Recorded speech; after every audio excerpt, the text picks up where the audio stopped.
I'm going to have it playing back here on my phone, too. I'm going to turn my mic. But I'm not going to. Hello and welcome out to SRP Park as the Augusta Jaguars take on USC Aiken in the Battle of the Paddle. We're going to do a live broadcast of the pregame show for the game, giving you all the insights and intakes on what you need to know about both teams ahead of the game. Let's start off with the Augusta Jaguars, who have won 7 of their last 8 and are 9-12 overall, including first place in the Peach Belt Conference. Avery, what do you think about the Jaguars lately? I mean, they're on a hot streak for sure, coming off of a huge series win against USCB, taking that series with a major sweep, and they've just been lights out against PBC opponents, which is the most important in this type of game. Yeah, so far, the Jaguars' key to victory this season has been hitting the baseball. But as of late, they've really excelled on the mound.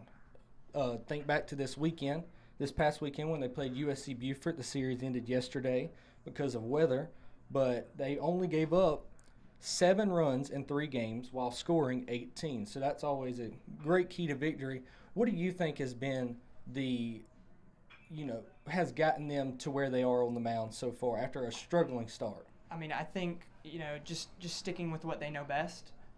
We've heard it from Coach plenty of times where, they know what needs to be done and they're going to get it done. So I think they've just played their type of baseball, continued to play their type of baseball, and it's showing right now.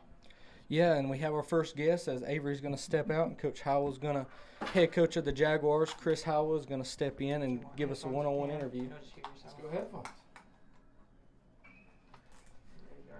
Get on those ones and twos. I like this. Welcome in, Coach Howell. Your Jaguars are 19-12, 9-3 in the conference, sitting in first place with the tiebreaker over Georgia College. What has been the difference in this team to your past teams? We're more talented. Our numbers, we've got more numbers, so we've got guys that are working hard. The accountability train is huge for us, and that's there's always a guy right behind you getting better and pushing you. So these guys have done a nice job of just putting their head down and continuing to go to work. And you can't talk about that unless you talk about experience. So we had a lot of guys come back from last year with experience from last year's team, and we just got to put our head down and keep going. Yeah, I want to get to the offense later, but let's start with the pitching. As of late, especially in conference play, your pitchers have been lights out. Giving up 7 runs this past weekend at Beaufort. A little dud last week in the midweek against Newberry, but that happens. What has been the key to getting better as the year goes on the mound? It's been starts. It's been quality starts. Mason Bernard, Will Cantrell, Robert Hunt has started some games. Gavin Zoller started some games. So it's been quality starts for us, and that's at any level. You got to make sure you get off. You're the tone setter, and so those guys have done a nice job up to this point, getting us out the gate, getting us going, and ultimately as a pitcher, your job is to get that team in the dugout to hit. So, we got to continue to keep going. Yeah, so on the mound, you've had a lot of freshmen make some quality starts as of late, especially in the midweeks. That's what you do in college is use your young guys and try to get through them games. Here's a little different a case because you do have a conference opponent, but bringing in those freshmen, how have they matured as the years gone along? Yeah, one, they're talented, and when we recruited them and said, hey, listen, you're coming here to pitch. You're coming here to get after it and pitch. So, it's important to be up front with those guys. They're talented, and you can't rush experience. You can't rush growth and maturity, but you can't beat just getting out there and competing and going. So those young guys have done a nice job up to this point. We've got 23 arms on staff. A couple guys are banged up, but just continue to work and get ready when your number's called. Yeah, let's head on to the plate right now. A very talented Jaguars lineup. Going in, we knew that it would be this way. Let's start off with, Kyle Lodice, your shortstop, PBC Freshman of the Year last year, batting like .375 on the season, 9 homers. What is having him in the 2-hole, what has that been like as a coach? Yeah, he started in the 3-hole, and we've kind of moved him around. Dylan Winot's done a great job in our leadoff spot, but, Kyle's done a nice job of just being the competitor that he is. And he plays it the right way. He plays hard. And every time that he steps in the box, you feel confident that he's prepared. He's one of the most prepared guys we have on our team. So, it's nice when he steps in the box. He's ready for that moment, and he's a gamer and he's a ball player. Yeah, talking about Dylan Wannett, brought him in from Motlow Community College. Just a very good average hitter. And at the start of the lineup, I've talked about it on the broadcast before. I feel like he's the X factor for this team. When he gets on base, this team scores a lot of runs, especially in the first inning. If he can get on, you guys feel like you're going to have a big inning. And he steals bases. I don't believe he's been thrown out all year. So what has his impact in that leadoff spot, having a guy that can get on base at any time he comes up? How big has that been? Yeah, he's a scrappy player. He's a tone setter for our offense. So, it's quality ABs. He gets it deep in the count. Sometimes he jumps on the first pitch, which there's nothing wrong with that. I just want him to be aggressive and be the ball player that he is. And ultimately, with Kyle and a lot of these guys, is put them in a situation where they can be successful. And up to this point, Dylan's done a nice job in the leadoff spot for us. Yeah, you've had a lot of transfers in that's really bolstered this offense. Brady Loughran, as we mentioned, Dylan Wannett, Parker Ingram's a transfer, Jabin Haynes is a transfer. How big has the transfer portal been for your program? Because we've seen it, rip apart programs, we've seen it boost programs. How big has it been at the D2 level here at Augusta University? Yeah, it plays, experience plays. It's not what we hang our hat on. We have a great foundation of young guys, and we filled in our team with some guys that come in, some transfers. They have experience, they're older, and that's big for us. That's big for this league. But yeah, love that the guys that's come in and they're looking for another place, and they've come in, they've kind of settled in, unpacked their bags, if we say, and just continue to have fun, enjoy the game, and compete and get after it. Now, I want to talk a little bit about the transfer portal just here before we let you go. How has it affected recruiting? Like, as far as in the off season, you don't know who's leaving, you don't know who you're going to be able to grab out of the portal. How much stressful has it made your off seasons? It's there. It's what you make it. You just pour your heart and soul into these guys every day. And if these guys will put 2 feet into it and settle in, you can make it whatever you want. So, the transfer portal is something that's in our sport. It's in the NCAA. It's what we're doing now. It's not necessarily a bad thing. You can make it right. But yeah, we just look for guys that want to make Augusta home and then just settle in and go play ball. And it's a big part of what we do, but it's not the only thing that we do. It's just part of recruiting. Yeah, so when notable guys on your team from North Georgia, so like when you play these teams in the PBC, is it a sort of thing to where you're like, if that guy was in the transfer portal, we might go after him, or is it as far of a thing as we'll just see what it's like? When we don't go looking, and we play ball and through scouting reports and playing teams 3 times a weekend, you get to know the guys. Most of the time in our league, we've all recruited the same guys, so we know them from the start. And yeah, it's something you have to dive into on a regular basis.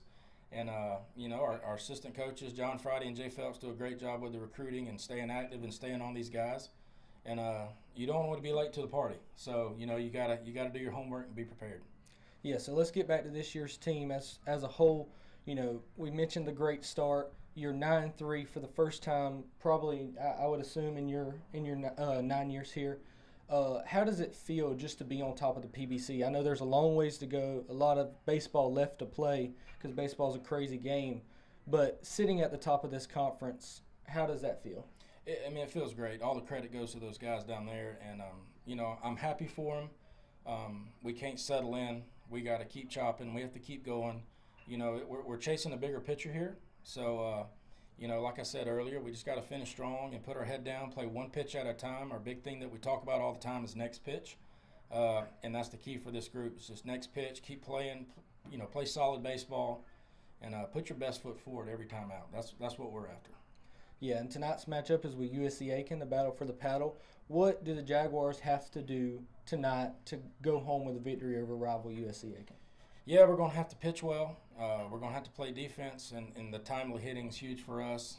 We have to run the bases hard. We have to play, fast. I think it's important in games like this to punch first. And this ends up being what a night for the CSRA. What a night for our programs. Coach Holder and his program to come here in a great venue. And, it's important to just get off to a good start and then just see what happens. Well, Coach, we appreciate you coming on. We'll let you get back to your team and go picking up a big win against the Pacers of USC Aiken tonight. Awesome. Thank you guys so much. Thank you. As he leaves out of here, we'll have Avery and Patrick come back in and get things rolling.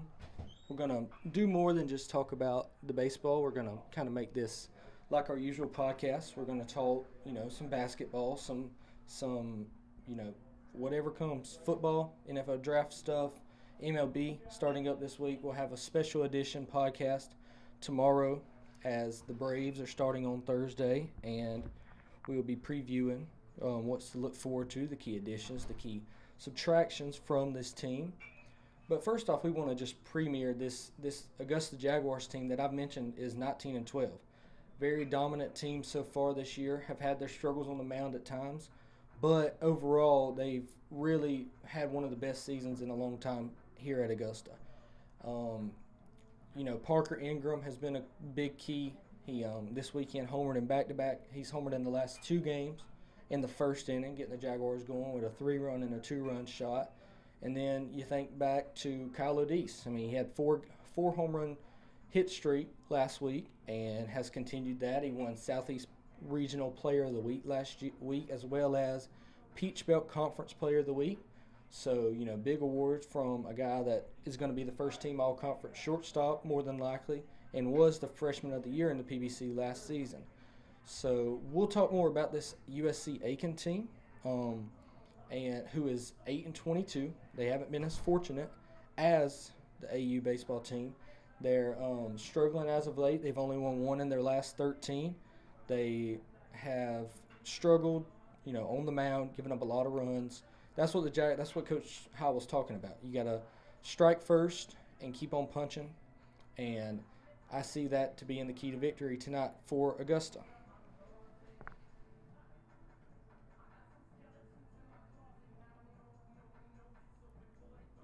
We'll get Patrick and Avery in here in just a second.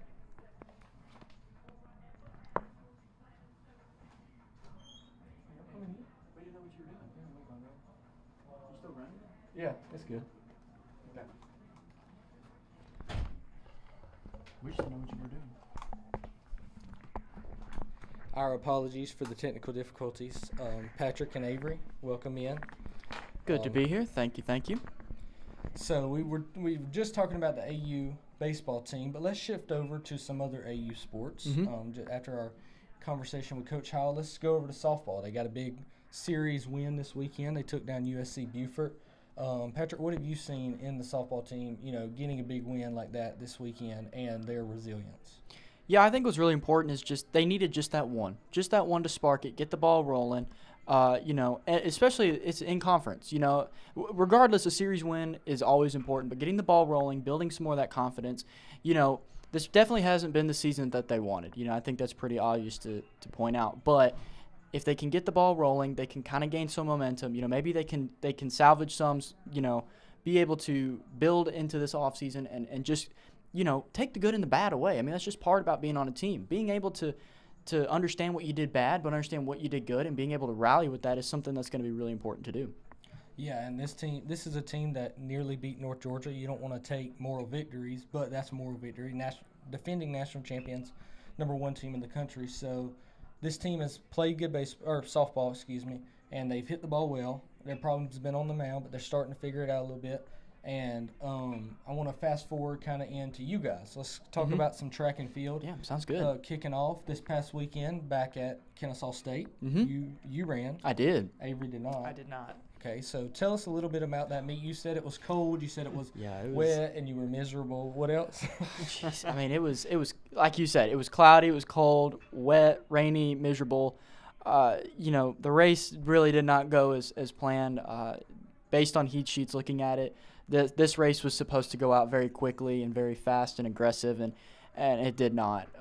It went out very slow, and then it got even slower on the second lap, and then it turned into a very tactical race where it was basically kick for about 600 or 700 meters, and that's not what you want in the regular season. in the pro season, in championship season, you're going to find that more often. But in regular season, that's not something that you want. A lot of conferences, especially for the Peach Belt, you have to meet a qualifying time. Now, I have those standard times, but they divide it into heats, and so certain times get into certain heats and stuff like that too. So that's really important for all runners. I mean, you're in the regular season to compete, man. Not sit here and try and win some meet on a Friday night. Winning's important, but get some fast times in. This is when you want to run your fast times, because when it becomes championship season, you race for place, not time. But other than that, it definitely did not go the way that we wanted. Time-wise, I know that there was a lot of other guys that were hoping to get a really fast time who haven't run the 1500 in a while. But on the good side, we did have some guys do really well in the 5K. Shout out to Eli Korn and Houston Hamby and Benjamin Roberts, all going under 16. So Andrew Todd and I paced our guys at least. Our job was to get them into like the 15:30s range and get to the qualifying time for conference, which we did do. So I know that Eli Korn did. I don't know if Houston and Benjamin got the qualifying time, but I know that they were pretty close. Regardless, though, that was a huge win out of the night because, to be brutally honest, a lot of the races were not going the way that people wanted. A lot of people were very unhappy with their races. And unfortunately, that is the nature of the sport. I mean, that's athletics, that's sports, that's something you have to deal with. But regardless, we did help them do that, and that was a huge win in my books, and I chalked that up as a W. Okay, so what's next for this Jaguars team going forwards? You guys can talk about it. Both of you can talk about it a little bit. You got some meets coming up. You got spring break in the middle of that. Tell us all about what goes into racing when all that kind of stuff happens. Yeah, so this upcoming Friday, we have the Kennesaw. We're going back to Kennesaw State. I know that I'm not traveling and Avery's not traveling. Yeah. But some of the other guys on the team will be traveling to run in like the middle distance events. I think Coach right now is wanting to kind of hold off on the longer distance events just to let him hit a nice little training block. Then we have next week as a regular school week, and we will be at Lee Friday night, Lee University up in Cleveland, Tennessee. That's what we always go to that meet. It's a great meet. Just prepare for it to be a blizzard up there. I swear, it always gets so It'll rain. It'll Probably rain. It'll rain. snow. It'll sleet. It'll do something. But regardless, it will be a good time, and we will do I'm going to do the 5K. Avery, what are you doing? I'll be doing the 10K. And so 10K at night. For those who don't know, Mr. Avery Janes ran the school record there last year in a whopping 30:19, which is ridiculous as a sophomore. So, Avery, what's the mark for this meet? I don't know. Going into it, I've talked to Coach a lot about it. There's supposed to be a pacer, which is basically someone who runs a certain time and helps other people. So the pacing is supposed to be for around 29:20s, which is probably a little faster than That's a quick time, man. A little faster than what I'd probably want to do. So I think the game plan is just to hang on, sit on the backpack, and just see what can happen. Yeah, pretty much. 10K is such a long distance, 25 laps. So it's a game of kind of tactics. You find your spot, you sit there, and you don't move until you're ready to go. So it's definitely a tactical race. But you want to get out. You want to get out. I mean, you don't want to get too far in the back of the pack. I want to find that right position. So I think that's what we'll do. We got a couple other guys doing it as well. So we'll figure out who's racing when and together once those heat sheets come out. Yep. But yeah, I think a lot of people are really excited for Lee, not just me on the team. Mm-hmm. Like Patrick was saying, slower start than what some of people would have wanted. But again, it is opening season, and so gonna start somewhere and work our way down. So I think everyone's really ready to go out there with some really good competition and see what they can do. Yeah, absolutely. So then coming out of that, fortunately that is before spring break. That's going into our spring break. Which I'm assuming, everybody knows down here, Masters. Yeah. And that plays a huge role in everything. I mean, the entire city and the university revolves their life around that golf tournament. So that's our spring break. So Coach will be giving us the adios, and we will be heading home for that spring break. Which will be nice. Normally, it is actually during spring break, which is the weekend of. So it's finally changed. So because past 2 years, we've had to come back early, deal with the Masters crowd. Hectic. It's very hectic. And avoid Washington Road at all costs. And so we've been fortunate. It'll be beforehand. Even though the Masters does technically start on that Thursday. Yes, it does. Well, they start the practice rounds Monday through Wednesday. Yeah. So it's maybe some of a crowd, but it won't be the worst thing in the world. Most people be Or at least leaving. my group will be leaving Thursday. I think everybody leaves most Thursday. people. Yeah. And then That's there'll be something. some driving up day of. Yeah, I know that I'm leaving on the van Thursday with y'all, but we'll train at home. Everybody will be held accountable, and we'll make sure that, everybody enjoys their spring break.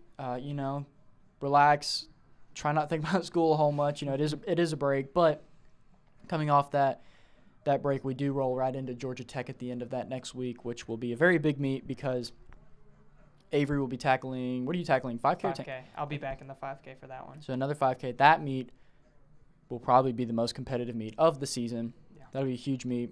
Coach just told me last night, actually, that I'll be doing the 1,500 at that one to try and get one more shot at it. And other than that, it'll be a good time. So then we'll come back off of that, and we'll have 2 weeks, and then we roll right into conference. And that conference this year, they changed it up. It's actually on a Monday, Tuesday, not a Thursday, Friday, which really stinks because we don't go right into the weekend. We actually come out of the weekend. We'll travel on that Sunday, which that'll be interesting to do. But regardless, it'll be a good time, and then we'll come back and train a little bit more and see what we got left for Lee Last Chance. Postseason. Postseason racing for sounds weird. It does For sound thinking about weird. track. There is a postseason There for is track. a postseason conference and fun post meets, which are always good time. Last chances, because that's just gravy, man. That's just gravy. You're just training to kind of See what not you can dig in. do. Yeah, pretty See what much. you can do. See what you can do and kind of put a little small dent before you start training for cross country again, because you don't want to train for cross country forever. You'll reach a certain point next season where you're like, I don't want to do this anymore. So it'll be a good time. Yeah, so kind of talking about the Masters, we talked about it. I unfortunately do live off of Washington Road, so it will be a chaos. We'll be going to get Taco Bell at 9 o'clock or any time of the day, which I'll be working it with CBS Sports. So Well, congratulations to that. Thank you. I won't need to go get some Taco Bell anyway. So, who do you guys think, is the front runner at the Masters this year? Oh, goodness. That's I could go with the. Well, let's address the elephant in the room. Tiger's coming back. I was about That's to say, huge. Tiger's coming back. I- The crowds just went Yes. sky high. That's huge. I don't think Tiger would win it. Lord, no. He struggled, but I don't think anything could top when he made that comeback and won it a few years ago. So That's what, 2019? I believe so. Was I it think somewhere so. around Was there? it 2019? I Okay. would definitely want if I could choose anybody to win, it would definitely be him. Just because it'd be such a historic thing. I think I I like don't know. Scotty Miller's pretty good. Scotty Scheffler. Scheffler. Scheffler. Ooh, I'm thinking football. Yeah. Sorry, Yeah. please. No, you're good. Scotty Scheffler. Is Bubba Watson playing in it? I'm not sure. I know Scheffler right now. I don't is think so. Who won it? Who was the guy who won it last year? John Rahm. John Rahm. Yeah, he. I think he's one of the favorites I actually. think, John Rahm, that would be my pick to go back to back. I Although haven't- there is just something about Tiger at the Masters, and I think Spieth? he might get some of the He's magic. Yeah, he might. Speed. know. Spieth always has some magic. He does. Yeah, I think it'd be such an you never see the Masters that exciting until Tiger walks out there. And everybody's just like, oh my Yeah, gosh. it's like a whole different sport when It really Tiger's is. out there. So It's insane. yeah, I think it'd be exciting to see him win. Will he win? Probably not. I hope he proves me wrong though. I mean, but thing is, he's out there. I mean, he's gonna draw crowds. Yeah. I mean, Yeah. he's out there as playing golf. People are like, it's insane. He's historic, and what he's done. I mean, 6 green jackets. Yeah. 6. Yeah. I'm pretty sure it I is think 6. so. Is the last time I checked. I mean, that's incredible. That nobody's ever done that. Yeah, and like I said, there's just something about him at the Masters. I feel like he gets a little bit of that magic back and plays well some of the days, but I don't know if he can do it 4 days straight. His knee's always been he's an just, issue. Yeah, he's just not been the same since all the injuries. But if I had to pick, my winner would be John Rahm once again. Just think he's playing incredible, and if Scotty Scheffler can make some putts and Yep.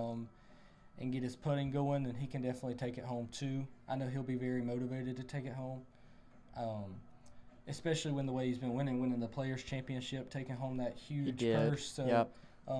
that was big for him. But let's go into baseball, MLB baseball. Baseball. We're watching baseball we go. today, so let's I talk know. about some MLB. The Braves are hopefully kicking off their season Thursday at 3 o'clock in Philadelphia. godforsaken city of Philadelphia. Yes. But, with some rain coming in, it's looking like they might have to move it back to Friday, which is still fine with me because then you get 3 straight days instead of that stupid off day in the middle of them. But what are some things you guys are looking forward to? Avery, I'll start with you going into the Braves season. Man, I don't even know where to start. Pitching has honestly had a revamp. The addition of Sale. We just got Jesse Chavez back, which I was super excited about. That was a huge pickup. And I mean, I saw one stat line where every year that he's been on a Braves team, his ERA has dropped every year consistently. And I believe it's around a 1 point. Last season he something had like an that. all-star ERA record, And but so, he got hurt. So. If the trend continues, we might see even more. But yeah, pitching was the one thing they really needed to work on. I mean, we saw it in the postseason, so I think it was really exciting to see them target that and really try and fix those issues. I'm a little worried about like middle relief, stuff like that. Yeah. But we won't really see until games start. So right now, the starting pitchers are a unit. Strider's and ERA in spring training. is insane. Wow. Yeah. I saw that stat. I was like, man, that's pretty And then we got Jared Kelnick in left field now. He's struggled a little bit I think during he's spring figuring training. some He things out is. the last few weeks. He so just hit hit a a homer today. home run today. Yeah. He's new. He hit He's a just been plopped huge into a home whole run. new city, a Yeah. whole new A team organization. that wants to win, unlike Yes, Seattle. a So team that wants makes a and will difference. win That and makes- can will win. yes. I can't imagine the type of pressure with that, but I do agree. I think that is probably where most eyes will be. But they did bring back Adam Duvall Yeah. to help with that, kind of help Platooning. supplement that. He'll be platooning with them, so I think that'll be a good learning opportunity for him. Yeah, and talking about, you mentioned filling the holes on the pitching staff. This is a team that hit 307 home runs last year, tied an MLB record. A lineup that didn't really have any holes. I mean, you could call Eddie Rosario a little bit of a hole with the whole eyesight thing he had going on. You could call, Arcia a hole in the second half. They filled that hole in left field. They have a platoon. They have, as you mentioned, Duvall, and you mentioned Jared Kelnick, who they got for nothing. And both guys they traded for all these guys they traded for. The other guys have got Tommy John, so they've definitely already won the trades. But Kelnick is, a top prospect in the Mariners organization, or was a top prospect, the number one prospect. And then you bring him in for nothing at 24 years old because he had a few bad years. You didn't really give him a real chance when Julio Rodriguez came up. So I feel like he can be a guy that can turn into that number one prospect with the tools he has. The Braves hitting lab is second to none in the major leagues. I mean, I think that's pretty obvious. You look at their numbers. Now, the one thing the Braves did need, I thought, was some fierce competitors. You had Freddie and Dansby 2 years ago when they won the World Series. Last year and the year before that, when they had 100-win seasons, they looked like they just didn't care really in the postseason. I don't mean that literally, but they just didn't have the same energy. The fire was not there. The attitude. 2021. The fire was and not that, there. that's part of baseball. It's part of, you have to get going. If you get punched in the mouth by the Phillies both years, you're not going to feel real good. So that's what happened. But you bring in a fiery competitor like Chris Sale. I think the addition of Chris Sale, we're going to look back at the end of the year when the Braves hold up the trophy, because that is my prediction. When they hold it up again this year, we're going to look back, and Chris Sale is going to have about a 2.80 ERA, and we're going to say, that guy's the reason we won this World Series. That plugging that third starter hole. The Braves won 103 games last season with Bryce two Elder pitchers. starting. Not even two pitchers. They really had Strider That's- and Bryce Elder for the first half. I mean, and Kyle Wright was hurt all year. Yep. Freed was hurt all year. You had no pitching last year, and they won 103 games. Can you imagine what this team? This is the most talented Braves team we've ever seen in our lifetime. Yeah, Mhm. yeah, for And sure. Definitely since the 90s. More talented than last year's team, and 100% more talented than the 2021 team that won the World Series, which is just that's been the worst team of this That, run. I That couldn't was a believe patch that. team. Yeah, that really was. Now let's not forget that Max Fried is still here. I Max mean, Fried he's is still still here. here. Which He was is. surprising. I'm surprised when he didn't take that. He took it to court Yeah. and tried He to didn't get win an his increase. arbitration, Yep. but that's part of it. It happens. It does. That's what they say. Take it to court. It's not that literal. Yeah. It's part of the Major League Baseball. I mean, you look back and you think he was hurt last year. He's on a contract year. Everything. If you look at numbers of players on contract years, they win awards. They win all because they're fighting for that contract. Max Fried has nothing to prove. He's going to the Dodgers are going to offer him $300 million. He's going to be a Dodger in the offseason. There's no denying that. You can They try have the money for it. You can try to talk yourself into it. He may turn into a gambler out there, but we're not going to talk about that yet. We'll get to Ohtani and the whole situation as far as that goes. But Fried is a Dodger after this season. You can write it down here. The Braves, if they were going to sign him back, they were going to sign him back in this offseason or last season during the midst of his injuries. I do think the Snell, what all happened with Snell, them having the same agent, them both being left-handers, Max is, going to be contending for another Cy Young this year. I think that does work in the Braves' favor, but let's be honest. Fried is a L.A. guy. He's from out there. Just like Freddie. Yeah, he's got Dodgers written all over him. Mm-hmm. He does. And if he doesn't want to be a part of what this team's doing, then you just kind of have to tell the guy goodbye. I mean, as sad as it is, he helped to win a World Series, but you don't want to sit here and cater to a guy, offer him $300 million, and then next year and 3 years have to let Ozzie go, and then 5 years have to let Ronald go because you signed back a left-handed. I couldn't agree more. And going off of what you're saying, someone wanting to be there, people like Michael Harris. I mean, you can't let him solid center fielder. But the thing that I like most about him, every interview that he's ever had, I want to be a Brave. I don't see anything else happening other than being a Brave. So that type of passion, I think, is, like you were saying, is way more important than someone saying, oh, I can get offered somewhere else. I don't care. You want a player that's going to have that passion. And then talking about Chris Sale with that passion, I know a lot of people question the Braves getting him. He's an older veteran. But at the same time, he's 33 years old. So. And so he, people are saying, oh, he's not going to be at peak shape anymore. I think he has something to prove. Oh, I think he has something that he wants to prove. He was throwing 90s in spring training, and people were projecting him not even to touch that for his fastball. And I think he's bringing that fire already to the team. Yeah, and I think he's been, Boston has kind of screwed him over as far as putting guys around him in the last few seasons. I think he hasn't been healthy in a long time. Like he's mentioned several times on podcasts and interviews, this is the most healthy I've ever been in an off season in my whole career. This guy's won Cy Youngs. This guy is has been one of the most dominant pitchers over the last 10 seasons in the major leagues. He's an underrated guy because he's not the Max Scherzer, he's not the DeGrom, but he's been a lot healthier than he's gotten credit for. He's been on some bad teams. He's been on some world champion teams. I do want to say that the tarp is on the field here at SRP Park, so our game time will probably get pushed back a little. We will update you amidst our pregame podcast, but continuing into that, you talk about Max Fried. Let's look at Strider. A year into his Braves career, and he signs a contract for 8 years. Let's look at Riley. Never gets close to free agency, signs a contract. Michael Harris, as you mentioned, 1 year. He's in the Braves uniform for 10 years. That's the kind of stuff you talk about that people that want, they're taking less, people always question why the Braves take less deals. It's a family. It's a family. Yeah. It's not. It's Absolutely. not. It's not necessarily a business in Atlanta, like it is in Los Angeles or New York. It's not necessarily a business. You're not going to get booed off the field. You're not going to get the fans love you regardless here, and that's the difference. You need to look back at Joey Gallo in New York and think about all he went through with getting booed off the field, booed on the field every time. You're not going to get that in Atlanta, and that's why people won't people don't want to go play for the Mets. I'm sorry. I mean, I'm the biggest Met hater in the world. Nobody wants to go play in New York for the Mets, Nope. and especially when you're not even the bigger name team in your own city. So, there's a lot that goes into people signing smaller contracts to play with the Braves. Chris Sale gets extended. He wants to be a part of this. He's a lifelong Braves fan. And people ask, why does everybody say they're a Braves fan when they come to Atlanta? Because they are. The Braves are America's team. I mean, most of these older, middle-aged fans watched the Braves growing up because they were the only thing on TV, so they became Braves fans. And the Braves country stretches all the way across the nation.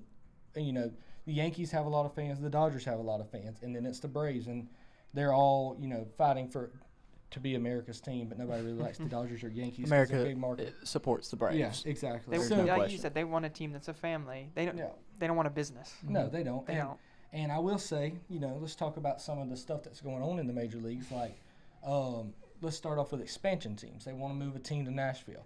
I did see that. I think that is probably the dumbest thing I've ever heard, because you're going to put a team in the heart of Braves country, and no matter which way you put it, you're, especially right now with the run the Braves are on, 6-7 straight seasons or they're going to get to about 5 straight seasons of 100 wins like the Dodgers have, and you're going to get to a point to where nobody's going to want to be a Nashville fan because they're going to have to start from scratch. You're going to lose. How do you gain that support anyway? How do you gain I mean, like that fan base? Like, what are they going to be? The Nashville artists? Yeah. I mean, all there is country music up there and bars. I mean, the Nashville artists maybe. That's I don't have a I clue. don't know. Guitarist, I don't know, but talking about that, I don't think it's very smart to do that. To each their own. Manfred thinks he's the greatest commissioner ever, so do as you please. But let's talk about something else in the MLB that's a pretty big deal right now. As Shohei Ohtani, The gambler. Mr. Gambler himself, well, not officially, allegedly. Well, not even allegedly, because it was the translator apparently. I've already gotten on plenty of arguments on Instagram about this. Yeah, I mean, stay on Twitter. about nothing's this. I just go ahead and beat y'all to the chase. Nothing's gonna happen to him. No. He's Oh, the face of. no. He's the face. No, he's the poster child of the MLB right now. Why would they let anything happen If to this him? was anybody else, it'd be investigated a lot more. No, I agree. Ohtani's in case you guys don't know, Ohtani's translator, Ipe, I don't know how to say his last name, so I don't will try. But his first name's Ipe. Ipe translator. The guy that's always with Ohtani, walking around everywhere. They're friends. They're best friends. Yeah, they're Best best friends. friends. Best friends. Wow. And he supposedly, allegedly, there's where that word goes in, stole Shohei's money to 4 bet. point, He had a 4.8, gambling problem. something like that. Yeah, 4.4, it was a lot- 4.8. it was a lot of Over 4 millions. million. Yeah, over over 4 millions. million. It is raining outside. It Really, is. it is. I just noticed that there is a slight shower Yeah. coming down, so we will see how long this keeps up for. We and will keep you guys updated because our broadcast may have to be pushed back. But, yeah, as you mentioned, or as we talked about, over millions of dollars, multiple millions, and said he was just stealing the money from Ohtani's account. Well, I don't know about you guys, but if I was making as much money as Shohei Ohtani was making, I wouldn't look at my money, but I would certainly have somebody keep track of the money. and not just let anybody Right. have just He access wouldn't- to your yeah, money. he wouldn't have Exactly. access to it. Your best friend's not gonna have your access to your money. Like, I like you guys, but you're not gonna Yeah, get my debit I don't. card. I don't care how I'm not close giving of you a my friend. credit yeah, card. I I'm don't- not giving you I my don't care PIN. how close I am with someone. They are not having access to my bank account. I mean, Does your girlfriend have your PIN number for your debit and credit card? She does not. There you go. There's not. all right. There, problem solved. Yeah. So, I mean, I think that's fishy in its own because, the Dodger fans are saying, he doesn't have access to his own bank account because he's got, he knows what's going on. He's not an idiot, I mean, I hate to say it that way, but he's not, he knows You got to what's tell how it is. He's got Yeah, it. He's I got agree. plenty of money, and you don't stay rich by giving away your money. No. That's just part of it. You don't stay rich. Let He alone probably 4 could million. because he's got $700 million coming in the next 15 to 20 years. But I think it's all fishy because it come out and they said this, and then they said that, and then they said this. He and wouldn't they said answer that. questions. He wouldn't answer He would not. questions. He said I would make statements, but he would not talk to reporters. Exactly. And there's 4 different sides of the story saying this and that Ipe stole the money. Then Shohei sent the money because on the wire transfers, Shohei's name's on them. Correct. That's the biggest deal. That's the biggest investigation right now is his name is on the money. So they come out and his lawyers say, well, He Shohei lied. sent the money. Shohei sent the money. So that's a different story. And now, yesterday when Shohei spoke to reporters, he said it's all a lie. So nothing they said is true. They just fabricated a lie. If I could put on my tinfoil hat right now for the MLB, I think let's all agree. We think he had some sort of play into not You necessarily 4 million, but he knew what was Yes. going on, whether He- or not he Correct. spent the money, he sent the money, he betted on the He game. had to have known something was going on, and he may not have been directly involved, but I think there's no way you can say, I had no idea this was happening, and have that much money gone, and it just be a lie, and he stole it.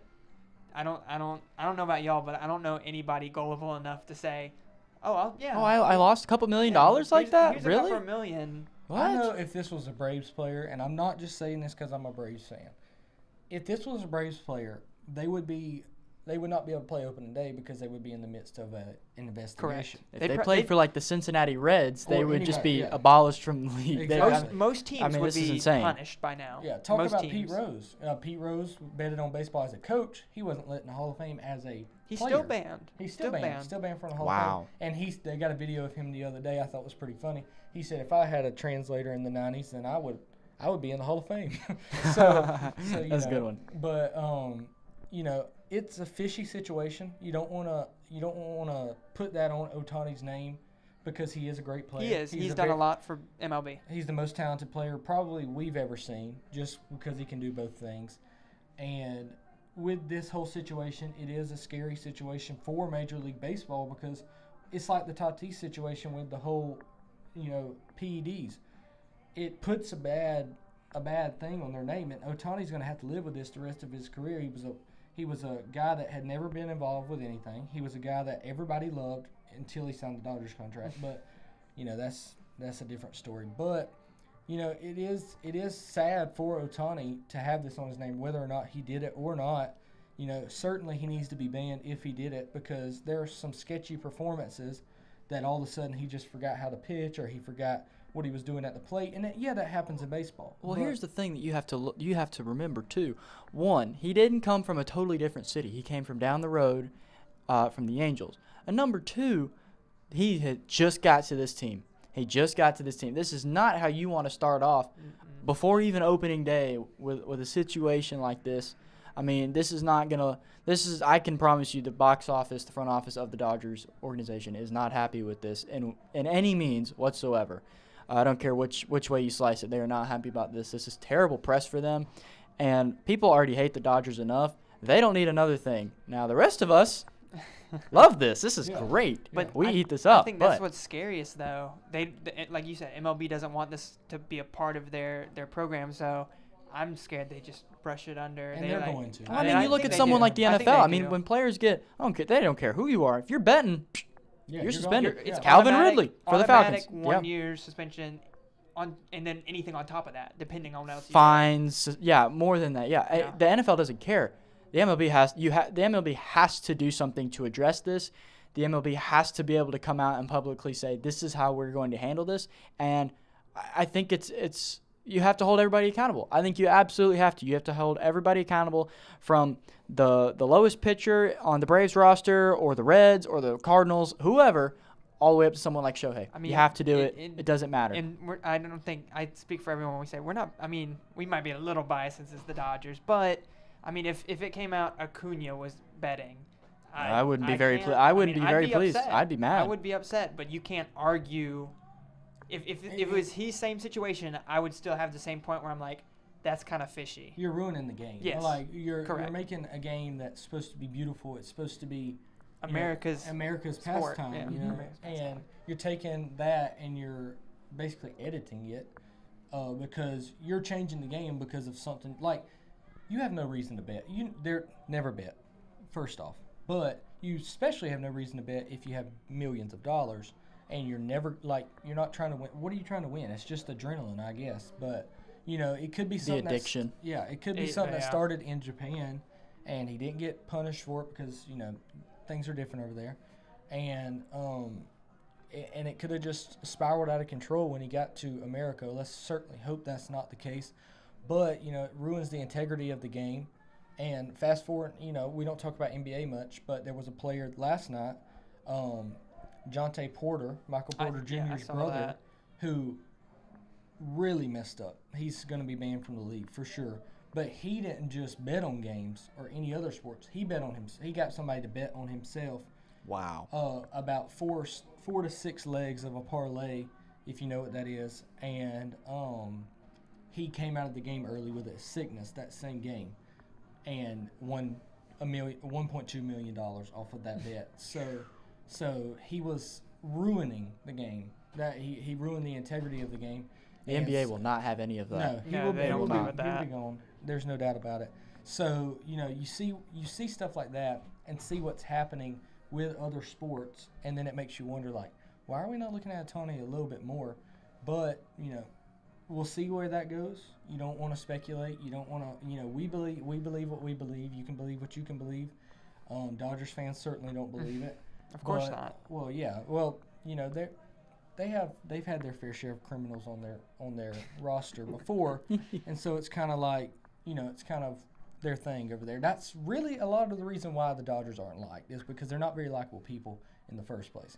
But, you know, let's move on to something besides A little Ohtani more and positive. Yeah. I mean, we're standing here. We're looking out over the beautiful SRP Park, which tarp is still on. The rain looks like it has kind of died off a little bit. It was just a light mist. It was literally just enough that you could see just out the glass. It wasn't anything serious. I think they're putting the tarp on just to be precautious because as of right now, we haven't learned of any other updates, but we are still on for the first pitch to be at 6:35. You know, what is something that you guys want to see out of tonight? You know, what's something that you're hoping to see? What's something that you're kind of expecting to see? You know, just out of the Augusta tonight. I mean, I think the Jags keep up their momentum. We've seen it, like we talked about at the opening, 8 games so far, only lost 1. And so I think just carrying that momentum through, especially with this PBC, keeping it in the conference, you really want to get every win you can, especially in baseball. So every PBC win is important. And I think tonight we just see, I think we see some bats going. At least I hope so. Especially at SRP, I think it'd be really exciting to see. And I'm just ready to watch some good baseball. Yeah, I mean, I think that's what we're going to see. I agree. I think the bats are going to be hot for Augusta, as they always are. But I also think Gavin Zoller, freshman who's starting on the mound for Augusta, was magnificent last time out against Claflin through 4 innings of the 7-inning combined no-hitter. So he was just brilliant in that game. He's got a filthy curveball.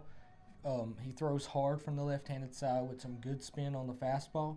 And he's kind of been, you know, a really good pickup as a freshman for Chris Howell and his team. So it'll be exciting to see. You know, he won't go 2 to 4 innings because of the midweek game. You want to kind of get other guys in there to go 1 or 2 innings themselves and kind of get through the game that way, because it's not a weekend series where you would have a guy go 6, 7 innings. So it'll be exciting to see the Jaguar bullpen get some work tonight. Absolutely. As they take on, you know, an Aiken team that is struggling. You know, I addressed that while we were waiting earlier. Aiken is 8-22. Definitely not the Aiken teams of the past so far, but they certainly have had some bright spots. They've scored some runs. This is baseball. This is baseball. They anybody on any given day can win. Every game's a new game. Every game is a new game, and I think it's going to be. I'm excited to see, just like you're saying, bats are hot. Let's see how the pitching does tonight. You know, in conference game, conference rival, at a neutral site. It's hosted by Augusta. I mean, it's hosted. It's hosted by Augusta, Everybody but said that, I mean, yeah. you know, it's hosted by Augusta, but it's in South Carolina, but it's like right at the river. I mean, It's you in know, North Augusta. yeah, Get it right. I'm sorry. No, believe me. But you know, it doesn't look terrible out. It's nice temperature outside, a nice little breeze. So I think it's going to be a good night of baseball tonight. Hopefully, we'll get a big crowd. There hasn't really been many people showing up yet. Like I said, we do have a little over an hour before the first pitch. But hopefully get a good crowd out here and some good energy tonight. This has always been a good game. This has always been an exciting game. I know a lot of people mark it on their calendars. When I was, you know, going to get Coach Howell and see how he was doing, I was talking. I was like, man, you guys are doing really good this year. He's like, yeah, we've been doing well. I want to keep the ball rolling and stuff like that. I like his confidence. He's kind of got a swagger to it. You know, super nice guy. It was good to see him down on the field and just kind of see how the players are doing and stuff like that. And felt loose down there. The energy kind of felt loose, just kind of relaxed but excited. I think a lot of people, I mean, you know, I can't imagine as a baseball player being able to play in a facility like this. You know, I mean, this is the minor league system, and there's been a lot of great players who've come through here, played in this stadium itself. So I can't imagine what they're thinking tonight, being able to, you know, maybe hit one out of the park tonight. Yeah, you know, that's kind of.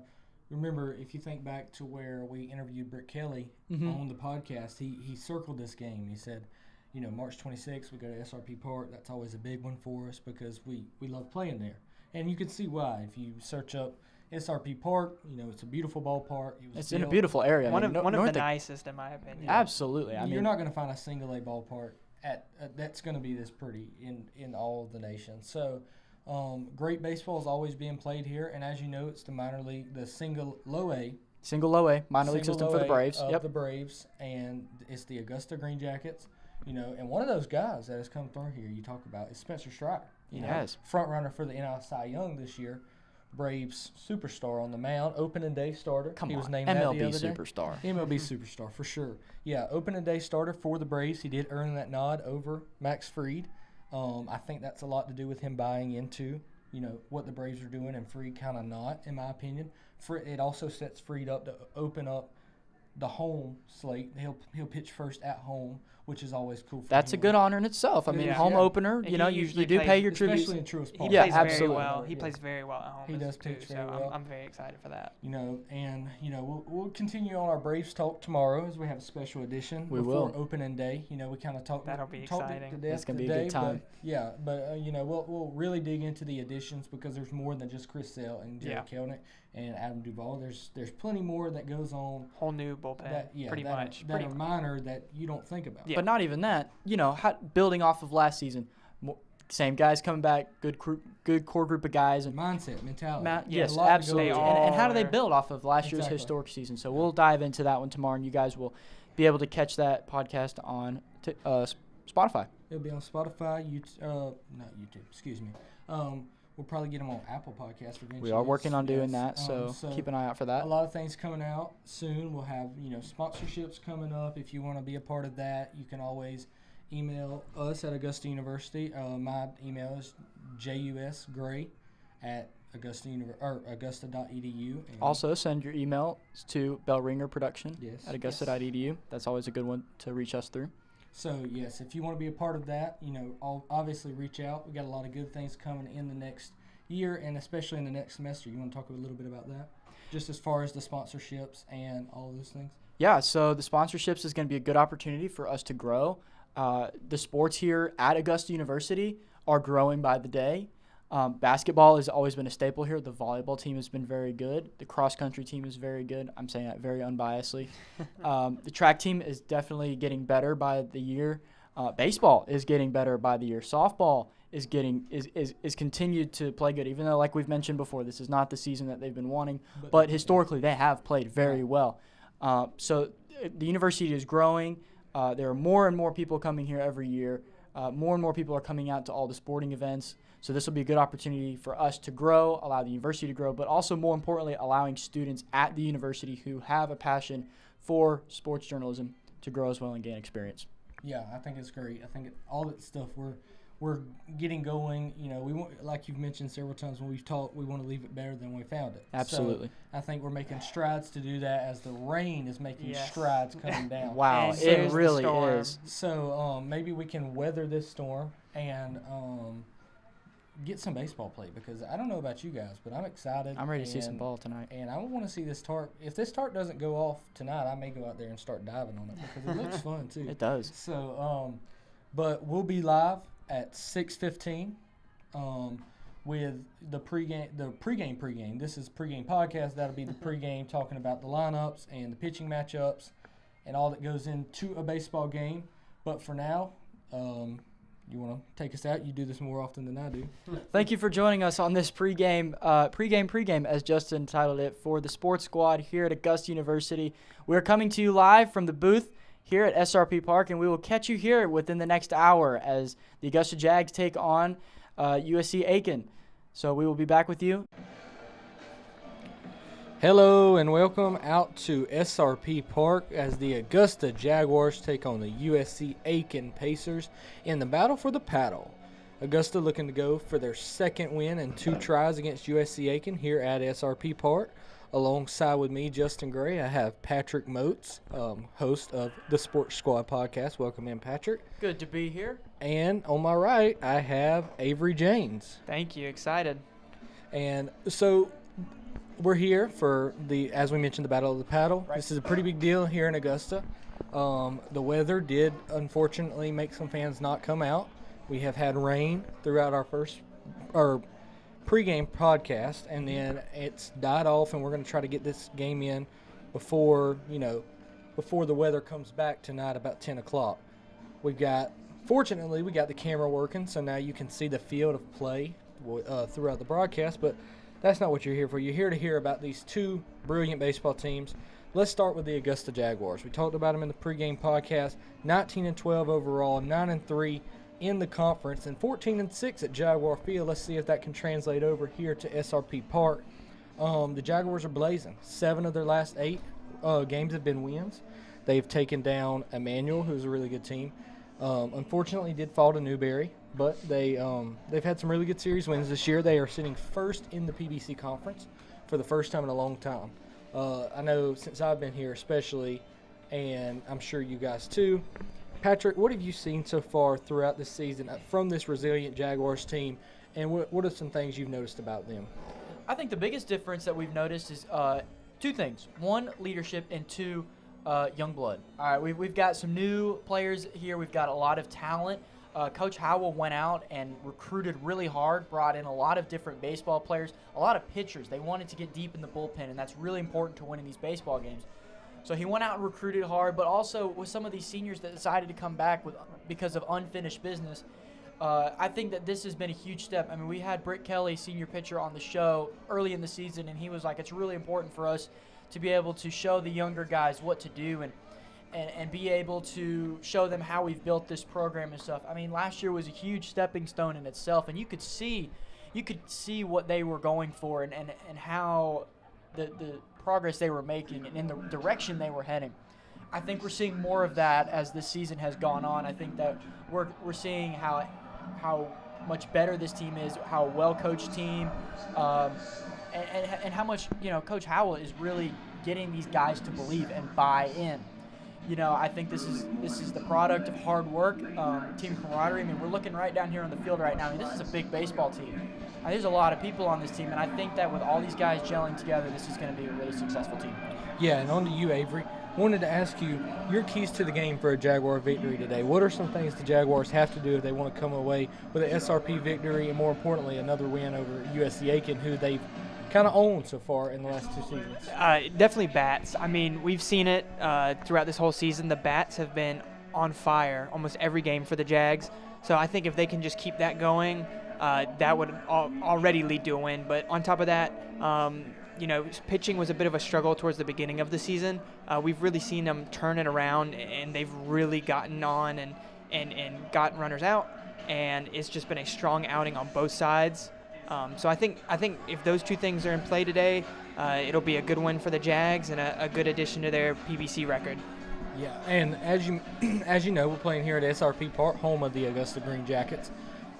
So one of the things you'll notice today is a little bit different of a baseball game, whereas Jaguar Field holds the ball at 330 both corners and not as deep. I think it's 390 in center at Jaguar Field. Today your dimensions are a little bit different. You're going to have some balls that don't get out of here as they would as Jaguar Field. So your outfielders have to be alert today, and they have to be ready to run. And we're looking at left field at 330 right now, and center field is sitting at 395. So I think that's going to play a really important role into this, is like you were saying. Yeah, and one of the biggest things I've noticed over the years of baseball is sometimes to get rallies going, you need doubles and triples, not necessarily homers. Homers are kind of rally killers because they get all the momentum, or you get a lot of momentum, but you get everybody's off the bases. So like you don't have anybody. Yeah, you have to start back over. So with a deep center field like this, with a powerful Jaguar team, you may see a lot more doubles today. Therefore, you may see a lot more rallies. And we have the starters coming out, so we will go into that ourselves for the Augusta Jaguars. In left field, we're going to have Dylan Wannett at shortstop, batting second, Kyle Lodice batting third, and playing center field is Harrison Alds, batting fourth and playing right field, Brady Locker. And at third base for this game, Parker Ingram, hot hitter for the Jaguars. And at catcher, we're going to have Kyle LaRoche, graduate student. And Zach, a newcomer, Zach Kwiatkowski at first base. Jake Fashon, a freshman out at DH, and Kobe Ayala at preseason all Peach Belt Conference Kobe Ayala. So what do you guys think this lineup needs to do? You mentioned hit, and we mentioned hit for a lot of average. Absolutely. They definitely have to get something going early, and they have to stay continuous because throughout the last few games they've gotten cold after the first inning. They'll jump out, they'll punch first, and then they'll they'll forget to score for a few innings. So let's hope that's the case here today. That's not the case here today, as our pitcher is Gavin Zoller, 4.70 ERA on the season, 7.2 innings pitched, 3 appearances, and a 2-0 record. The freshman out of North Gwinnett High School is 5'11". He's a left-hander. And last time on the mound against Claflin, he threw 4 innings of no-hit baseball on the way to a 7-inning no-hitter that was combined between 3 pitchers. So we definitely hope he can keep that going today. And on to the lineup of USC Aiken.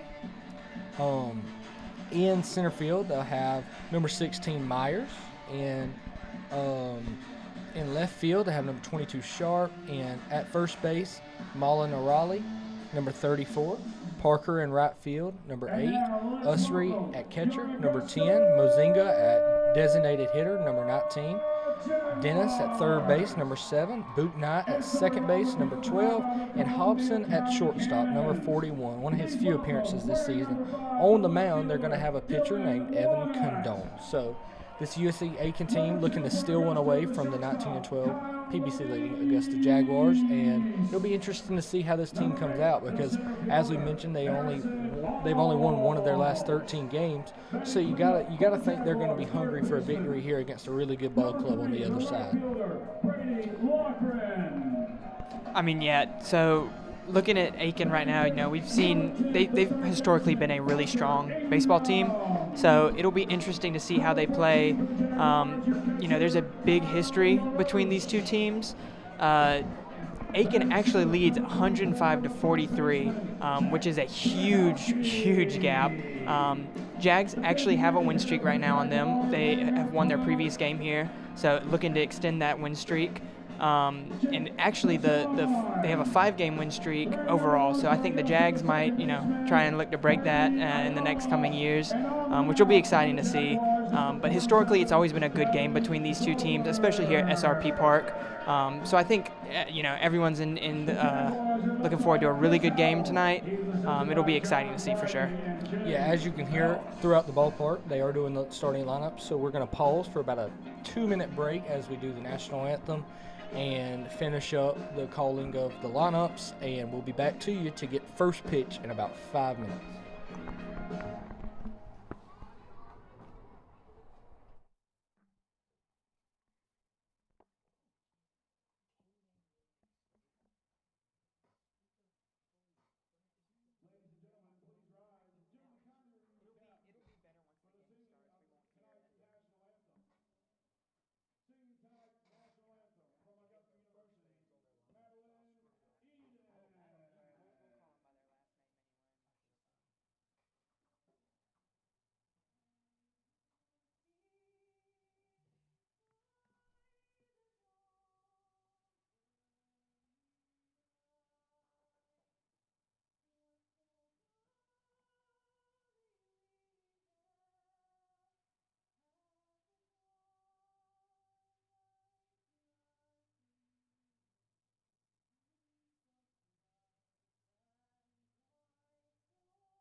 Check, check.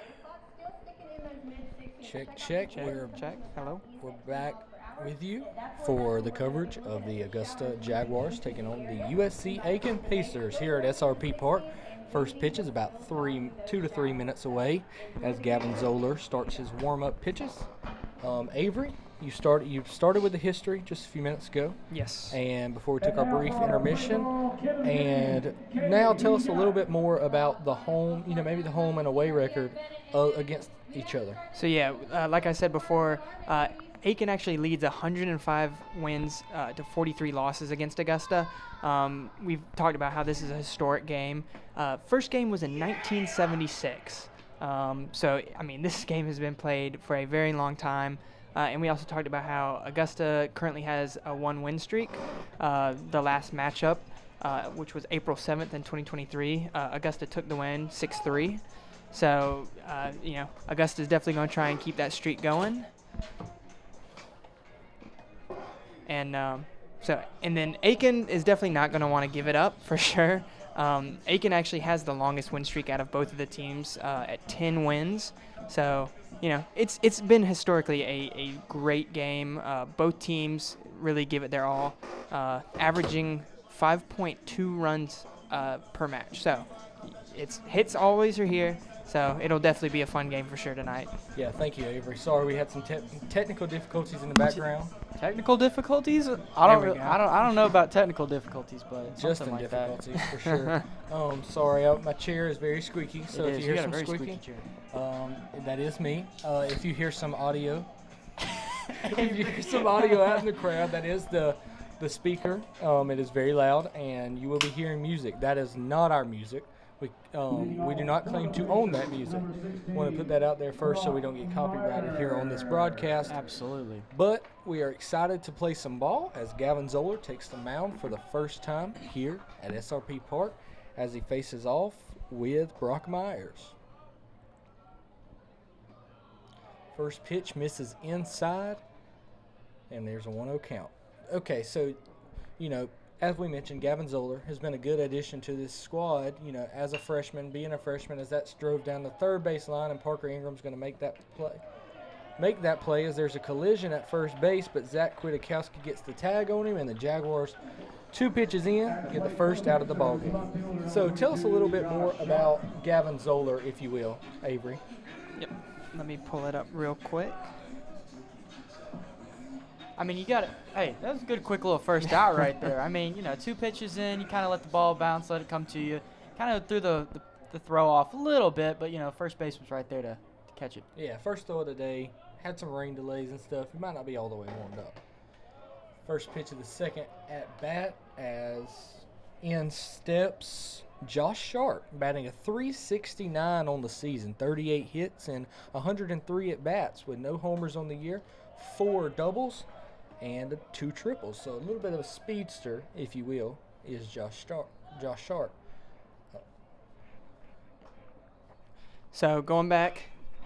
As that one's driven, it's flied out on the infield. Parker Ingram settles under and gets in. There's 2 outs here in the first inning. So going back to Gavin, so far we've seen him pitch 7.2 innings on the season with a 4.7 ERA, but most importantly a 2.0 record right now. So he's very solid on the mound for those starts, and he pretty much stops the long ball. He's only allowed 1 triple and 1 double and no home runs. So he's a good pitcher just to get outs. And I think that's what's going to be important tonight, especially, which we've already seen so far, quick outs. I think that's really going to work in the Jags' favor tonight. And not only is it big to get quick outs because of you want to get back in the dugout, but it's good to get quick outs because of the weather. We want to get out of here as fast as possible with the Jaguar victory.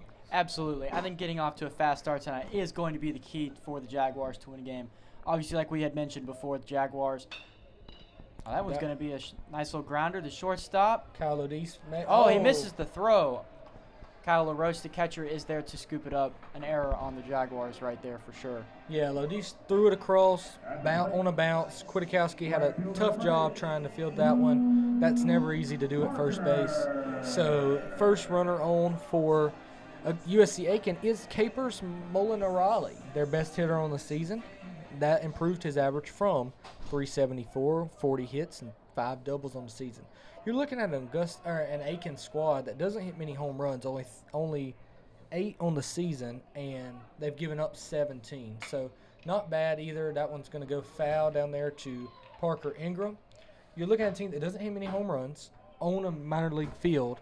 So, this plays to the Jaguars' advantage. So in steps, number 8, Luke Parker, the right fielder in this game. Luke's had some struggles early on in the season, batting .194 with just 7 hits and 36 at-bats. So Patrick's going to step back and close the door that got open in the middle of all of this craziness as yours truly, Justin Gray, here on the call as USC Aiken and Augusta battle off. It's still a 0-0 game with 2 outs here in the first inning. If you can see the scoreboard off in the distance, you can tell that, but picture-in-picture's not great on that part.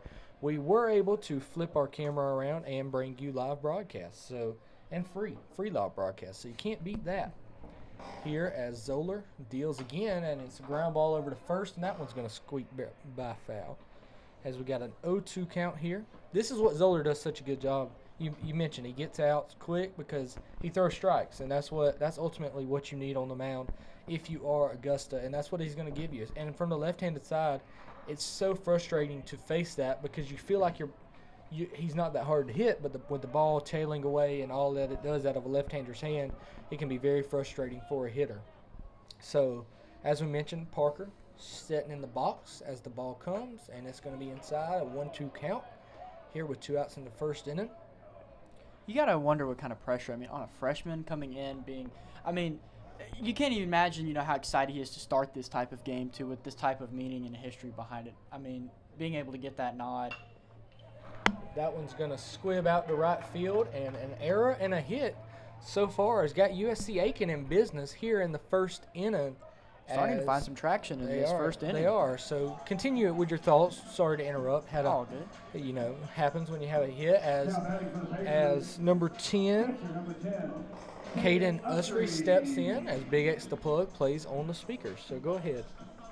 Yeah, what I was saying was just, being able to get the nod for this game, be able to come out here in front of this crowd and just in this ballpark and pitch, opening, it's got to be really exciting. But as we had mentioned before as well, too, they have a plethora of games coming up that we'll get to later on in the show here coming up. So I know that Coach Howell is going to want to get many pitchers on the mound tonight, keep arms fresh as much as he can. He was kind of telling me a little bit before the game while we were down there talking on the field that that they played a lot of games last week, and this is a really important game to them. But being able to keep the momentum rolling and keep arms fresh as that one's popped up towards right field, that one's going to actually go foul and go to the bleachers. Keeping the ball rolling, keeping the momentum going, keeping the guys excited and wanting to play something that's going to be really important. Yeah, I think for sure. And Usry, the batter, Caden Usry, is batting .253 on the season, 24 hits, over 95 at-bats. He's got 5 doubles and a triple, no homers once again. But he has a real chance to do some damage here in a 2-1 count with runners on first and second. What have you noticed about this USC Aiken team through their struggles, Avery? Like, what have they done well despite having a season they don't particularly like over there? Well, I will say they have been consistent with the bats. At least several of their players have. Josh Sharp, Brock Myers are just 2 examples, batting over 300, which is a very solid stat line for sure. And right now we can see that their bats they're on, and I think they're trying to play a little bit of a I like to call it Bobby ball. They're trying to get them on, get them in, and get those runs in. So right now I think they're doing what they're supposed to do right now. Back to a full count, though, so it'll be interesting to see how we get out of this. Yeah, Zoller on with a 3-2 count. Runners will be in motion here. Zoller to the plate as he's going to ground it. Usry's going to ground it over, and Parker Ingram has trouble fielding it. And now the bases are loaded. A nightmare scenario here in the first inning for the Jaguars. Definitely not the start you wanted if you were Coach Howell. Patrick, what do you think about this start for the Jaguars? Well, I think it's a little interesting considering within the first 5 pitches, we've got 2 outs, and now we've moved into a loaded bases scenario with 2 outs. He had a full count, and it was a very reasonable ground ball. that he could have easily fielded and thrown for the next out. But that's not the way things are looking right now. But obviously, you got to wonder if Coach Howell maybe comes out here and just kind of settles him down a little bit. I mean, he looks composed on the mound. Unfortunately, it's just due to some fielding errors that have been occurring. But you got to wonder how he's feeling right now after a really quick start. Now sitting here with loaded bases. Yeah, I mean, I agree. I think if there were 3 hits that got these guys on, you would see Coach Howell out there to calm him down. But with it being errors, I think he trusts Zoller to know that, listen, this isn't you. You're pitching well. Just we'll wind up making plays. We're a little bit starstruck right now, but it happens. It happens. And he's going to get the jitters out. Yeah, get you the got to get the nerves. jitters out. Get the nerves. And I promise you, 1 run's not going to beat Augusta tonight. One run is never going to beat Augusta. So absolutely not. So now Zoller is in a little bit of trouble with 2-0 count here to Joseph Mazingo, who bats a low 244 on the year with 20 hits, 7 doubles, and he does have 2 of Aiken's 8 homers this season. So definitely a power threat. And now he's here in a 3-0 count. Zoller, one thing you can't do if you're Zoller is walk in a run. As he comes set, and the pitch misses low and in, and the Jaguars walk in a run here in the first inning. And here comes Coach Howell out to the mound, just as we were discussing. And Mullen Raleigh comes home to touch and give Aiken their first run as he yells to his dugout, fired up, trying to get this upset victory over Augusta here tonight at SRP Park. Justin, you've played some baseball in your day too. What do you think Coach Howell is going to be telling him right now? Listen, I do have 1 start in a minor league baseball stadium at Grayson Stadium in Savannah. There you go. So I know what it was like to be in this spot. I was a sophomore when I started there against a really good Cavalry Day team. If you ever played them in anything, you know they're really good. So, and I had the same jitters. When you play, and of course he's at an even bigger level, so it's going to be even more, in bigger magnitude. So Coach Howell was going to tell him, listen, calm down, throw strikes. We're going to get out of this. We should already be out of this, but we're going to get out of this. So I think he's just telling him calm down and pitch his game. Look at that right there. Worked. Strike right down the middle there. 1 strike, 0-1 count here. Zoller from the windup now. Maybe that's something Coach Howell told him to kind of calm him down and get back in his rhythm as he comes to the plate here. It's going to miss a little high and outside. High and away, yes. The weather's gotten a little bit better here too. I mean, Sun's coming out. Sun is coming out a little bit. The sky's lightened up a little bit, so maybe we'll be blessed with some nice weather coming out here this evening. Maybe that rain can scoot a little north and just kind of escape us.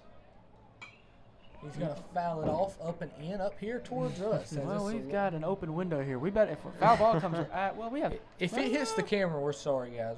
We will have to turn the camera off, but that's not to worry about. If the ball hits the camera, we need to go play lottery because that's a 1 in a million chance. That is a 1 in a million chance, and I'm willing to take my bet. Seems like we have a little action in the bullpen. The ball is drilled to the left side. It gets past the glove of Parker Ingram into left field as Warnock throws it into left, and he's going to get him out at third.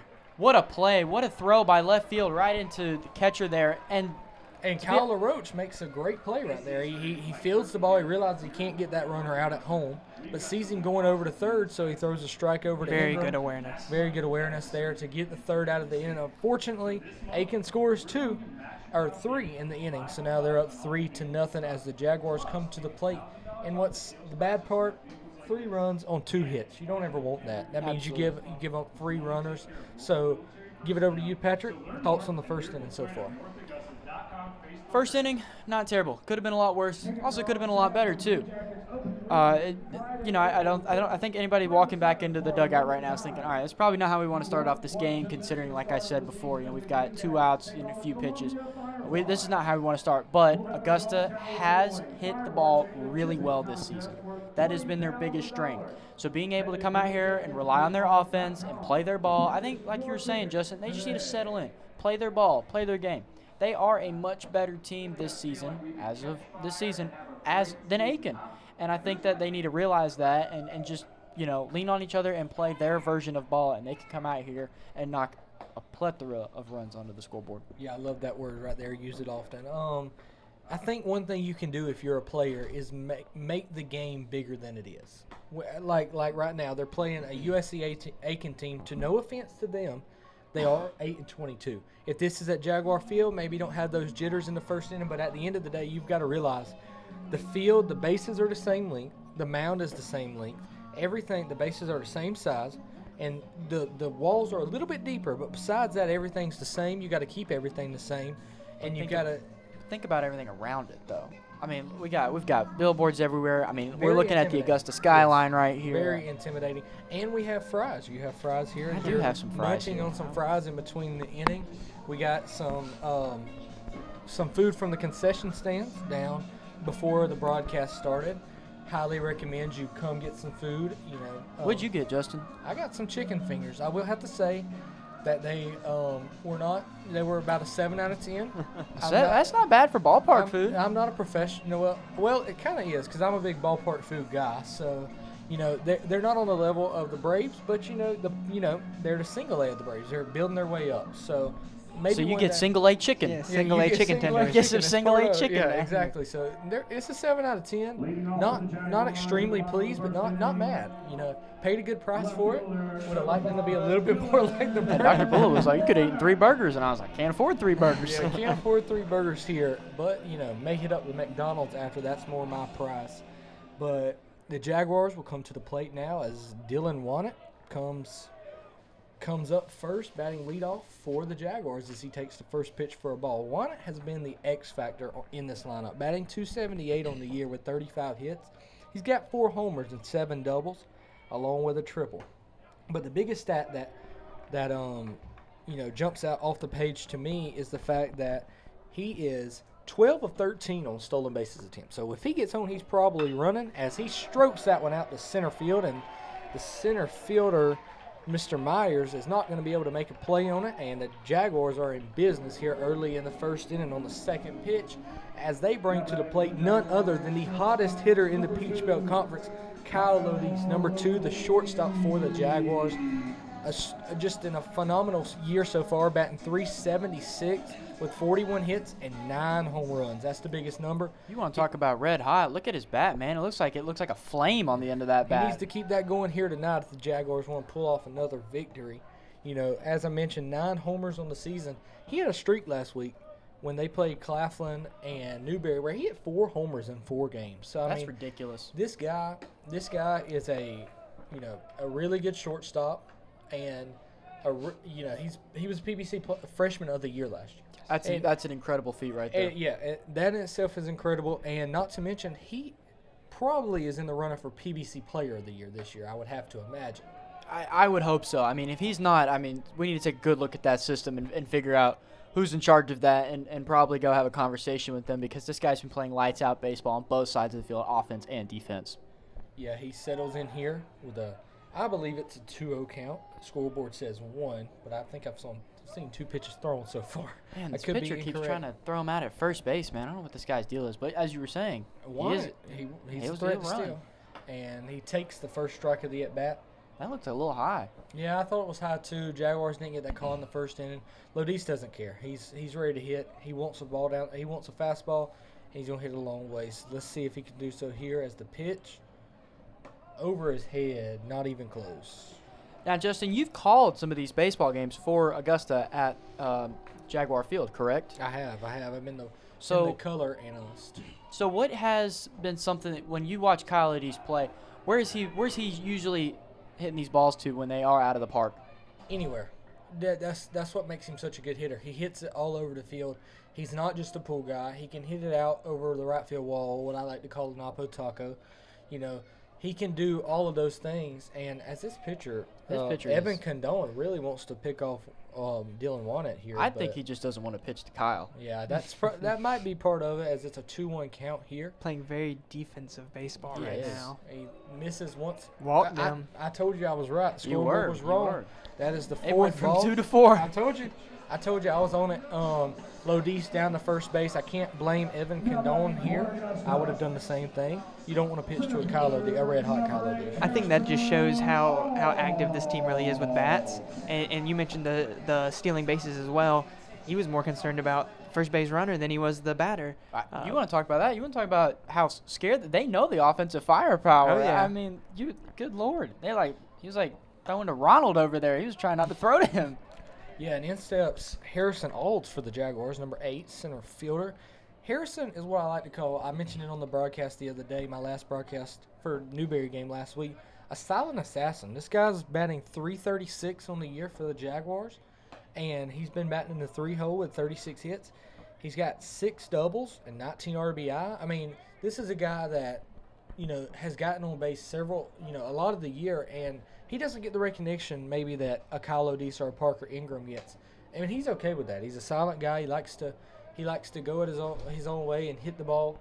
He hits for a great average. So it'll be fun to see here as the Jaguars are in business. Kyle Odis leads off first base, won it off a second. Cadone comes to the plate. As it is drilled down the left field line, it's going to hook foul right above the bullpen pitchers of Augusta. So Avery, you're a stats guy, no doubt. We've talked about it on the podcast. What's something in the stats that jumps out to you as far as Harrison Olds go? I mean, you talked about the average already. I mean, he's not just him, but the entire team for Augusta University. Their batting average, if one guy has a down game, the other 8 carry. I think something like that is just important for this team. Is that ball is also drilled foul. And we see it right now. I mean, even when they're not making the best contact, they are making contact. I think that's what stands out most to this Jag team. Whether it's a single, a double, or a home run, they get it done. And I think that's what's most important for this game. And that ball hits him in the head. Oh, my goodness. Yeah, and that is why you wear helmets. That is why he has a helmet on. Thank God he did.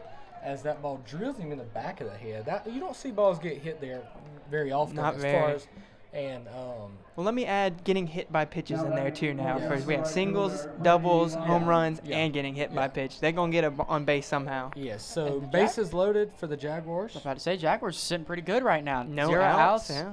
Bases loaded. Got your fastest man on third. We Something have short a comes in. mound visit. We have our first mound visit, as you'll see the umpire turn around in a second and notify the press box that they are 1 mound visit down. How many mound visits do they get? 5. You get 5 in a game. Mm-hmm. Don't think you ever need that many, but that's just my opinion. Here they go. They're playing. The Both teams having the same Jeopardy scenario feature. too. I know. It's kind of an interesting Bases start off. loaded. At least Augusta though had the No 2 outs, outs. yeah. No outs right now. They're in the hole right now. looking very good. Mess. And that's what you talk about with this Jaguar team is how deadly everybody is in that lineup. It's a violent lineup. It's a vicious lineup. And now in steps Brady Loughran, who was the best player throughout the first few weeks of the Jaguars season, and then against Georgia College ran into the outfield wall, got injured.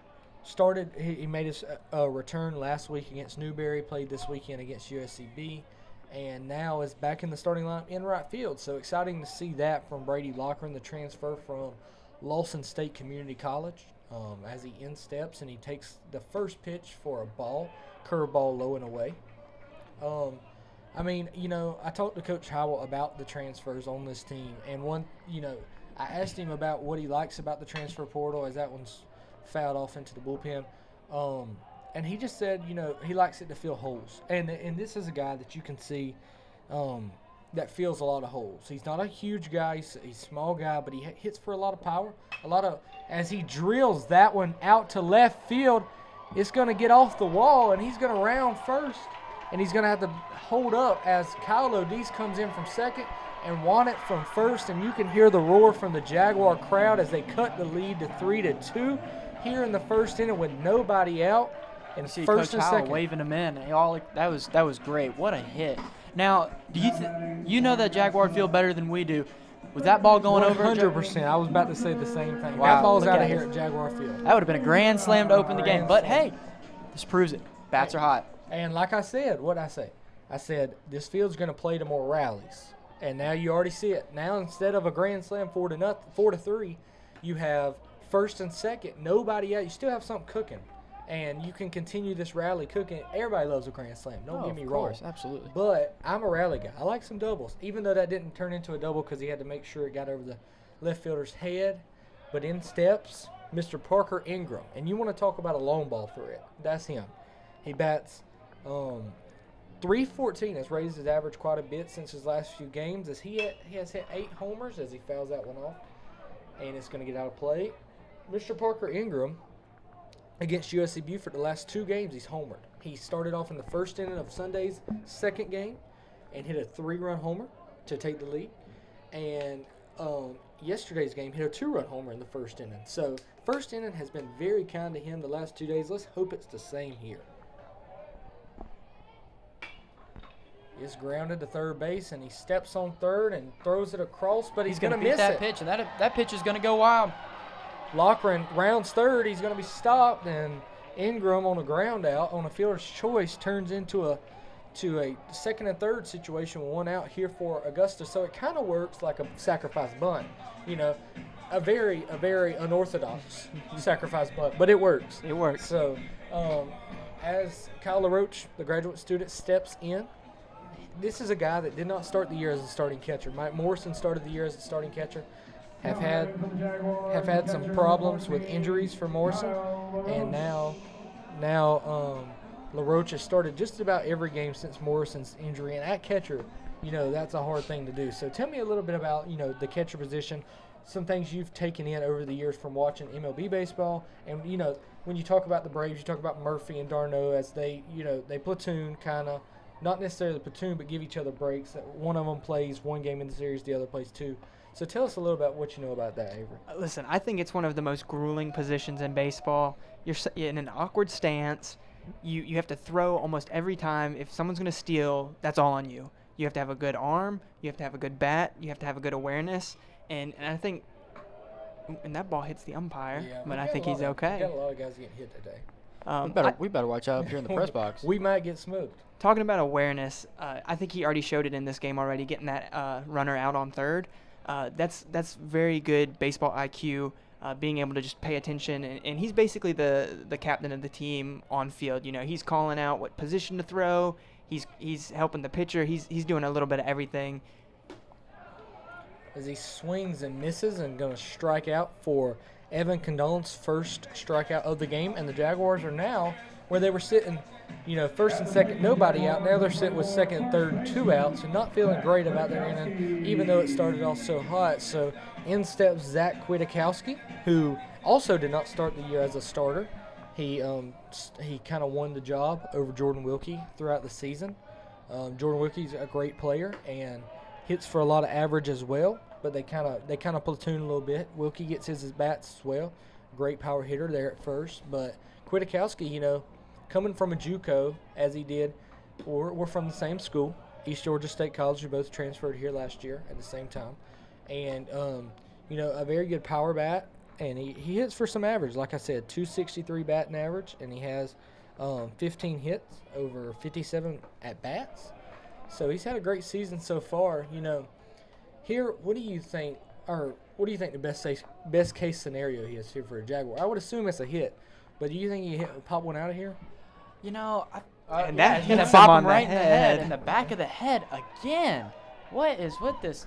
Good Lord. this is the Bases second- loaded Bases again. lo- I was going to say, right before he got bopped in the head, I was going to say just a nice little single right out to right field there just to allow the guy on third base just to jog right on in and move the bases a little bit and get another runner in even better scoring position. But I guess he'll take a little dink on the head and move on to first and load the bases up. Yeah, now in steps Jake Vachon, who has played a big part for the Jaguars, as he strokes out when it's going to be a ground out to second base. That's an unfortunate situation there for Vachon. Jumps on a fastball in the first pitch of the at-bat, but unfortunately right at the second baseman, and the Jaguars score 2, but they only cut the lead to 1. They did answer. They did answer. They That answered. is a good answer. And I promise you the Jaguars are going to score more than 2 runs in this game. So now, since, a great inning, not what you want on the mound, but it can get better. Let's talk about what's coming up for the Jaguars as they take on Columbus State this weekend here at home. Well, not this weekend. Actually starts on Thursday because of it being Easter weekend. You don't play baseball on Easter. It's a known thing throughout college baseball. They all get Thursday, Friday, Saturday series. Looking more like a Friday, Saturday series if you've checked the weather. But it is the Georgia Cancers. It is the Georgia Cancer game. They will be hosting that Yes. this Thursday, March 28th, at Jaguar Field against Columbus State. Like you were saying, that'll be a big game. Augusta has always been a huge partner with the Cancer Center here for the medical college. They've done a basketball game for it. They do a volleyball game for it. Now baseball is going to be playing a big role in that. So obviously they want to really work together and be able to promote things and be able to just have a good environment overall.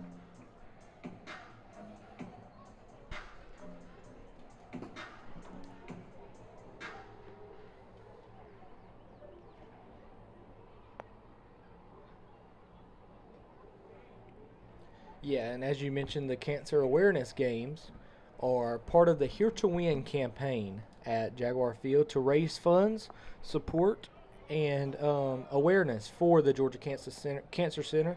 So thank you, Patrick, for giving us an update on that, as you did a beautiful job. So I really appreciate that. Thank you. No Thank you very problem. much. No problem. So the Jaguars, Gavin Zoller back out on the mound, number 47, and he will try to have a better inning than the first inning. Definitely needs to throw some strikes. As the first one misses, not sure where that one missed. That door keeps coming unjammed in the back. I don't know what it is. I think it must be like a faulty door. No, seriously, I went to go fix it the first time, and it was like part of the actual like door jam on the inside. And that one is belted to center field. That's just a routine fly ball. A little bit of a technical difficulty here. These wires are giving us some problems right now. They keep going in and out. See if that works.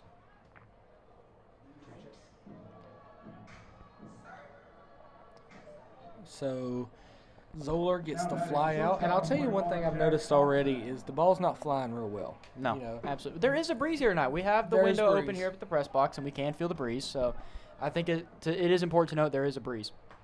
Yeah, and like you mentioned, big breeze. But I believe it's blowing left to right out in right field, as my partner Avery says.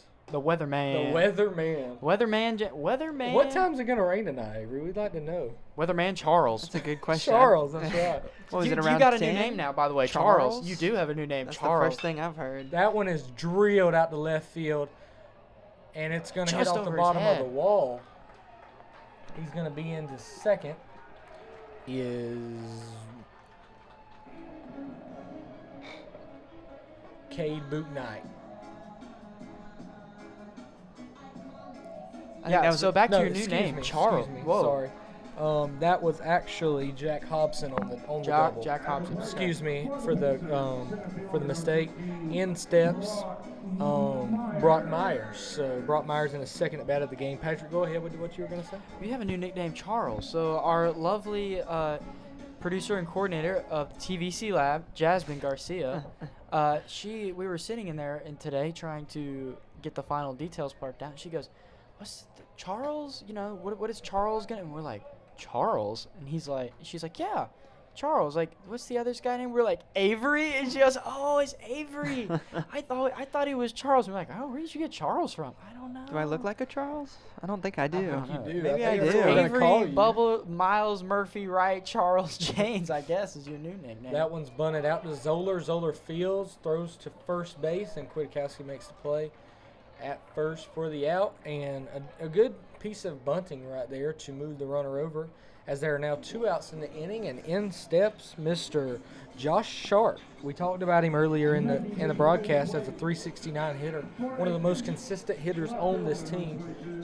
We talked about it not being a great season so far for Aiken, but they've had some bright spots, and he surely is one of them. As he steps in, a little bit of lefty-lefty matchup here. You got to like this matchup here if you're Zoller. What is Zoller's what's his pitch? What's he best known for? Like what's his best one that he does? Sitting behind the plates and calling them there at Jaguar Field, you can tell that his curveball's disgusting. He doesn't throw it a ton, to be honest, which is a little weird out of a left-hander. They like the off-speed, but when you got a fastball like he does, as that one is drilled just foul, thank the Lord. And when he has a fastball like he does, there's no reason to go to the curveball if you're throwing strikes. Now, mind you, I've seen him pitch against some not great opponents. No offense to those opponents, but Claflin, who's only got 1 win on the season, and Fairmont State, who was playing in their second series of the year. So haven't seen him pitch against some really good opponents, so you don't know what he will go to against a better lineup, which he is facing here against Aiken. Not the record doesn't reflect, but it's still a really good lineup. They score a lot of runs, just struggle on the mound. So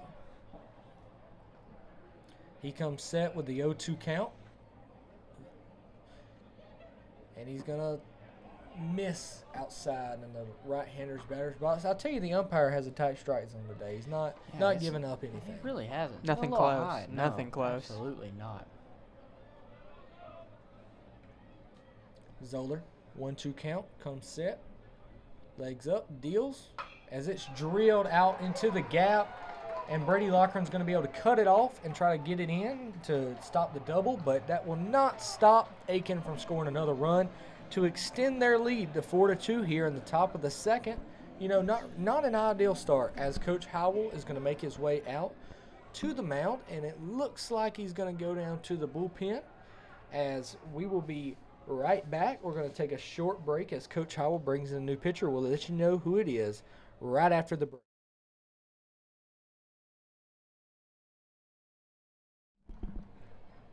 Ladies and gentlemen, your starting pitcher, Gavin Zeller.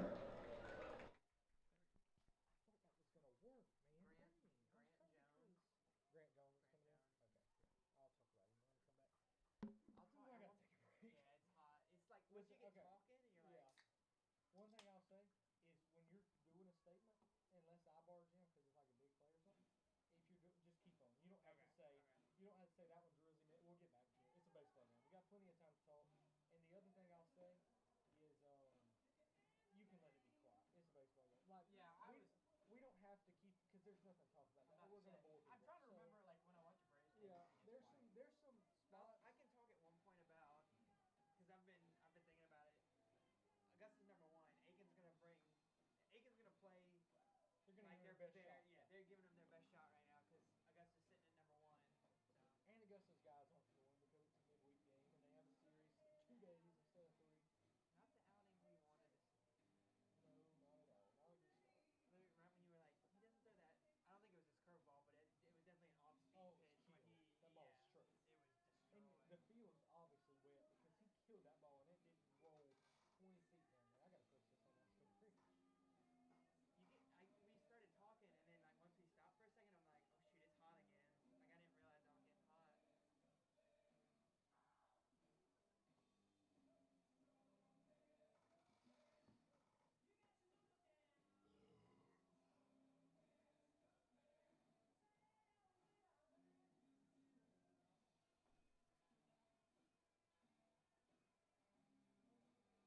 Yeah, because we started talking about. It. I think it's supposed to be My around. girlfriend says she can barely hear us. Your attention fans on the mound What did for she say? Augusta. Like just now? Number 37. I feel like it was a lot louder than when we first started. Jones on the mound Maybe for not. the Jaguars. And now batting for the Pacers. First baseman, number 34, Caper Well, Colaroli. walk out of here and go turn it on and see what you think. Yeah. That way we can get some real feedback. It's just the sports spot. It's YouTube. Or sorry, YouTube. Yeah. In now, Grant Jones for the Jaguars, as it's a stolen bag there for USC Aiken's Josh Sharp. In steps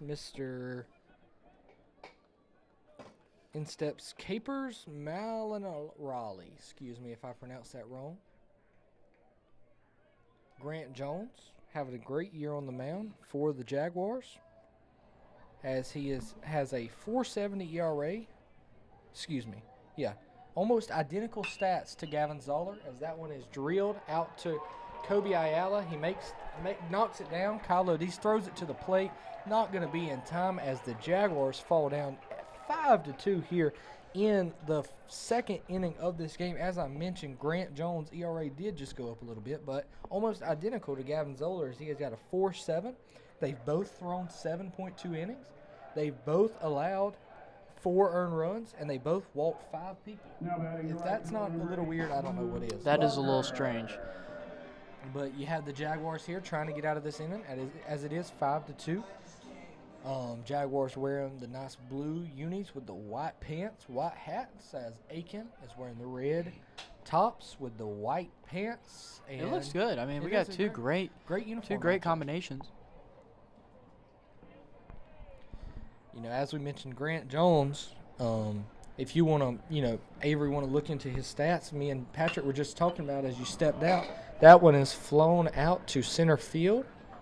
Harrison Olds is under it, and the Jaguars get out the inning, but not before Aiken strikes again with 2 runs here in this inning. And now it's a 5-2 ball game. Jaguars back behind the 8 ball again. We're down 3-0 going into the first inning. Scored 2 runs to fight back. Now they're going to have to answer again and try to cut this lead down. Looks like this is going to be a back and forth ball game. Just what you asked for if you are a baseball fan.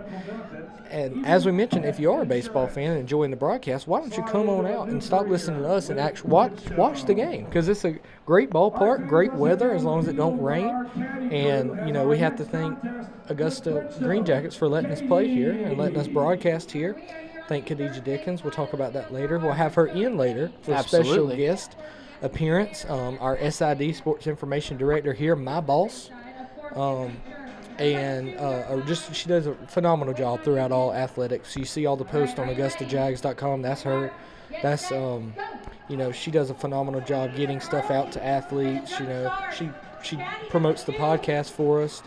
If you hear any loud noises, that is a race going around the dirt of the infield, and it looks like a very tight race. I think the kid on the right got him. I think he's the one that got him. You would know, as you guys are runners. You would judge that a little bit better than I would.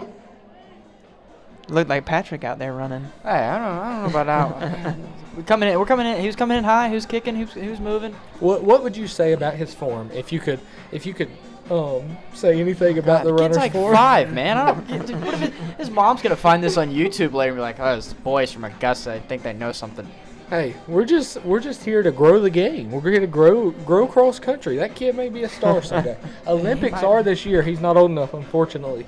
But it may be his thing one day. You never know. Maybe when it's in 2045 in Switzerland or something like that. I don't know. Maybe it'll come back to Atlanta. What are they playing through these loudspeakers right now? Is that like the chicken dance or something? Yeah, I couldn't tell you really what that is. I don't know, but it was some dance. In steps for the Jaguars, Kobe Ayala, the all-conference first teamer for the Jaguars.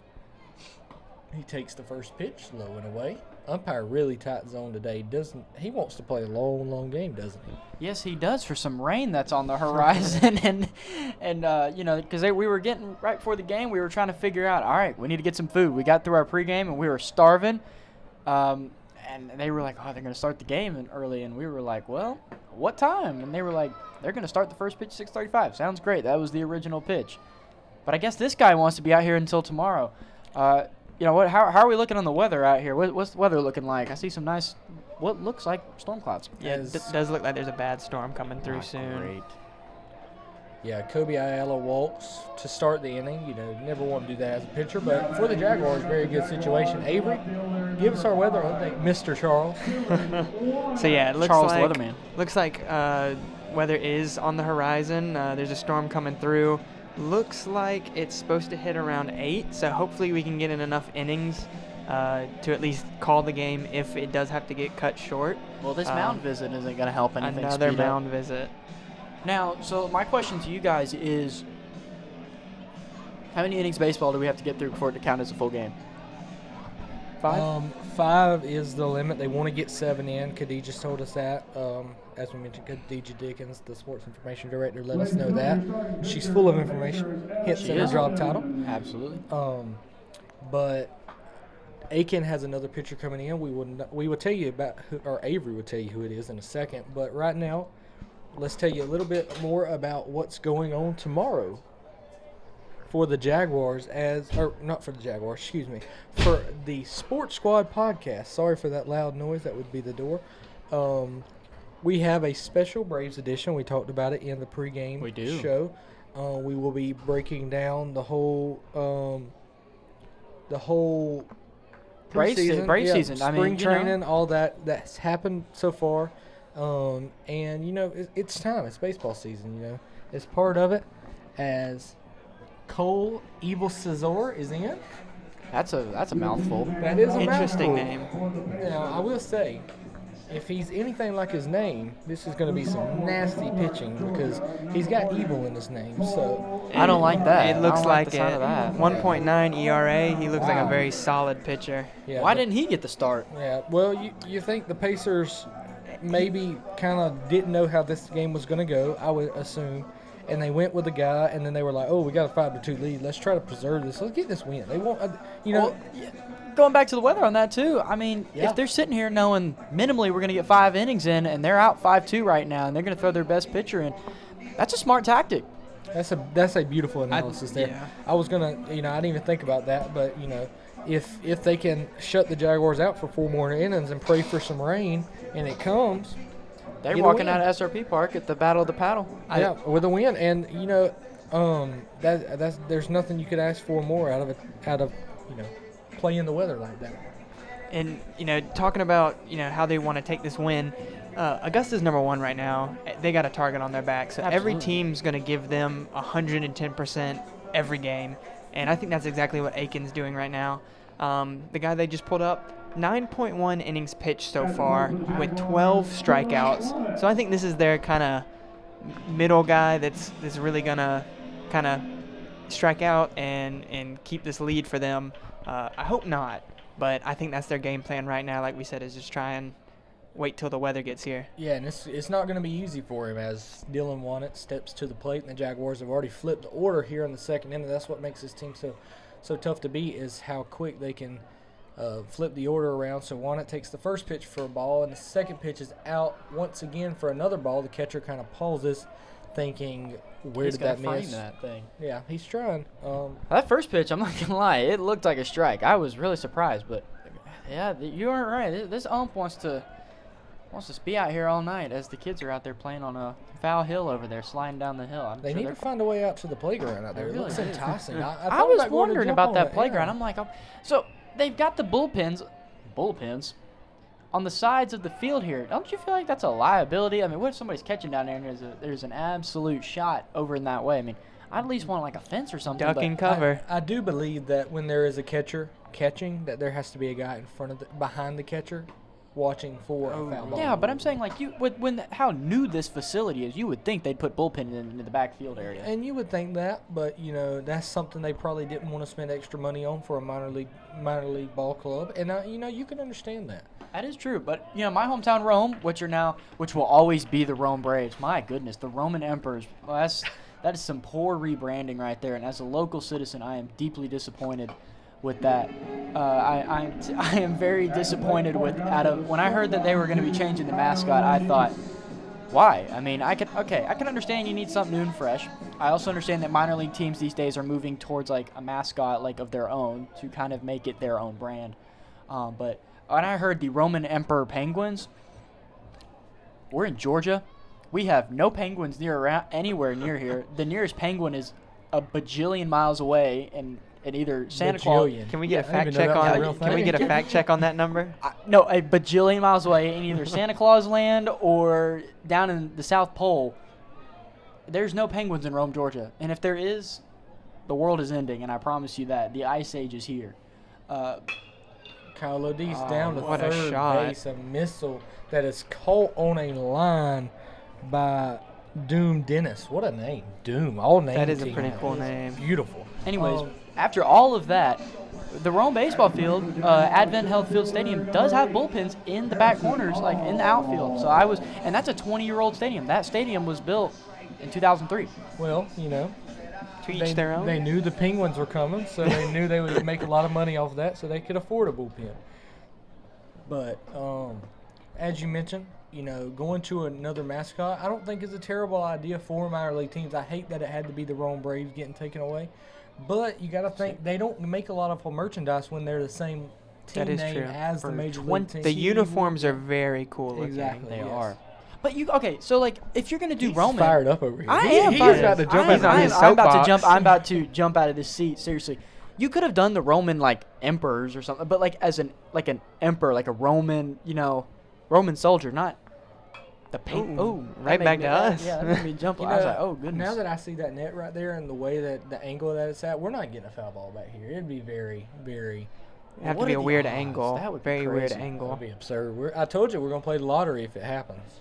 Oh, But shoot you. I'm going to buy a ticket. I promise you, we will own this stadium. We'll be able to call any game we want. But as Harrison Olds is in with first and second with one out, facing the pitcher. We tried to pronounce his name a while ago. Not real sure of the actual pronunciation, so I'm not going to screw that up here. Aiken fans are Aiken. not happy right now. And the pitcher walks off the mound. Excuse me, I say his name. Cole Evilsavor, as he throws the strike, and Olds fouls it off for a 2-2 count still. Aiken fans have not agreed with the umpire so far. I can understand. He's been a little inconsistent. But you're up 5-2. But you're up 5-2. You can't complain, especially with the season they've had. You need to, leads have been hard to come by, so you need to enjoy them. Olds, a little get-off-me ball swing as it's and the third baseman, Doom Dennis, cannot do anything with it as the Jaguars basically bunt their way on the first base. Bases loaded with only one out as in steps none other than Brady Loughran. Brady, we mentioned is a transfer in. He's been a huge part of the Jaguars' success this season. He's hit some homers. He hit some homers in that early West Georgia first weekend series. So he's going to try to hit he doubled in the first at bat. He's going to try to do or singled. It wound up being a single, but it was off the wall. He's going to try to do some more damage here as he hits the first over the shortstop's head, and Wanet's rounding third, and he's going to dive. Save. Wow, Save. look at that. All What right. a play. 5-4 game. The Jaguars repeat what they did in the first inning to cut the lead to 5-4, and they're still in business with first and second and one out. I said, could he do it again? And he does it again. The same exact thing he did in the first inning, just not over. It was in front of the left fielder. And all he had to do, he just a nice little shot right there to left field just to get over his head and let it drop. Make sure that he can't catch that and make sure that left fielder has to run up and try and make a fielding play with that. Excellent hit by him. And great base running by the other two Jaguars. Round in second, being able to come all the way in for that and make a sliding play. That one's popped up right there to center field. Looks like the It's going to be a second little more baseman. shallow as the second baseman. This going to grab that. Yeah, so on at second, got Harrison Olds. On at first, as we mentioned, Brady Loughran. As there's two outs here in the bottom of the second, and Kyle LaRoche steps in for the Jaguars. Kyle LaRoche having a good season of his own. He's batting a scorching .442 this season with 19 hits and 43 at bats. He's got 4 homers on the season, including a grand slam in the win over PBC foe Georgia College. So a big grand slam. I was on the call for that one. Scorched it over the left field wall to take a lead. So he's got some clutch genes in him. Senior leader, too. One of the veteran guys on this team, too. I know a lot of guys got to look up to him in the way that he stayed here, trust the process, and trust the coaches, and work his way up to where he is now. He swings and misses on the curveball. Struck out in his first at bat. Obviously not seeing it well so far as he's in an 0-2 count here again. And going to hope for some better fortune as Evil Cesar throws another curveball. He's really got his off-speed stuff working, and his fastball is obviously a good velocity. 90. Last pitch. Was it 90? Yeah, I didn't. 90. Oh, that's a cool feature. I'm Yeah. glad you noticed. We Where'd don't you see have that? that at Jaguar Field. It's up in the right-hand corner. As That was LaRoche takes 89 another on that ball. one. Yeah, he's throwing some cheddar out there as here in the early innings. He came out the pen in relief of Evan Condone already, and LaRoche is going to try to hit one and to the shortstop. Fields throws it to second base for the third out. And that's going to be all for the Jaguars here in the bottom of the second as they score 2 runs on 2 hits. And they cut the lead to 1. And so now USC Aiken leads 5-4. And we'll be right back with you after this break here when the Jaguars take the field.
Welcome back here to SRP Park as we have the USC Aiken Pacers taking on the Augusta Jaguars as the Pacers come back to the plate here in the top of the third inning.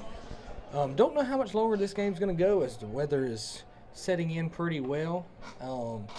It's very much on the way, the rain is, as it's supposed to rain the next 3 days. So, going to hope we can get this one in here at SRP Park. Always a great time when we get to come here, but don't want it to get cut short. We only get this night once a year. Absolutely. Really want to be able to enjoy it, yes. I think it's a great night for both the schools and their fans and, the athletic departments and family members that can make it out to come and watch the game and be able to, watch their, family members watch their kids playing in an amazing park, allow for fans and classmates and friends to come out and enjoy this park, enjoy the North Augusta area. I mean, this is a wonderful area. I mean, you have the Riverwalk that connects to the Greenway that runs all the way up and around North Augusta here.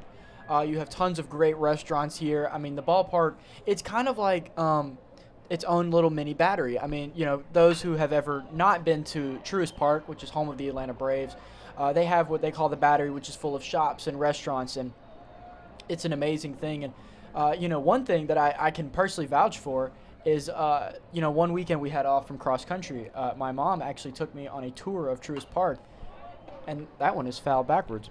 Got a 2-2 count here on the batter, number 10, Caden Usry, the catcher here for USC Aiken. Yeah, so we went on a tour of Truist Park, and they showed us all around, all the different booths, all the press boxes, all the different amenities they have. We were actually lucky enough to see some of the locker rooms and whatnot because they were still down in spring training. And we walked around the Battery and got some food, and it was an amazing ballpark. And I've been to the ballpark for a few games, but I thought it was an amazing place. So you guys, people do need to go check it out too. Yeah, for sure. I'm a big Braves fan, but a big going Braves fan. Grant Jones did strike out Usry, and the Jaguars have one out here in the top of third. But as you mentioned, this is a little bit of a mini Battery. I'm a big Braves fan. I had partial season tickets as that is going to be a hits batsman as Mazingo is down to first base on the hits batsman. But I had partial season tickets 2 years ago, the year after the World Series. Went to about 13 games. Went to watch them in Cincinnati. I'm a big Braves goer, but nobody doesn't like the Battery. I've been on a tour, just as you mentioned, I've been on a tour and got to go into locker rooms and all that good stuff. But nobody doesn't like Atlanta. There's a reason why they are the best at everything in the league. And that's not being biased. They are a first-class organization. First-class organization, for sure. And to do all that, not being a big market team, I think speaks volumes to who they are as a organization. But this is certainly a mini Battery of itself. You got the Swank Company shop on the outside. You got some restaurants in here. Southbound Barbecue. Yeah, I know my girlfriend likes Swank, so that's the only reason I know what's out there. Don't think I shop at Swank. I'm not gonna put that on the internet because I don't. But so USC Aiken got something going again as they dribble that out, and it's going to fall foul, fortunately enough for Augusta here in the second inning as Grant Jones has an 0-2 count on Doom Dennis. We've said his name a lot already. We really have. It's a cool name. Yeah. Dune? What's up, Dune? It's like the movie. Doom. I know. It's got an M. Oh, it's Doom. Doom. Like Doom. I thought it was Doom. Dune, like No, the it's movie. Doom. I see. Doom. Oh, that's Doom. even cooler. Here comes Yeah. the Doom. Yeah. That's a super villain name. Yes, so Grant Jones working himself out of trouble here with the 0-2 count. Tries to pick off the first, but to no avail.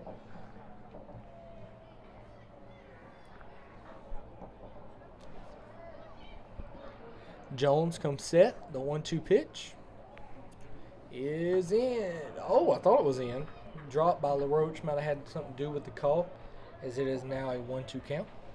Looks like, Avery, you can kind of see it better than we can. It looks like the stadium's filled in pretty good tonight. Feels like there's a pretty decent crowd. It's definitely a loud crowd for sure. We've heard them a couple times from both sides.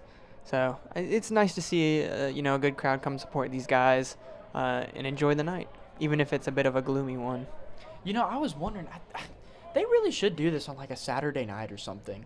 Like, you know how many people would come out and that, how cool that would be? Like, I know that a lot of the sports teams, and I can speak for the track team and stuff like that, they have practice a lot. They practice every weeknight. And so I know that if a lot of those teams, and that one is going to be fouled just over the right side. all these sports teams have, stuff going on, and I think if they did it on a Saturday night, I think they would be able to draw a bigger crowd. Yeah, I agree. I think the problem is with it, this is technically not a conference game because of you only play 3-game series. This is just kind of a, midweek game, but they like to do it at SRP. I get the idea of it, but my whole ordeal is, that one's flown out, and Harrison Olds is going to make a running catch here for the second out at the inning.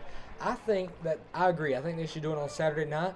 I think that they should do it, they don't want to. The problem is they want good weather. So, Right. so the time of year that you get good weather is during conference baseball, and that's your problem. You don't want to play a game at SRP Park in the midst. But I still think that you could play a USC Aiken series. The series you could play it as a conference game here at SRP Park. I know I don't like to bring up.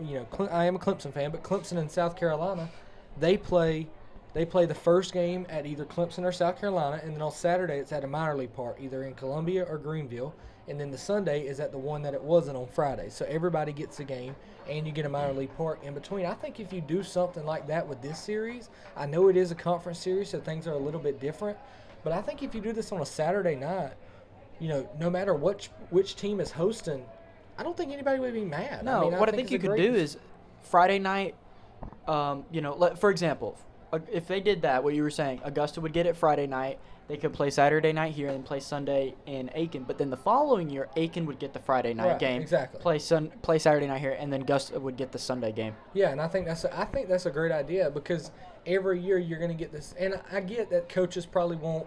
I want the 3 games at home because that could be a deciding series. But at the end of the day, it would really – that one is drilled to left field, but that is a major league fly ball there as it is fielded there for the 3rd out of the inning. Lost it for a second. Yeah, I He's did throwing too. his hands up. The sky's a little bit gray, so hard to see the baseball for sure. But the Jaguars don't give up any there. First time today, as it is a 5-4 ball game here at the SRP Park, home of the Green Jackets. And we'll be right back with you here in the bottom half of the 3rd inning when the Jaguars step up to the plate.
Hello and welcome back to SRP Park as we have a special guest here on our right, Sports Information Director, SID, Khadijah Dickens. Welcome in. Hello, how are you?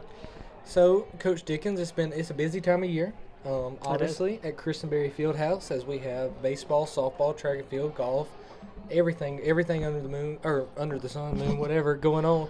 So, what is this time of year like for you as far as being so busy every night of the week? Honestly, it's kind of fun. It's one of those that there's always something going on. There's always something to talk about. I know a lot of sports information directors get to a point in the year where there's not a lot going on. They're kind of trying to make some things up on the fly, and I don't think that we have that problem here in the spring. There's always something going on. There's always a game to go to. There's always some good stuff for social media. So I think we're in a good spot. Is it busy? Absolutely. But I think it's a good busy. Yeah, so with this baseball team, we've talked about it several times here tonight on this broadcast, sitting at 19-12, the best record in Coach Howell's era so far. What has it been like to know, during the week or during the weekend that this baseball team is going to go out on the field and get wins? I know you're not like the coach of the baseball team, but for the department, what does it do for the sports, just as a whole? I think it just boosts morale in the department in general. We're all very close-knit. We see each other every single day. So when someone's doing really well, it's kind of infectious. It rubs off on everybody that sees them. You're excited for them to go out and play on the weekend. You see Hal in the office or in the hallway, and you're excited for his team to go out. And I think that also on the personal level, we're excited just for him to see growth. Like we've seen growth with this team every single year. And we know how hard it is to win, especially in this region for baseball. You have some really heavy hitters in this region for baseball. For sure, for them to be doing what they're doing right now is really impressive. So. Yeah, and Zach Kwiatkowski struck out right there for the first out of the bottom of the third inning. We have our first rainfall coming down as well. I'm looking at the lights right out there, and it looks like the rain is starting to fall. So we will see how that will settle in tonight as we are almost 3 full innings to this game. Khadija, my question to you is, how big is this game for Augusta University Athletic Department? Like, how has this really helped grow and benefit the athletic department, and how is this viewed around the athletic department? I think this game is great just for a community aspect. One, you're playing a team that's not that far away. So it's different if you're playing a Georgia Southwestern, if you're playing a Flagler, because their fan base isn't going to come. For a game like this one where it's Aiken and all these fans are right here, I think that grows the sense of community. It grows the sense of belonging. Like, we belong in this area. I think that we're a unique program because we're the only show in town. We don't share a city with a Division I program or a bigger program. So we are the only show in town. So games like this make people feel like they have a very special game to go to. Sure, you can go to a game at Jaguar Field anytime, but games like this, it's just something special, and I think people really support it, even on a day like today where it's going to rain. You still got a whole bunch of fans come out. So. Yeah, I wanted to ask you, so, as a whole, the whole department has been phenomenal this season. We've seen the women's basketball team make the NCAA tournament for the first time in 8 years. The baseball and track to make the PBC tournament for back-to-back years. The men's basketball team, a little bit of a down year, but they were still very good. They're still, getting everybody's best shot and all that. What is it like to have, at a Division II program, it's hard to have so many good sports, but here at Augusta, I didn't mention the volleyball, almost, going to the Sweet 16, or they did go to the Sweet 16. What's it like to just have so many good athletics? I think that there's a sense of pride that we have here. Like, I think that there's a lot of programs that have kind of been built from the ground up that are now expected to do well. Like, we expect cross country to go out and win. Like, that's kind of the expectation. Oh, jeez, you're putting that pressure on us now. But no, that is our expectation. That is a good expectation to have, and I think that that's something that has to be built. A lot of programs don't have that. A lot of programs go into the new season or the new athletic year thinking like, maybe we can do something here, where I think that we've kind of built this program to a point where we say we have a lot of pride in this, and like, we expect every single team to be doing something great. And I think that's almost like an off time if someone's not doing well. And I think a lot of programs, like I said, don't have that. They don't have that sense of pride walking around. They don't have that, like, we win here. And if we're not winning, we're working hard to build it and everyone can see it. So I think that that general sense of all of that together, it makes it a fun place to work. It makes it an awesome place to be because everyone's just positive and building all the time. So. Now, so this is the second full year, correct, for new AD, Ryan Urlacher. Mm-hmm. What is some of the things that he's really helped grow this university for in the athletic department? What's something that he's done really well? I think that there was a lot of things that were a bit stagnant. Facilities, like just growing the program, getting some things done that I think that were stagnant for a while. And I think he's been very forward-thinking and forward-pushing, if that makes sense. Mm-hmm. Like, we're always looking for the next thing. So we're trying to check things off the list that people know that we've needed things for a long, long time. Like we've Absolutely. needed some facilities for cross country. We've needed some facilities for baseball. So I know that when he came in, he said, look, this is what we're lacking. We need to hit these things first before we go to the next thing. Like we need to make sure that cross country and tennis has a home immediately. Like that's I was not- actually out there this morning doing a workout, and I saw them working on it, so I was Yes. happy to see that. Yes, so they are out there working. So making sure that everybody is taken care of, that our student athletes have the best possible experience. I think that a lot of places you go to, I don't think there's a lot of emphasis on student athlete experience. We're here, I think on the administrative side, we're doing everything that we can do to make sure that student athletes have the best experience possible. So That one is drilled out to right field, and the Jaguars are going to tie this game here in the bottom of the third. Dylan Wannett with an RBI single, driving in Kobe Ayala after the walk and the wild pitch that advanced him to second base, and then on home on the Dylan Wannett single. So the Jaguars here 5-5, which is a big deal here with the rain setting in, because if it does go final after 5 innings, we're either going to have the lead or be tied, or if we don't get to that point, you don't feel like you lost the game anyway. So what would happen if we did get to that point where they had to call the game before 5 innings? so they wouldn't, nothing would count. So It would just be practice. we'll count it as a moral victory. I think on both sides of this. This game is important for both teams because they will see each other at a Peachville Conference series, and that series is going to be critical for Peachville Conference tournament seeding and all that stuff. So even if the game doesn't count, it still is very, very important for all of these guys. So Yeah, I wanted to ask, they're sitting at first, the Jaguars are sitting in first place in baseball for the first time in a long time. I haven't, calculated all how many years it's been, but it's been a while. And the women's basketball team topped the PBC conference at one time. The men's basketball team, were all right, and the cross country won the conference, and volleyball won the conference. It kind of feels like Augusta's the kings of the PBC.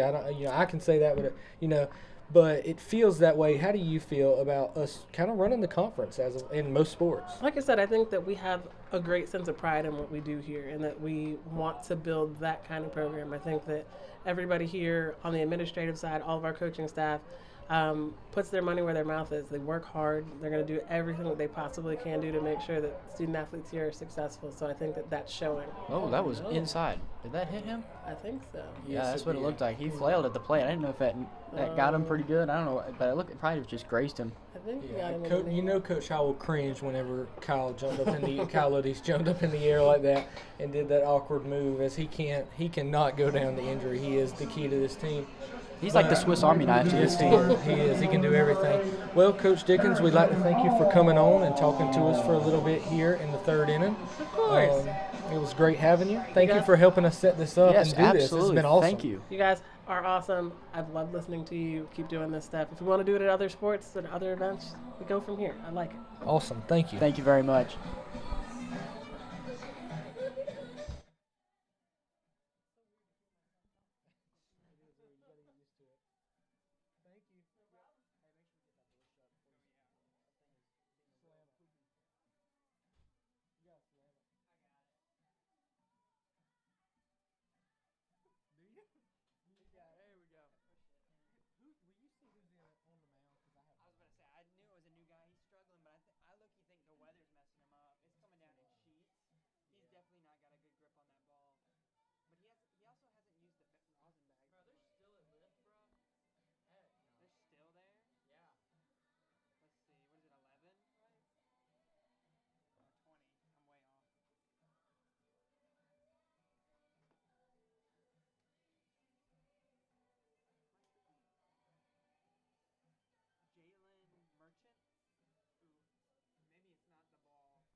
Welcome back, as we'd like to thank Coach Dickens for coming on to talk to us. But a little bit of an update here, as the Jaguars are still at the plate with first and second, and it's now a tied ball game, brand new ball game, 5-5, basically 0-0. Kyle Luddies took a hit by pitch. Dylan Wannett on by way of a RBI single, knocking in Kobe Ayala, and Rain is still falling, but not bad. It looks like it's just a heavy mist. It looks like it's nothing terrible. These are really good lights out here, so you're able to see a lot. But it is coming down, but it doesn't look like it's anything that's have too much of a dramatic effect yet. Yeah, and sorry for not mentioning cross country when I was asking that question to Khadijah. I meant to mention it. There's a lot of sports here. Get a little snack sometimes when I'm speaking about it. But I should just not name all of them is what I should do. But it's part of I can't help it. So he's gonna get another. hits. That was a rough pitch. one. 82. The new pitcher on is tell us who, Avery. We did not get that. Jalen Merchant, number 20.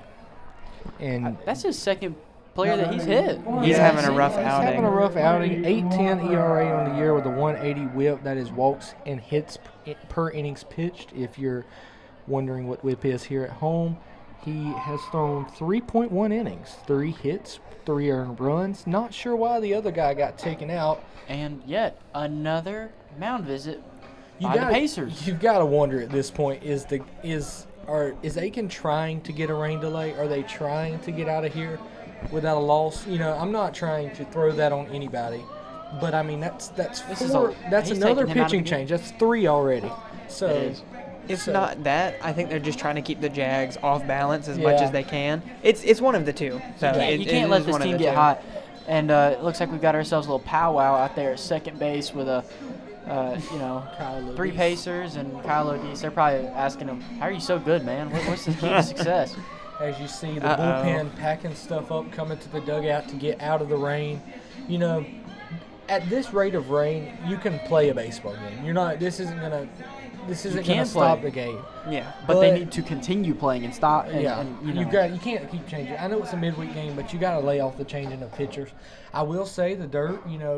This rain actually helps the dirt. It helps it stay consistent and the right consistency. And so it's not bad as long as the players can handle the rain. This game will continue. I feel, but if that thunderstorm comes, we could start to get in some dangerous lightning, and you never want that. You can't play baseball in that, especially with metal bats here at college. And the Jaguars have everybody in the dugout now. They do. So They do have the bullpen going. Looks like the bullpen is getting a little active over there, but looks like all the spectators that were here were kind of sitting down lower have now moved up underneath the awnings that kind of stick out from the second deck. So trying to stay dry. I know there's a couple booths with people up there right now, and I know we've got one booth right off here to our right and 2 more off to our left. Yeah, got another pitching change, of course. Who is it? Lucas Heiberger? Heiberger. They got some names on this team, I'll tell you that much. He's Yeah, got a they do. 6.14 ERA with a 2.18 WHIP. He's got 7.1 innings pitched, 11 hits allowed, 9 runs, 5 earned runs, but not been fortunate on the defensive side of things. He's walked 5 people and struck out 2. So a very, a guy that's going to get you out by way of ground balls and flyouts. Not a strikeout guy is what I'm trying to say. So Jaguars really need to pour it on here if they can.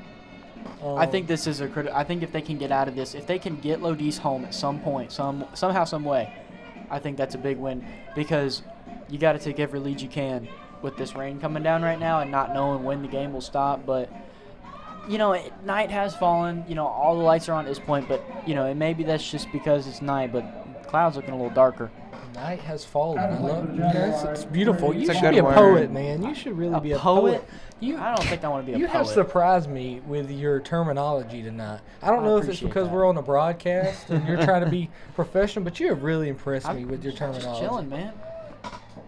The Jaguars have the bases loaded here with 2 outs. A real chance to just do some free swinging if you're at the plate here. Brady Loughran, who is 2 for 2 with 4 RBIs already of the 5. He drove in that last key. Nice Yes. little line drive to left field.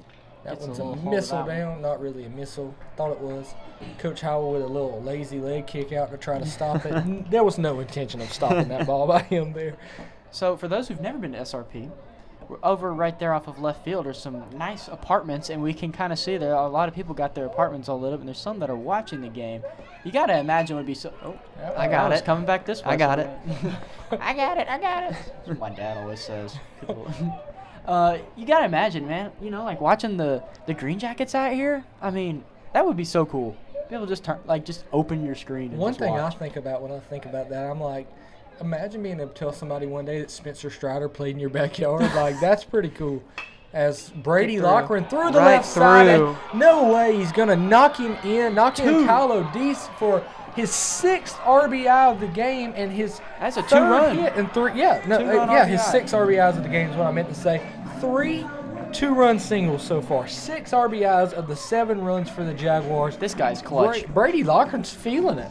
You know, returned last week. He's got 4 games under his belt, and now he's back and better than ever. Jaguars take their first lead of the game, 7-5 here in the bottom of the third. An inning that didn't look like was going to go very well for the Jaguars here when we were interviewing Coach Dickens, but has turned. Oh, how the turntables, if you will. So These lights are not too bright for him tonight. no, they are not. As Parker Ingram steps in, the always dangerous Parker Ingram, as the rain is, you know, keeping steady at that slow pace.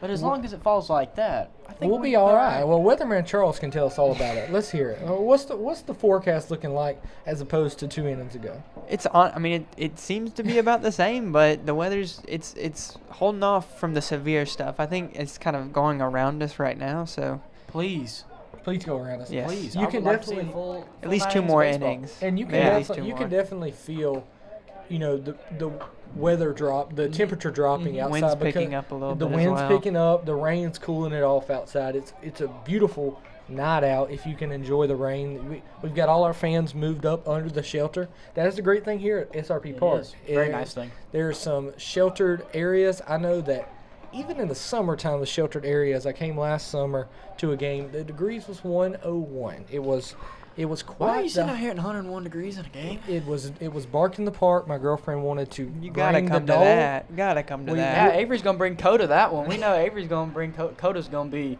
Avery has a dog named Coda, the Augusta Jags mascot, as some label it. I have a feeling we might see a Coda appearance, especially if Avery, you got a internship with the Augusta Green I Jackets. do. I will be working here over the summer, so I'm looking forward to that. Yeah, we're excited for you.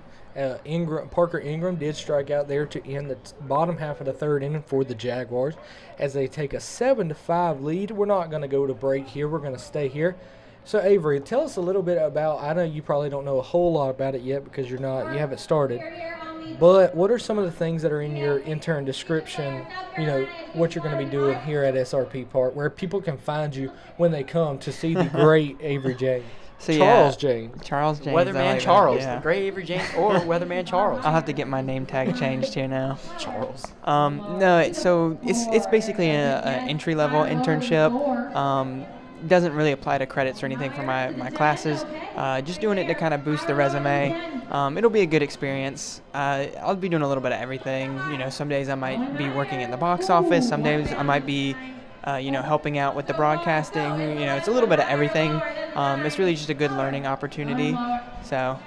You got to be grateful for that though. I think obviously specificity in an internship is always beneficial, but I mean there's nothing wrong with getting your hands, in everything and being able to be really versatile. I think that could go a long way for you. Right. Yeah. I'm really excited. You know, baseball's. I think it's safe to say baseball is my favorite sport, and especially to be working with a Braves organization. I'm really excited to do that. That's how you get your foot in the door. Oh yeah. So we'll see where this goes. I know once I finally do my real internship for school, the Green Jackets are also on the table again to do something a little bit more serious. So we'll see. Yeah, so I wanted to ask you, what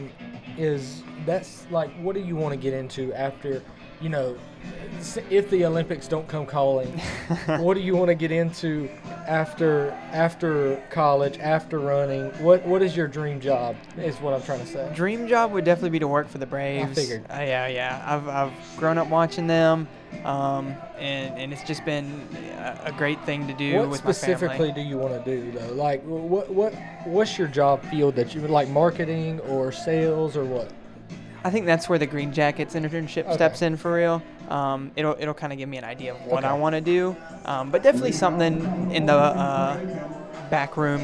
Maybe a higher level position would be nice. Just something where I feel like I'm a part of the Braves organization. I'd love to go out there and hit some bombs, but I don't think I have that skill. So Well, you may be you may take Alex Anthopoulos' job. You may be the next general manager for the Braves. that would be a dream. That would be a dream. I know that's got to be a very stressful job to deal with money on top of signing players and all that. But in steps on the mound, Josh Green for the Jaguars, a hard-throwing right-hander. He's got a 7.71 ERA on the season through 4.2 innings pitched. He's given up 4 hits and 4 earned runs, walking 7 and striking out 8. So Josh has been a real big strikeout pitcher. In 4 innings, he got 8 strikeouts.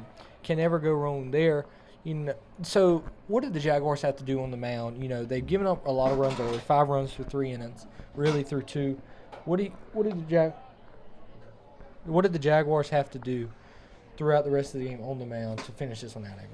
I mean, I think they just got to throw good ball, get the job done. They know what they need to do. And right now, out to a 1-2 count. So I think that's all they really need to do. Just get the outs, whether it's a strikeout, ground out, pop out, just get outs. Yeah, so Patrick, Dr. Bulla just stepped in and told us something, an update on the game. Give it to us. Yeah, it looks like that they're going to be playing, for sure, they're going to be just playing 5 innings, if I understood him correctly, too. I know I had y'all coming through the mics, and he was trying to be quiet. So from my understanding of that, he said the rain's coming down pretty good right now, so they're going to try and get through 5 innings and be able to call that. So we'll see if the rain, maybe we'll get lucky, but if not, I think we are expecting to just play 5 innings tonight. And very unfortunate here for the community to get handicapped kind of on a night like tonight by the rain. But it's part of it. Nature's going to do it, and it's going to rain. Tell Mother Nature what to do. Yes. So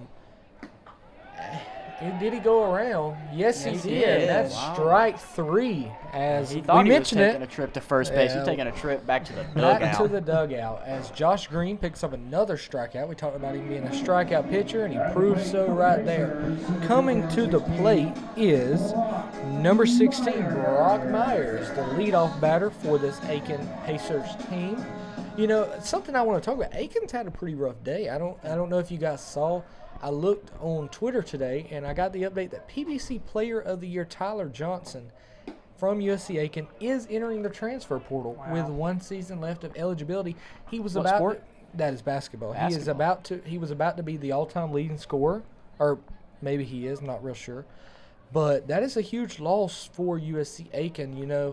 Losing a player that shoots it like he does. We've seen it. We saw it at Christenberry Fieldhouse this year. Not as much when Augusta went to play him there. But, a big loss for Aiken, and it's just pushing forward for the Jaguars, to be kings of the conference again next year, as the rest of the conference is sort of getting weaker as we go along.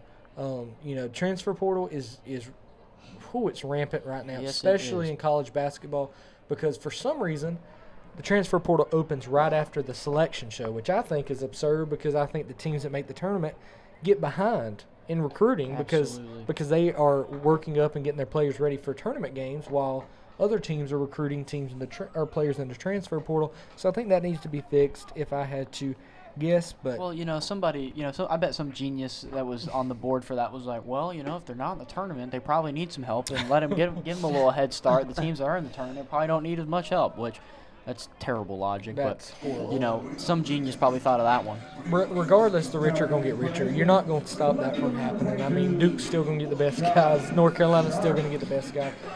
Kansas, Kentucky, they're going to get the best guys regardless. And Clemson is going to continue to get decent guys, develop them 4 years, make a run, and then restart. Exactly. That's who we are. And, there's no shame in that. And Southern will be old Southern. Oh, yeah. Yeah, Avery, avid Georgia Southern fan here. He's like the CEO of Southern fans. That's my I dad. gotta say, Big it's got to Dave. be tough to go to a school that beats them in basketball at the Division II It program. is. Not trying to brag too much, but our Jaguars, basically Division I, knocking off Georgia Southern there at Hanner Fieldhouse this year. So It hurts to say, but basketball was not good for Southern this they year did get at better all. over They the did. course. They and did. Coach Looks like we Howard, got a Coach pitching Howard's going to change come here. out for a pitching change. Going to take Josh Green out after that last walk to USC Aiken, and we will have the pitcher in a moment as Avery looks on to get it for us. But let's talk a little bit about you guys are doing track and field. We talked about it in the pregame show. What is Khadijah talked about? That's what they do. Having a student-athlete experience here at Augusta is a big deal. Mm-hmm. What have y'all realized, either one of you can answer, about being a student-athlete here, and what is so great about it? What made you choose here over other schools? And, how much you've enjoyed your experience, as we have some blaring loud metalhead music going on in the outside. Really loud music. I'm sorry if you're hearing any of that because I'm having a hard time talking. But go ahead and give me your guys' thoughts on being a student athlete here at Augusta University. I think the biggest thing was seeing how much Augusta was growing, and how well they were competing within the conference and how well they were, I guess, also at least for in cross country too, reaching the national championship. That's huge. I mean, a lot of people don't understand how hard of a feat that is. So when I was, being recruited and stuff, I think that being able to see Augusta in itself, I mean, the education is also really important. I mean, we are student athletes, and I think the education that you get here is really, really good, especially for the tuition as well too. I mean, it's no secret. College is very expensive, and I think that the education you get here is very reasonable.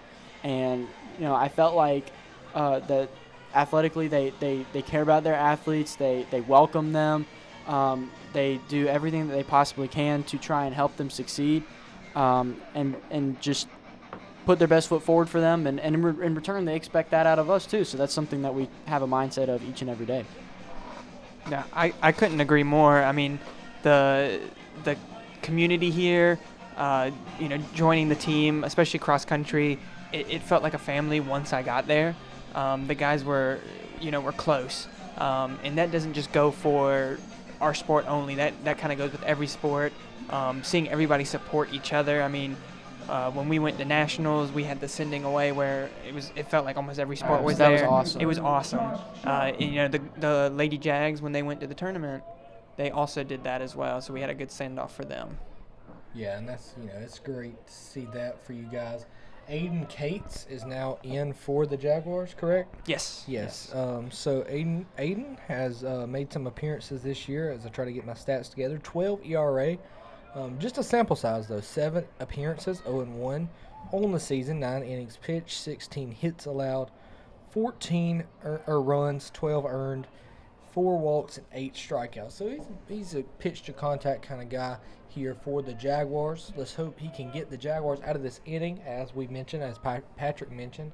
Going to play 5 innings here because of the inclement weather. And there's 1 out as he bunts it down to the third base line. That is a beautiful bunt there from Josh Sharp, a guy that bats .369 on the year. Doesn't have to bunt, but he does. And that bunt right there is probably the hardest to field as a third baseman. But that was really smart on Ingram to just check the bases, see, and not make any risky. Yeah. Make any poor throws or poor decisions. And that's not Ingram's star position either. He's an outfielder. He plays some third, but he's probably not experienced enough at third here at the college level to do that. And he didn't want to take a chance. You never, especially 7-5. You throw that ball down the line, there's a chance of it being 7-6. And you have, with 2 runners on in second and first, you also have a chance for a nice little double play exactly. there. So, and now that one's drilled over, and Lodis dives out, but it's going to be out of his reach. Throwing to the plate is wanted, but it's going to be cut off. And he's got to second. Get it back to second. He throws it to we second, have ourselves gets him a rundown. and now he's going home. And Kobe Ayala Whoa, makes we what have a ourselves play. a situation here. We have a runner. Kyle LaRoche is going to tag him out, and now there is second and third. That was really weird. With 2 outs. That was a crazy sequence. If you can see it on the screen, obviously. You guys see it. We don't need to describe it again, but wow, what a play. As you see on the board out there. Same time. I didn't even plan that. That was great. That was weird. That was really good IQ and awareness and heads up play. Yeah, absolutely by LaRoche to, first off, someone throw it in to LaRoche and then him run him down and just play really smart defense on that too. Obviously they did move up a base, but you got an out. That's the biggest thing. That's the most important. And you didn't give up a run on a scorching single to left field. So I really thought he was about to round third and head home. I thought he was too. But And obviously the guy around the second did too. The guy standing at third base, which is Josh Sharp. He definitely thought that the runner was going home. He said he was going to get him a free bag. Little did he know he was not. It wasn't free. Came with the charge of an out. So, as we mentioned, Aiden Cates trying to get USC Aiken out in this inning with 2 outs and a 2-0 count. Umpire still not giving away. Says he loves the way the rain feels on his skin. Speaking of the rain, it looks like it's kind of lightened up a little bit. up a little bit. I guess they expected to come through later. I sure wish they'd try to play it out because it is a joy to be able to sit in a minor league radio booth as that one is drilled out to center field. Olds is going to be What a catch. Oh, wow, what a play. Thinking the same We thing. are thinking the same. Look at that. That is beautiful. Huge Jinx out for the knock on wood. Jags. Way to close Yes. out that inning too, man. Great defense on that to stop no runs from coming in. I looked No like we're about to runs. have ourselves a 7-6 I game. think A 7-5 game. Go ahead. I think it's very important that the Jags, get this buffer, especially if they are playing 5 innings. I mean, get a few more runs in, secure that lead, and get those last 3 outs. It's Yeah. basically playing like the end of the ball game right now. So I think the Yeah. Jags just need to pad those stats and get some runs in. Yeah, and right here at 7-5, you need an insurance run, like you mentioned. You need 1 or 2 here for the Jaguars to feel safe going into the top of the 5th. As you can see down in the bullpen, we have a left-hander warming up. I certainly hope that's our guy Britt Kelly, but I cannot I sure tell hope so. from this I would distance. like to see Britt I pitch would tonight. like to too. We actually have And now they're playing Looney Tunes on the big on board the out big there. screen. You On the big guys can screen. kind of see it faintly as we have our little Logitech camera out watching the base. I didn't think we'd be able to see the game with the Logitech camera, but I'll be doggone if that little thing hasn't worked. So, been a great broadcast so far. Sometimes simple is better. I agree. I mean, you can have all your cameras around the field, you can have all that, but where are you going to get commentary like this? 3 guys Nowhere. chopping it up. 3 Augusta University students. There you in go. the comm Even department. better. Even better. Comm department. Student-led. Student-led. Absolutely. Student-led. But while we're mentioning that, we do need to give a special shout-out to a couple of people for making this happen. And we need to make a special shout-out to our TVC Lab coordinator and producer, Jasmine Garcia, for showing us how we set all of this up, getting us all the equipment, and working with us around the clock to make sure that this all pulls together. We need a special shout out for co-coordinating producer, chair of the comm department, Dr. David Bula, for also helping us, make sure we have everything that we need and making sure that everything ran as smoothly as possible and going over things with us and kind of just being our GM, if you will. And the last one, as well as we had mentioned before, we had on here, SID, Coach Dickens, for being just really awesome and helping us get this booth and make sure that we have all the necessary equipment we need as well to make sure we can have this broadcast and hopefully more broadcasts to come, within the next coming years as well. And hopefully we can make this a tradition that the Sports Squad hosts a special event here at SRP Park. Yeah, and I backtracked back to Jasmine. She's awesome. She does a great job with everything she does. She takes her time. She makes sure that we have the best equipment. She set all this up. She showed us exactly how to set it up, and she was able to give us this camera to download everything on my MacBook that she needs to. You're not going to get that kind of help at many places. As Kyle LaRoche drills that ball out to center field, but with the deep warning track back there, it's going to be caught by the center fielder,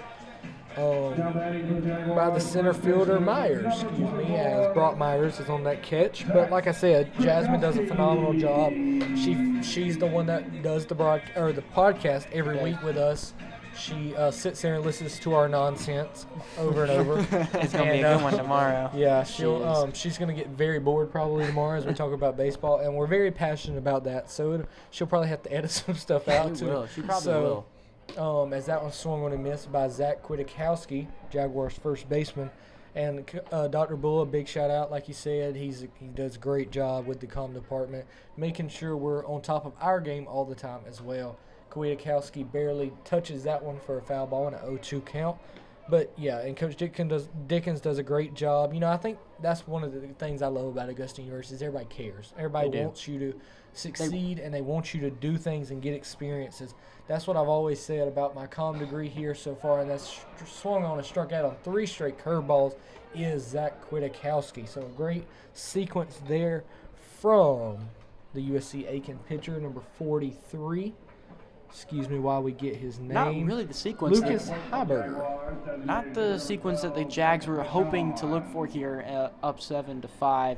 Maybe with some insurance would be good. But then again, they still have one more opportunity to answer. But it looks like the rain just about almost has died off, fortunately. You could see a chance where they could continue playing if they both agree to just play into the night, and if it starts flooding too hard, we'll just call the game. Just go over inning Saturday. by inning by that point. So yeah. I could see I agree. a a case where that is. But, did want to mention here, we talked about it on the pregame show, sponsorships or advertisements for our podcast also could be coming soon, radio shows. Absolutely. All that's in the work. Big things coming from the TVC lab at Augusta University, as that one is watched on for a strike by Jake Vachon. If you want to get in the mix and you want some advertisements, you can email us at Patrick. Hit him with the Gmail because I'm not. Bellringerproduction@gmail.com. Yeah, beautiful work. This is what we got this guy for. He just knows it. He is our the sports squad information director. But so email us at that. If you want to in on the advertisements, we are taking advertisements. We are going out for advertisements, all that in between. So you can definitely let us know if you like it, and we'll get talking with you as That Jake ball Vachon is crushed to left scorches field. it to left field. And it's going to be over Zed. Oh, that's going to bounce over the wall. Ground rule double. Hey, there's a right. ground rule. That's first ball that has left the ballpark today. What a shot by Jake Vachon, the freshman, a left-hander. Right as that opposite rain field. wears off. Opposite field. There you go. Let's see. Let's get some baseball going Yeah, here. out if you're living out there in those apartments, you might have just got you. Nah, it probably didn't bounce that high. But so, like I said, the advertisements, let us know. It'd be great to work with you. Absolutely. We are a student-led The Sports Squad podcast. We have a great time every Wednesday recording. And we, over the last few weeks, we've been a lot busier. We film more than one sometimes. We did. We've just been putting a lot of work into that, and we've seen it grown to some numbers we haven't seen before. Mm-hmm. So it's been fun to start that up and to get it really going. And we have a blast every week. We do this as a class, and it doesn't feel like a class at all. It doesn't I'm feel sure like you guys work at can all. agree. No, it doesn't feel like work. It's always a wonderful time.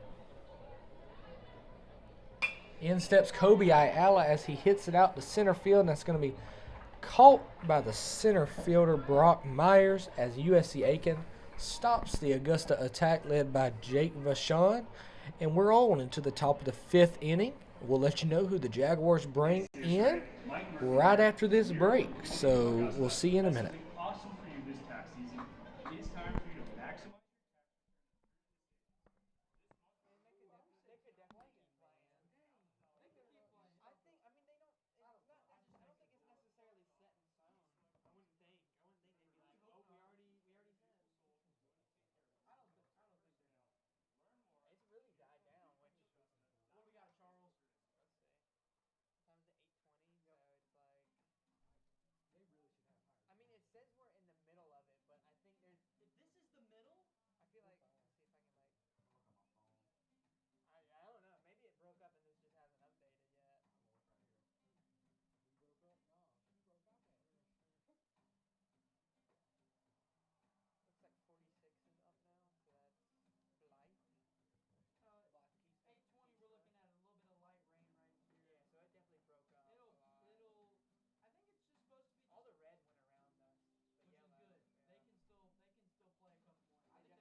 Former founding father Carlos Rodriguez, who's turning. You just gotta say, happy birthday to Carlos Rodriguez, AKA C-Rod Films, the ESPN standout.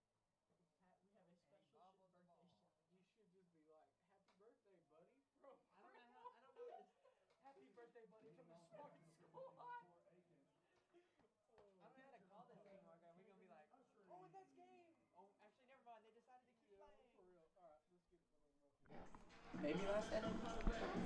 Welcome back to SRP Park as the Augusta Jaguars lead the USC Aiken Pacers 7-5, and in the game for the Jaguars is number 46, Blythe Kiesler. He's got a 9.53 ERA on the season with a 1.94 WHIP. He's pitched 5.2 innings on the season. The left-hander has, and he is in here trying to not allow any damage as he allows. What was the first pitch a ball or a strike, Patrick, or you didn't see? I think it was a ball. Okay, so we got a 2-0 I was looking at count. my stat sheet Yep, over 2-0 here. count. There we go. The scoreboard is a little behind, I would have to say. Scoreboard. No, they need to work on that. That is another ball. 3-0. 3-0 count for Kiesler. Is it Kiesler, excuse me. Kiesler set and comes to the plate and ball 4. I thought that was there. I thought that was Now, a good pitch. Avery, we've noticed these umps. Blue is old Blue is a little bit off tonight. When Khadija was on, you were sitting back there watching the game and you saw a pretty iffy bad call. It seems like he's very precise until he decides not to be. Oh, some paying off the umps, Avery. Maybe. I don't know. Let me put the tinfoil hat back on. A for tinfoil hat. The Shohei Ohtani tinfoil hat. We can't go any further without giving our shout out. Oh, Patrick's yes. got a shout out. We have a special shout out. We have a happy birthday shout out to Mr. Carlos Rodriguez. So happy birthday from all of us here at the Sports Squad. Carlos was the AKA C-Rod Films. Go check him out on Instagram, YouTube. He works for ESPN, Slam. He's the real deal, man. He used to be one of the hosts and panelists here. He was the one that showed me on the... And so I just want to give a special happy birthday to Carlos. He's been a huge mentor, a former teammate, great teammate. Guys, go check his content out. Happy birthday, Carlos.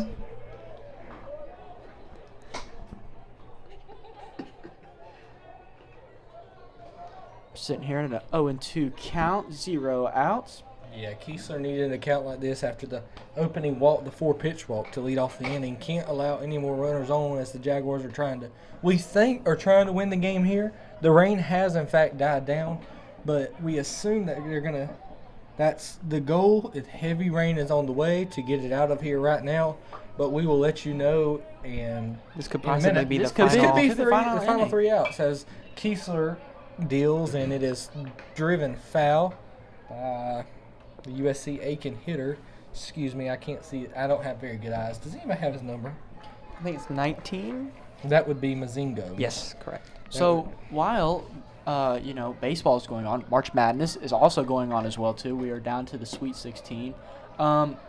Obviously, everybody knows about you make your bracket and then it all fumbles because people like BYU and Kentucky exist, and Oakland.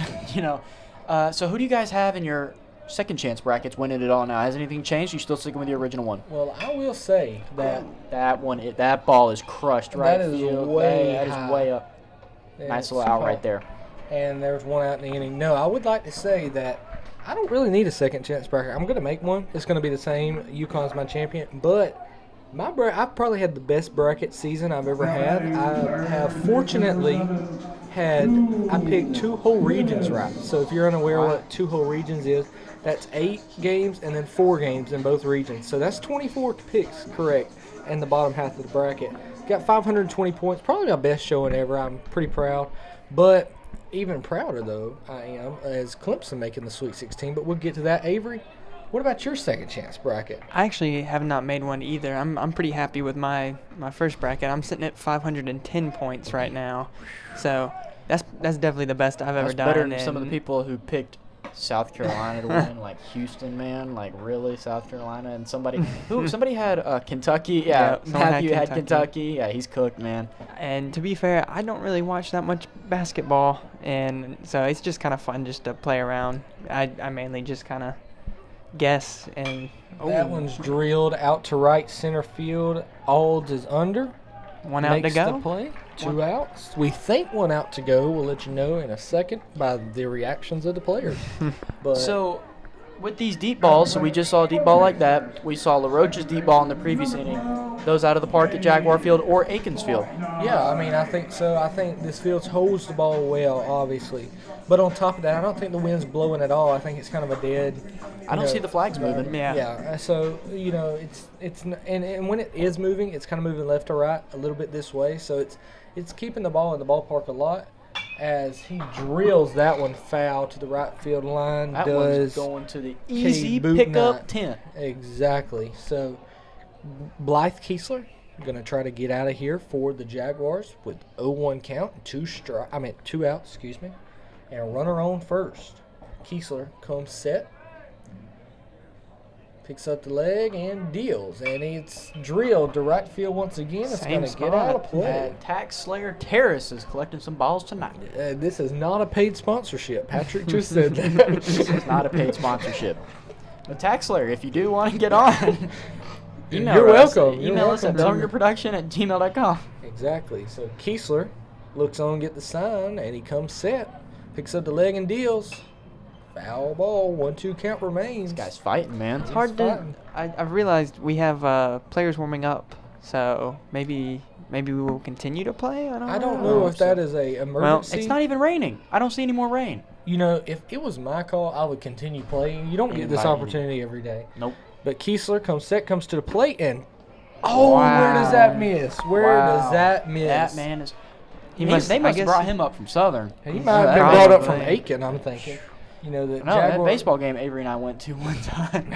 Sunbelt does not do a very good job with officiating. This is terrible officiating right now. Kiesler to the plate, and he's drilled to right field. It's going to get foul. That's going to be out the bullpen. He is trying to get to that right field. He is. He's drilling it that way. You hear that, Augusta right field? Wake up. Yeah, he's that coming would to be you. Brady Lochran. He is. He's already logged in. You know he is. He's 3 for 3 with 6 RBIs. I think if anybody's logged in, it's It's Lochran. definitely him. He's locked in, if you will. You know who's kind of surprising, kind of had a quiet night, maybe in the hitting world, was Kyle O'Deese. I think we were all kind of expecting Well, they that. kind of haven't gone after him. As And- that one is drilled to right field to Brady Lochran. Lochran's going to come on and make the play and not let the runner advance. So now first and second here threatening to try to make a comeback is USC Aiken, excuse me. But, yeah, as you mentioned, Kyle O'Deese has not had, his usual night. But I think it's more of them not going after him. He's been on base all 3 times by way of a walk or hit by pitch. So He's been effective running the he's bases. been effective, He yeah. has been. That's what makes him so great, is being a 5-tool player like he is. He can steal, he can run, he can hit for power, he can field. I think the weakest part of his game is fielding, but it's not weak at all. So if that just tells you how good of a player he is. As Jack Hobson steps in to face Kiesler. Kiesler's going to try to make it out of this inning for the Jaguars. Runners on first and second. Bit of a 2-out rally right A now. little bit of it. You got to force out anywhere as Kiesler comes set. He deals. It's drilled to the left side as Lodice throws him out at second and makes the play. And that seems like Jaguars- game. It looks like. Maybe? Maybe. They usually maybe. come out of the bullpen to congratulate him, but I Maybe think we're going to not. continue with some Looks baseball. like we're going to play some more baseball. And, I don't see everybody coming out. yeah, they're 100% not coming out. I think they're going to try and squeeze at least another inning and go inning by inning. Yes, as Aiken is taking the field, it is a beautiful day for some more baseball as the rain dies down, and we'll be back with you, luckily, after this break.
Welcome back to SRP Park as the Augusta Jaguars lead the USC Aiken Pacers, who threaten in the top of the fifth, which we thought might be the last inning. We thought so. They lead them 7-5. A nice little lead that the Jaguars had. They took that lead in the bottom of the third inning after trailing 3-0 and then 5-2. So the Jaguars bouncing back and doing what they do best, being resilient. As Dylan Wannett steps to the plate, the Jaguars leadoff hitter in the left-handed batter's box, facing Lucas Heiberger, the right-hander out of USC Aiken, as he drills it out the right field in the gap. And the center fielder comes on and makes the play. The center fielder, Brock Myers, excuse me for the Justin difficulty we're going to start calling these, because I've had quite a few of them today. I keep thinking you keep saying like Brock Bowers or something like that. Sounds what it sounds like. I was like, it Bowers is is not very out there. similar. He might be on the playground out there or something. You never know. I don't know why no kids are on that playground. No, there are. There I'm looking. are. There's families over there. Yeah. There are kids on the playground. There in are the kids on the rain, playground and right we're now. trying to quit baseball. That's absurd. I think But- baseball quits when the kids go inside. That's right. And Kyle Lodise steps in and takes the first strike from Heiberger. You know, you mentioned Lodise not having done anything. Let's see if he can get something. No, and they he's go up at and his over head his again. head. That'd be the third or fourth batter that almost. Almost he's in got the hit. third Lodise on, is sitting there yeah. shaking his head like, man, these guys are drilling me tonight, man. He is not happy been with beat the up. lack of pitches he has seen in the zone. Well, you know, it's easy for when stuff like that happens because recently Lodise got an amazing accomplishment. He was named the NCBWA Southeast Region Player of the Week last week when they had a multi-game series, multiple games last week. Justin, how many games they played last week? Or I think it was It it was was 2 last weeks week. Yeah, ago. 2 weeks ago. As they played 2 games, or excuse me, they played Emmanuel, Mm-hmm. and then they played Claflin in 3 games. And as I mentioned, homered in all 4. Well, His excuse me. batting average was 500, 12 4 homers, RBIs, yeah. and 4 homers. Yes, Astonishing. You just don't see that. As he takes that one for another walk, you just know he is just He's mad. not happy He's with got to that. be mad. As that brings up the number 3 hitter, Harrison Alls. At the plate for Augusta, center fielder number 8, Harrison All.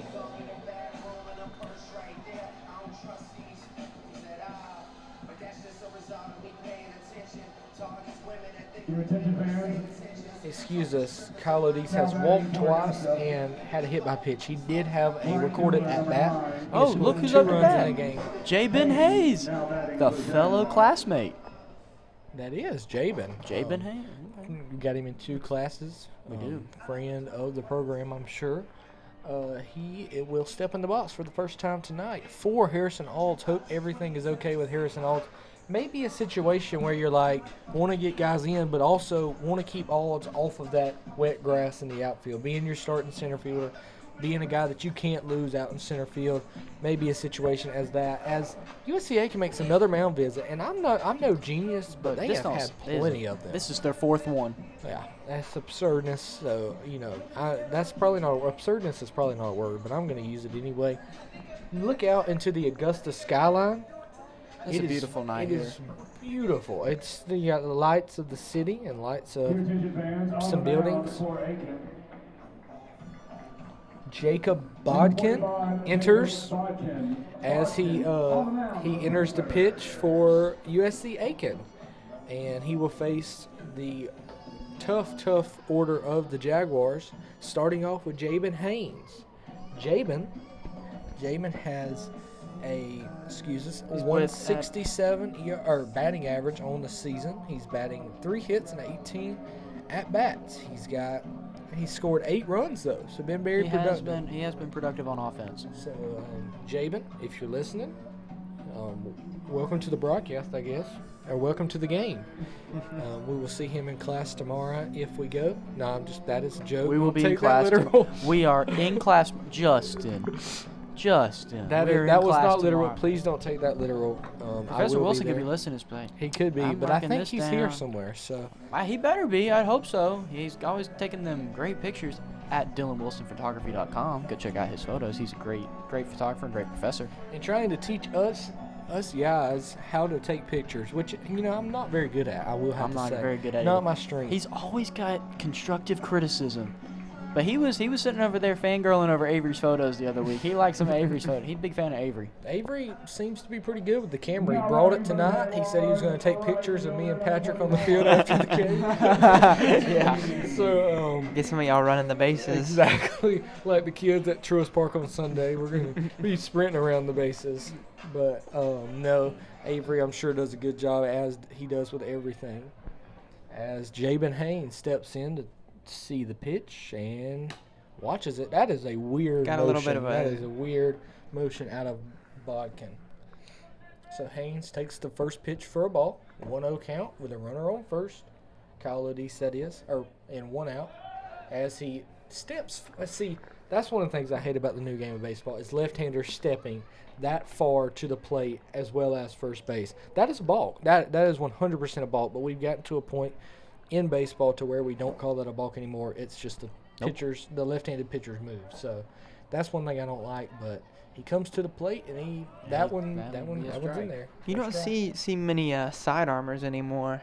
It's a bit of an Especially Craig interesting. Kimbrell days. Yeah. Craig Yeah. Kimbrell. I loved watching him, man. He's great. Yeah, he had a little bit of Chris Sale motion, if Yeah, you he notice. does. From He the had side that a little iconic bit. stand. He always get down with that arm out Yeah, like that. yeah. And Oh, then wow. picked He off. missed that, and he's going to be out. Ooh, I thought he I dodged don't- it, I but- thought he did too for a second. Let's zoom in on our Logitech and see if we got that. Can we get Instant an- replay yeah, on the instant Logitech. But Lodice picked off. That is the fourth time this year he's been thrown out or picked up. Well, not picked off. That's the fourth time this year he's been thrown out stealing. I guess you would call that stealing. He's now 17 of 21 as Jabin Haynes takes that for another ball. 2-1 count. Seems like the rain is coming down a little bit harder again, but not severe. You know, nothing's going to stop this game. I mean, I'm probably going to be wrong about that. As Jabin flies out to shallow right field. That one's going to be in the bullpen, and that one's going to be foul ball. They just missed that one. Glad Patrick got it because I cannot see due Me to neither. the lack of window. Like, on the outside, I'm sure it looks appealing, but, like, they need to take a full window pane all the way up And right you- here. you Or would they think could with get the- rid of this right here, this little bottom piece right here. Yeah, I don't know why that's there. You know, not that we can critique a radio box, but I will say this is the only one I've ever been in, and I cannot see well. So nothing against them. I'm just over here kind of scooched up on Patrick as that one is driven out to third base and dug out. What a by scoop. the first baseman for the third out of the inning with Lodice getting picked off, and then the third out as the Jaguars are going to take the field for a sixth inning. Might be trying to get 7 in as the grounds crew of the Augusta Green Jackets, future Avery James, possibly, as they go to rake the field. We will be back with you in a few minutes as you are listening to the Sports Squad on the Sports Squad YouTube. is always brought to you by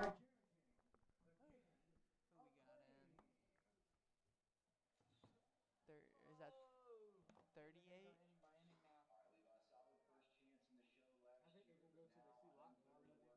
Grant Lester.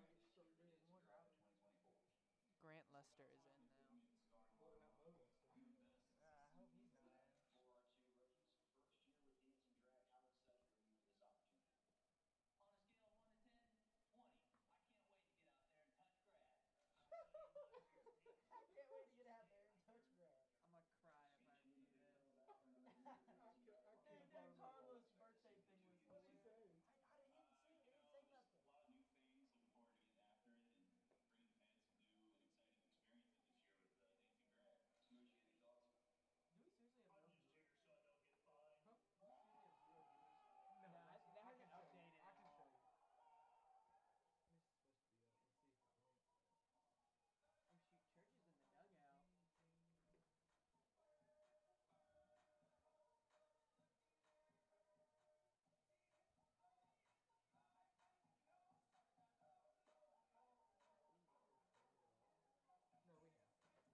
Hello, folks, and welcome back to SRP Park as the Augusta Jaguars contain their lead of 7-5 as Grant Lester comes on to pitch for the Jaguars. So we do have apologies if this is streaming on our pregame show YouTube. It was meant to stream on another stream, but that was probably some Justin difficulties as well, as that one's flown out to right field and Brady Lochran will be under it.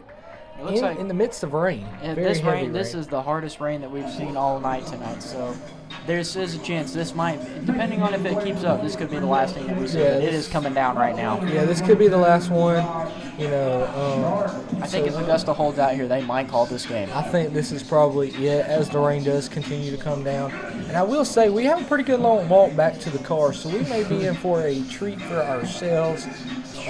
Maybe if anybody's listening and wants to come pick us up, There's a little lift. we will welcome it. I am not paying. I will not pay either, but if you are A kind, free generous to do soul. it and you just want to be nice, come You have on. nothing better to As- do on your Tuesday night. Exactly. As Josh Sharp steps up to the box for USC Aiken, the number 2 hitter will take on Grant Lester with 1 out in the inning as it is taken on for another ball.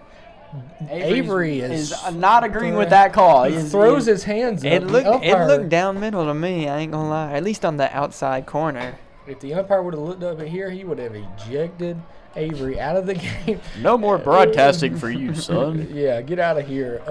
As you know, that's 3-0? 2. I believe it's 3-0 3-0, to the I board. think so. The board has done I'm not critiquing anyone, but it's been a little behind as that one is in for a 3-1 count. I thought I just heard a kid run in, but guess it was my chair.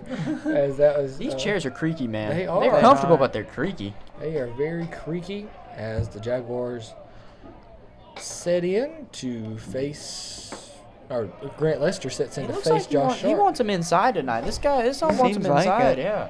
The board says 2-2. It is? Avery says 3-2. I think it's a full count. Let's see who's right. I'm pretty sure. Why don't you go from 2 to 4 again? We'll go from Avery's point of view as the full count pitch from Lester to the plate. It's swung on and fouled off to the left side. So still 2 strikes, undetermined on the balls. Maybe we can get a little update here from... Weatherman Charles. And now we're not updating anything if we... So we're going to have to take Weatherman Charles's word for it with 3-2 count as it's thrown on and drilled to Lodis. It doesn't matter what the count is as it goes over to first, and he is out for the second out of the inning. What a play. Nice catch. I was trying to guess what was going to come up on the board. Nice I was catch. wrong. It was a nice catch. It was a nice catch. I Look also at the have board. I have another special shout out. Okay. So this is a school event tomorrow.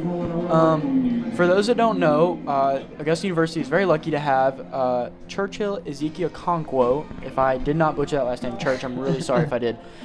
He is an assistant coach for the Augusta University track team and cross country team, but he also is a phenomenal videographer and photographer. Actually down in the dugout right He now, is. filming He the is. game He in is the working rain. tonight. If Look you at wind him. up watching, shout out Church. We're He- waving at you even though you can't see us. His content is on Instagram, and he is at Southside Shutters.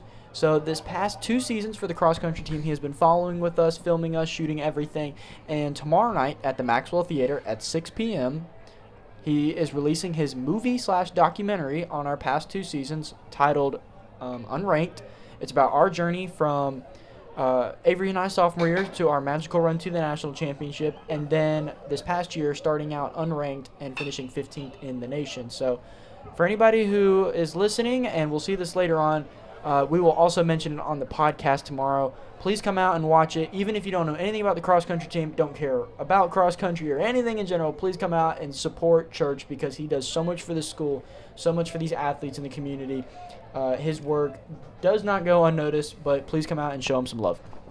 Yeah, great job. Just once again, a phenomenal job on the information as Kyle Lodis throws that across for the out. And looks like we're going to play some more baseball. There we go. I mean, Alrighty, heck we're just yeah. going. We're going half. We're going inning by inning. you know, the rain is falling. They said they ain't scared of rain. They ain't going to melt. It's actually settled down again. Yeah, it the wind has. is kicking a little bit now. I'm watching the rain kind of shift around, but it's not terrible. We're headed to the bottom of the 6th. Many thought this game would end in 5, including ourselves, as we were told. But that, obviously we're not ending. We're continuing. We're still here. And that was a beautiful information piece from Patrick Motes. If you need somebody to shout you out for information, give this man a call because he has done a phenomenal job with the information so far tonight. I appreciate that, Justin. Yeah, well, no problem. Easy to shout out my guy. He is also the host of the Sports Squad. He does a brilliant job preparing us and preparing for the podcast every week. Well, I'll go ahead and tell you this right now. The script is going to be real short tomorrow. It's going to be our usual, and then just the Braves, and then any other quick news. So, Dr. Bula, please do not scream at me when I just share the document in the morning because I've had a very long day today. Avery and I had to get up very early and do some workouts this morning. So when we get home tonight, we are having a blast out here, but when we get home, it is bedtime. Yeah, Definitely. it is, yeah, for sure. But I will say that probably don't need much of a script tomorrow, as I got a feeling it's going to be a lot of me and Avery and Patrick dissing the Phillies / Dodgers / Mets / whoever comes up. Maybe sprinkle in the Marlins. If you want to hear a great tangent, please go listen to last week's episode on Spotify, the Sports Squad on Spotify, and skip to the end of the video, or you can listen to the whole thing because you should. Skip to the end of the video and listen to Justin absolutely rip the Phillies and Bryce Harper a new one. Yes, I have my thoughts on Bryce Harper. I will not share them with anybody because you need to go listen to it last week. But basically, the rant was about how Bryce Harper will never win anything. So, take with that what you want. As the Jaguars bring up, is that Brady Lochran? Oh, the Brady Lochran. The Brady Lochran. He has been on fire He tonight. We'll has see if he killed can the try base. some more magic. As he drills that one, but High it's going to fly get ball, up high too center high field. to center field. It's going to be caught by Brock Myers, not Brock Bowers, Brock Myers. I'm glad, honestly, it's not Brock Bowers. I'd have a problem with that. Yeah, well, you don't have to worry about him anymore. He is an NFL-bound guy, so Don't worry about him. That's like the worst terminology you could have used. I'm gonna miss that man. hey, don't cry, don't cry. Avery, are you a Georgia football fan or not? Or you're Georgia Southern through and through. My fault. Georgia Southern through and through. I'll watch Georgia. I can't. It's basically the state team. I can't hate them, but You can strongly dislike them. That's what I do. I can watch them and say, hey, they're good at football. Clemson fan. Hey, I don't want Typical. to. We're in I South like- Carolina right now. I can't lie. I like yeah, and you're at a Clemson. hop, skip, and a jump from Dog Nation across the river. As that one is drilled out to center field by Parker Ingram as he gets out of his mini slump for a single here in the bottom of the sixth with one out. I can support some Clemson. My dad's a bit of a Clemson fan. I Here love and to there. hear it. He Love just to likes hear that it. orange. You can't go wrong with that orange. Just see me walking around the campus with it on most of the time. So Got that Braves hat on. And that's the right. Clemson- That's Clemson. the same old Braves hat. You're gonna see. Best of both worlds. Yes, can't go wrong there. As Kyle LaRoche steps to the plate. We mentioned LaRoche doing a lot of catching duties here lately, with the absence of Mike Morrison. LaRoche has stepped up huge. He rocks the handlebar mustache. Can't go wrong with that either. As we are trying to get Patrick to grow a mustache, but he will not do it. Dude, that is only during cross-country season. My girlfriend hates it. My mom, everybody I know hates it, and I cannot grow it. I even tried to dye it, and here's the problem. I'll even embarrass myself a little bit. It didn't dye. It didn't dye very well. Avery's over there got this full-grown man mustache, and I've got this little pedo stash, and the guys, I'll drill on myself. I hate it. I can't stand it.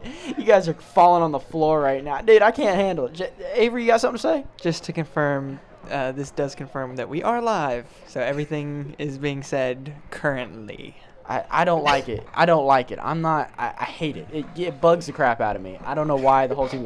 Everyone grew a mustache for nationals. Patrick tried. I I'll give him did. credit. I He did grew. try. I grew. He some. did try. I did try. He's gotta commit through the hard part. Man, can we find another topic to move on to and get out of this? We will mess? move on. My I do gosh. think you should grow it out because seems to be the thing. But you don't have to if you don't want to. I like Not it. going to force you, but it would bring us a lot of joy. It would. But Kyle LaRoche is going to try to bring us some joy here as another pickoff to first base. Got Lodis in the last inning, tried to get Ingram, but Ingram, not as much of an aggressive base runner, did not fall for it. Seems like the rain has settled down as well. It's not even raining anymore. Look at that. Looks like we're going to get to play some 9 innings of baseball, which you can never go wrong with. Nope. That one is misses out in a way. You know, you got to wonder as a catcher, do you have an advantage at the plate of knowing the strike zone of the umpire because you're catching it for so many innings? He's called it for 6 innings now. You got to wonder if he just knows the strike zone like the back of his hand. As the 3-1 count, and he misses in, and it's another walk, and the Jaguars are back in business here in the bottom of the 6th with 1st and 2nd on, and they bring to the plate number 11. I mentioned this guy earlier, Jordan Wilkie, as he comes in to hit for Zach Kwiatkowski. Another meeting. Another meeting. Gosh, from my USC gosh. Aiken. They should be called the Aiken meetings or something like The that. Aiken Mound visits. As Aiken Mounders. yeah, the Mounders. I like that. Very loud music They are again. cranking that music tonight. Good Lord. They are there. You know, it's got to be. You know, we talked about having soundproof windows over there on the apartment complex, but at some point that sound's got to break through. It's You got know, to. you hear it. I mean, some of these people got their curtains open on their front porch right there. Like, Yeah. they got to be watching something. Like, they got to. Probably tuning in to some USC Aiken and Augusta baseball. I know I would if I was living Watching there from and the not- kitchen. Yeah, I watching. would too. Yeah, cooking up some good steak on the porch and watching some. You think you could good grill baseball. out there on that porch? I guarantee I it. bet you I could. guarantee Look it. at some of those porches, bro. Those things are tiny. If you're The big listening, one. if you're listening and you want to come out and grill, I would love to smell that. So we're gonna call to the bullpen here once again. How about you grill and bring it to me? There you I- go. They don't have a media pass, Patrick. We can go. We can make this happen. Where there's a will, there's a way. That is correct. You know, Avery, who they bringing in now? Number 9. AJ Diebel, if I'm saying that correctly. Diebel. AJ Diebel is on with a 2.25 ERA and 4 innings pitched, 4 hits allowed, 1 earned run, 4 strikeouts. Has given up a batting average of 267 to his opponents. He's got 1 wild pitch. And that's all the stats I'm going to give you on him as we go call to the bullpen. Seems like we've done this a couple times We've now. done this more than a couple times. I'm tired of calling to the bullpen. My phone is going off. But, yeah, as you mentioned, if you want to cook some steak and bring it over here, we will pay. Well, I'll pay you for some steak. I would pay I'm for that. starving. I'll give you some. It's yeah. been a while Patrick's since not I've eaten. paying for anything. He's I not paying for a I just said I'll throw a couple dollars at their face for it. I can pay a couple bucks Throw for it it. at their face. Couple bucks. You're going to get hit in the face with some money if you walk over Is here. that a terrible thing to be hit in the face with? No, if, out of everything, I'd love to be hit in the face with That's what money. I'm saying. But Unless it's like coins, then that might not feel so good. if it's enough of them, I'll take it. So, yes, as we mentioned, we had a call to the bullpen, and then going to get on the mound now is Jordan Wilkie is pinch hitting for Zach Kwiatkowski. Some MLB news real quick. D-backs pitcher Jordan Montgomery reportedly agreed to a 1-year, $25 million deal with a 2025 option. Signed with the D-backs. Wow. Montgomery missed all of spring training because of his agent, Scott Boras, who is bad for baseball. You heard it here first. He is trying to ruin baseball by making money bigger than the game, and Montgomery gets a late deal, so he will not start with the team this week when they take on whoever they take on. But I know they come to Atlanta in a few weeks. They do. So the 1 Braves year, open with Opening- Atlanta. opening game, day, but yeah. one- opening 1 day year, for 25 him. mil is not bad. No, it's not a bad. Well, With an I wish option. I wish I had that. for a guy like Jordan Montgomery, I wouldn't want the Braves to sign him for a year and $25 million. You have Bit of a Jordan high. Montgomery. Yeah, you can find a That's a somewhat gamble. Jordan Montgomery. Bit of a gamble. As that one is Wow, that lifted is out a in the left really field. high ball. That is a Moonshot. major league fly ball as Jordan Wilkie flies out to the left fielder. Excuse me while I grab his name. Josh Sharp, the guy who we've talked about several times tonight, getting on by way of a bunt, stealing a base. Any way you can name it, he has got on base. And I have to think, with these, I know Aiken's on the mound right now, but something I just thought about is Aiken hasn't scored a run in 4 innings. This Jaguar bullpen has went to work. They have. We were focused on the rain. They were focused on getting outs, and they've done that. We were focused on the ring because I wanted to watch baseball. Yeah, well, you can't go wrong with that. As in steps Jake Vachon, the young, talented freshman from Augusta University, as he will take on the pitcher, Mr. What's his name? Excuse me. Sorry, we're having some Justin difficulties once again, as we've had all night. As AJ Diebel is the name. I knew it was a weird name. Got some interesting names Really, on I'm the telling Aiken you, team. this is an all-name team in the PBC conference. They, of course, as we mentioned, this is not an actual conference game, but it is the Battle of the Paddle, so it's a big deal here in Augusta. I know I've been worked up about it for the last few weeks, and want to see Augusta come out on top as a 3-0 count to Jake Vachon. Absolutely. Runners on first and second. Maybe we can see another bases loaded. I would love to see a grand slam before. I want to see somebody get out of A here. grand slam I would be want to nice. see Somebody get out of here at least one. Yeah, we got to see one of those. If we were at Jaguar Field, we'd probably have 5 or There we 6 go. by now. Bases loaded. Ball 4. So my question to you guys, whoever wants to go first, what's something you guys been really impressed with the Jaguars tonight? I think it's what I just said. I think the pitching staff's giving up 5 runs in the first 2 innings, and then the other guys coming in and shutting it down. It's been, a team that was hot at the plate and maybe got a little too worried about. I think a little bit of that is Aiken getting a little too worried with trying to get the game in and trying to come out on top. They were kind of settling when those 5 runs, thinking we weren't going to play any more innings than that. Because, we had a lot of mound visits early. I still think that holds true, trying to make us get in a rain delay. But Or knock them off. Or knock them off, whatever you want to say. But, I certainly think that Augusta bullpen, as I talked with Coach Howell about, has been brilliant. And I think that's been the biggest key to this game so far. Oh, yeah, pitching has been solid. I'll go with bats now. I mean, it was great to see them rally after falling behind. Early on they did leave a couple runners on base that we wish we could have got in. But now seeing them kind of capitalize on every chance they get, whether it was, like you said, hit by pitch, getting walked, they've really been able to capitalize on those free bases and turn them into runs. Yeah, no doubt about it. As Diebel comes to the plate and is drilled, Come on. left side dove out by Doom. Doom throws across and makes the play to retire Really the good side. play. Well Very good played play. by Great him. play by Doom Dennis over at third base of USC Aiken, and the Jaguars are retired. Get 3 runners on, but to no avail, as it is 7-5 here as we go to the top of the 7th. We do not know when this game is going to end, so we are as clueless as you guys are. So we will go to break here, and we will come back with some more Jaguar baseball on the Sports Squad broadcast.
welcome back to SRP Park as the Augusta Jaguars lead the USCA Pacers 7-5. And on the pitch for the Jaguars is Samuel Davis. And my buddy right here, Avery, knows all about Samuel Davis, watching him pitch against Emory and Henry College 3 weeks ago? Excuse me. 3 weeks ago, the same day that the Augusta Jaguars men's basketball was eliminated from the PBC tournament. So It's a sad day. a very sad day, but a good day for Augusta baseball. So go ahead and tell us all about him, Avery. So yeah, it was a great game. Good weather. It was a fun game to watch. It was a bit of a short notice ask, but I enjoyed it nonetheless. And yeah, Samuel Davis had to start for that one. 4 innings pitched, 3 hits, and only 1 earned run. So he did very well that game. 2 strikeouts. And the 1 run he did give up was just a solo home run shot. But he was able to kind of keep it together, not let that affect him, and really get through the rest of the innings. And the Jags actually took that game and won it. And they were able to rally very well and took that game 8-2. So it was a very fun game to watch. And that one was also rained out. Yes, it was cut short. Yeah, Avery was sitting out there in the midst of a thunderstorm to watch a baseball game. Goodness. And did a great job covering it. Was that your first time covering a It baseball was. game? It was. Well, did you have a good time? That's I all that did. matters. It was great. It was a very fun opportunity, and I look forward to maybe doing it again sometime. Love to hear it. Love to hear it. As Samuel Davis is throwing the ball to the plate as we got a 2-2 count. The batter for USC Aiken, I believe, is, excuse me, as we wait for his number because I cannot see the screen. Can anybody else read the screen? I cannot. That ball is going to be hit right Yeah, there. that's what I second thought it base. was, as Luke Parker grounds out. And the Jaguars are in business here on the mound once again with 1 out here in the top of the 7th now. We didn't think we'd ever get here, but the rain is basically completely gone, I think. I think it is. We might be seeing 9 innings of baseball tonight. And rightfully so. Jaguars lead right now 7-5. You know, we haven't had any runs in a long time. No, we haven't. And we're having a blast up here, of course, but we'd the- like to see some runs. We would. But the one thing I keep forgetting I remember about, there's no pitch clock. So, I there- mean, an MLB game would almost is be a pitch clock. There is a pitch There clock. is a pitch Is clock. there? Okay. Fun All right. fact. I stand corrected on that. My fault. Yeah, well, the information director has let us down the first time tonight. You have let us down, Mr. Information I'm sorry. Director. Well, you know, To be fair, there's no clock on the in the outfield, which there isn't. usually Yeah, is. Yeah. Exactly. So, To be fair. So I was just joking. I was not. No, you know, weren't. Can we get a fact check on that? Chad, Another- is this real? Chat. If you are listening and want to say something and want us to talk about something, feel free to type in the chat as we have it up on our screen here for the broadcast. This is a interactive This is an broadcast. interactive broadcast. You can't do this. You can't just do this on Valley Southeast. So you're getting as that one is drilled in the. Oh, and What a Kylo Dees makes a save. diving play, but he's not able to throw him out at first. And what a good defensive play, though. that was a beautiful play as Caden Usry stroked one through the 5-6 hole. Lodis not letting anything get out to the left fielder, Mr. Pops his head, Dylan. shaking. Just he wasn't happy about that one. He No. wanted to throw that guy out. He wanted to make that play. His neck probably got a little whiplash from the dive right there too. A lot goes into those dives.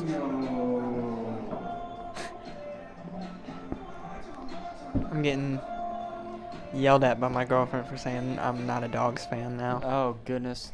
Oh We lord. got some You don't- Post Malone playing in the background too. You don't get yelled at. We do not own that music. Please do not copyright us once again. I don't know. You know, for all those wondering if this is going to get copyrighted, it probably 100% is going to because there is music on in the background that we do not own, but we do not claim that music. So any music you hear in this broadcast, as Oh that one my. is drilled up the middle by number 819, Joseph Mozingo. So something going. I kind of jinxed our pitchers here because I said they haven't had anything going in 4 innings. You Now said they're you wanted to cooking. see some runs. You didn't Yes. specify. I didn't specify some Augusta runs is what I meant, but there's 1 out, runners on first and second. Aiken As trying to rally here. They are, as number 7, the guy you probably don't want at the plate because of his name, Doom Dennis, is at the plate. Doom. I like that. sound effects from Yes. Patrick Modes. He can do it all, folks. Call him I don't for know your about that. information needs and your sound effects. If you need someone to come in and record for you, Hey, man. you should open a business. No. No, that is not up my alley. We've got him a job as a poet, information director, and the sound effects guy tonight. Well, you want to talk about somebody with a job, Mr. Justin Gray? Why don't you explain to the locals what you're going to be doing over this spring break? I will be working with CBS Sports at the Masters, so a big time job get for me. Something I was hoping for coming to Augusta University. Mm-hmm. That was one of the things on my with choosing this university was the ability to work with the Masters, work with CBS Sports. It's always been a dream of mine to get a chance to work at a big company like that. So to even get my foot in the door, being a runner at the Masters for that long 8 days that I'll be there is just a dream come true. First off, I'm not a huge golf fan, but I do like the Masters and I do watch the Masters. So just to be there and be in the presence of that beautiful place is going to be a dream come true, and I'm excited as Ingram steps on it and throws it across for the double play in the inning. But yes, I'm excited about working for CBS Sports and all that is to come with that. But I'm also excited about the Jaguars containing their 7-5 lead on an inning double play there. So we will head to the break, and we'll be back with some more Jaguar baseball here on the Sports Squad broadcast. That's a real term. Stash is not a term. I've used it, but you can't. I wouldn't use it. God, I'm gonna get fucking yelled at. I'm gonna get called out and canceled. I'm gonna triple check. Yeah, we don't hear nothing. Okay. We have to shut down the broadcast, pack it up, and flee the country. We're not going with you.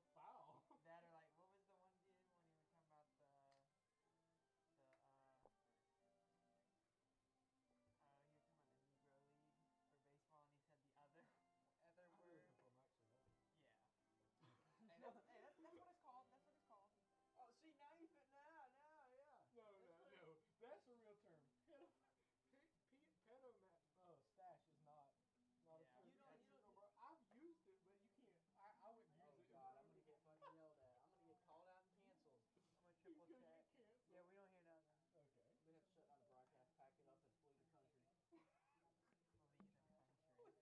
right. What? Has he said anything or not? He must not have been.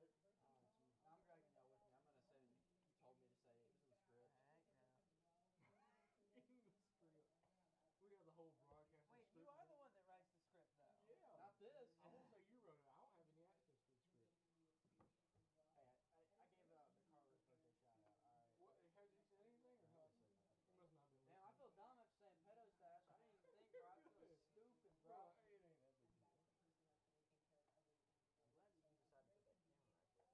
to put that camera back there. I feel like that's way better. If it wasn't gonna rain, we could have put it out there on the ledge, and that would have been even cooler. But I didn't want it to rain on us. Yeah. And it probably wouldn't have reached because I'm such a dummy for even thinking about that. This is just way easier though, too, because now we don't have to be like, oh, we're being watched 24/7. Go get it. I'm not gonna steal from the open food, bro. I'm gonna just.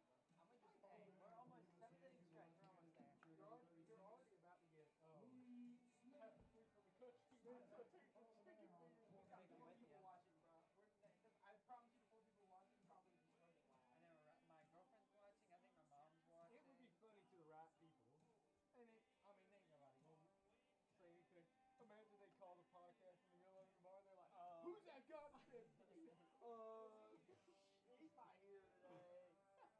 Don't you say, you sound just like him. That's him. I was talking about. I think his name was Patrick Modes from Rome. Were you complaining about him, Rome, Pete? Oh my goodness. What a night it has been. Leading off for Augusta,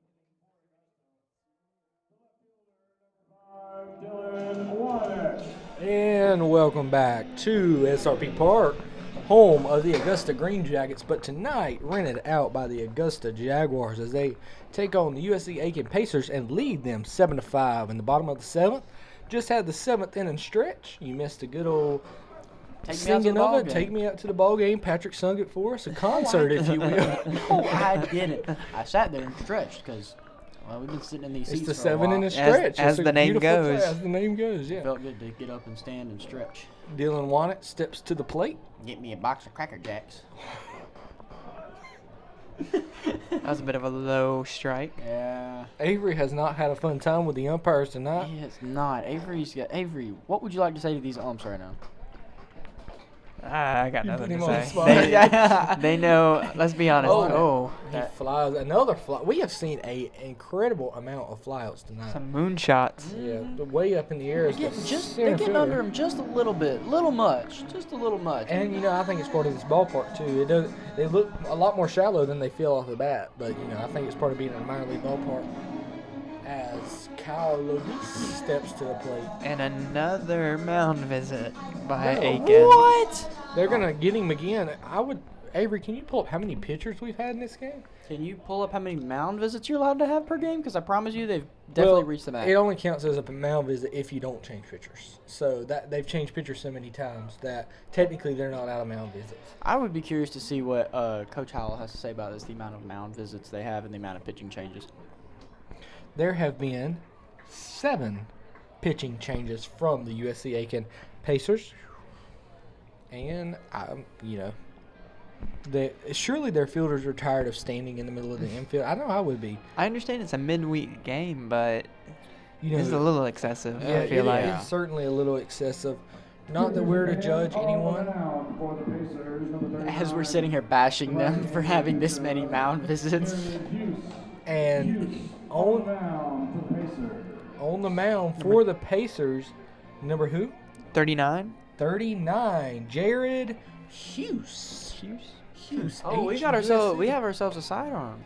Another one. Winder, if you will, and he is going to attempt to hold the Jaguars at bay here in the bottom of the 7th.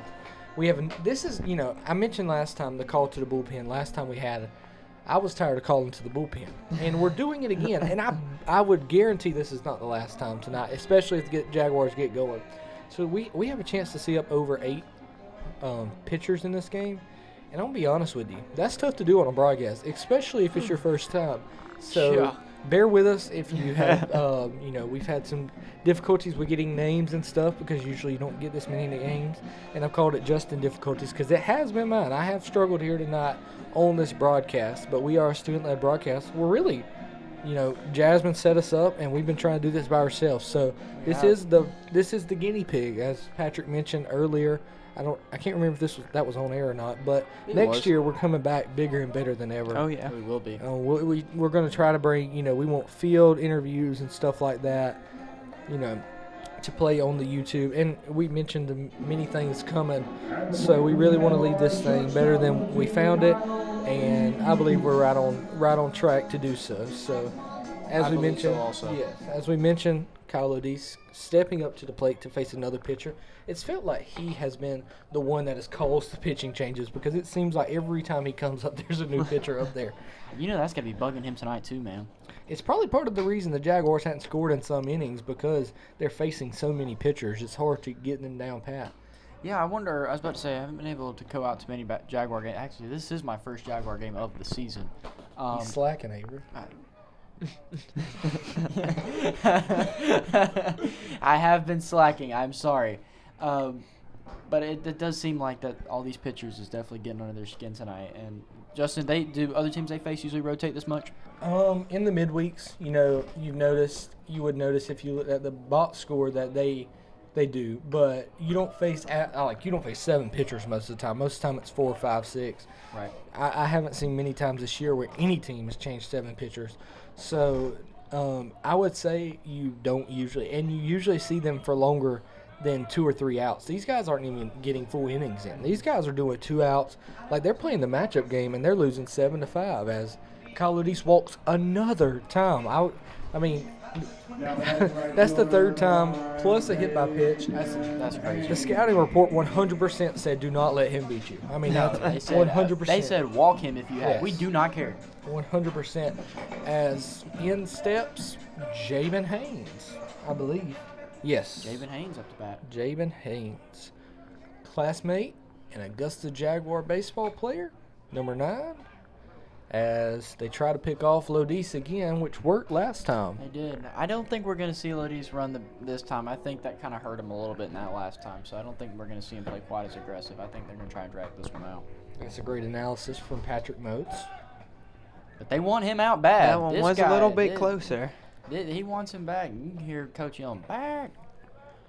And as we mentioned, this broadcast is, I'm Justin Gray, and to my left is Patrick Moats and Avery James. So the three guys on the podcast usually plus Jaquez Kirby, who is not with us tonight. He'll be with us tomorrow probably.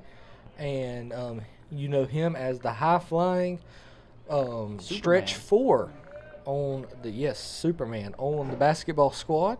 So Jabin Haynes fouls out to the right. So Kirby is also a student athlete. I feel left out a little bit. I'm not a student athlete.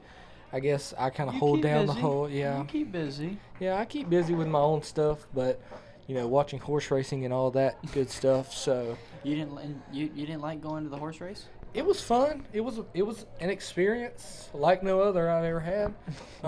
It was fun to write about.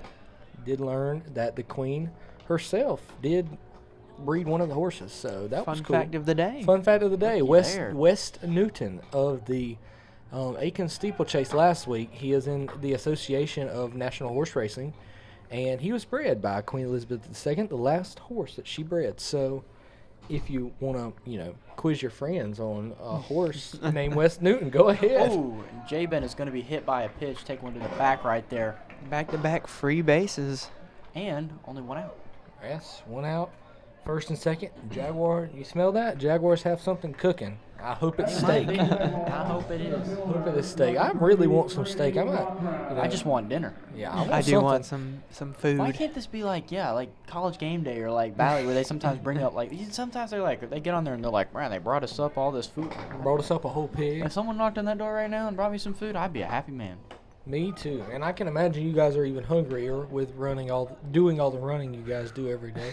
The shakeout was rough today, Avery. It was. It was not a fun one. Running twice in a day. Well, I got back from class kind of late too, so I had to eat something and then stomach that. So that was not really lucky there. Right up the gap. Through the left side by none other than Brady Loughran, as Kyle O'Deese is going to make it in for the 8th run of the game for the Jaguars and the 7th RBI for Brady Loughran. How about those wheels? I know. You can hear those fans roaring too. They were happy with that one. Good to see. What a play is on the board. What a play.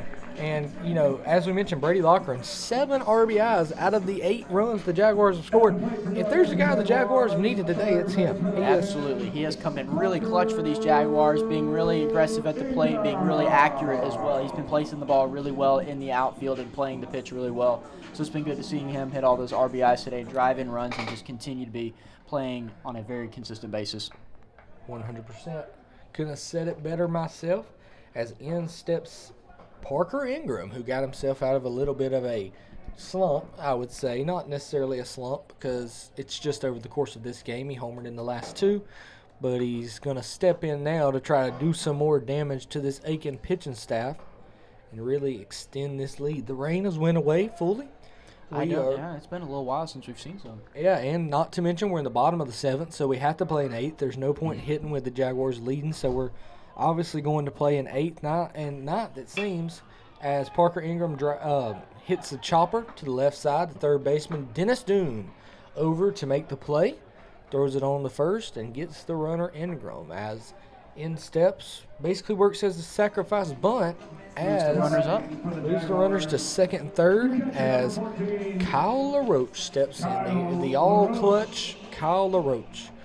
See if maybe he can drive one to right or left field or something, or maybe even get over the wall, because we saw that one deep ball from him in center field, and if that one hooked right or left, that was going out of the park. Yeah, let's quiz Avery here.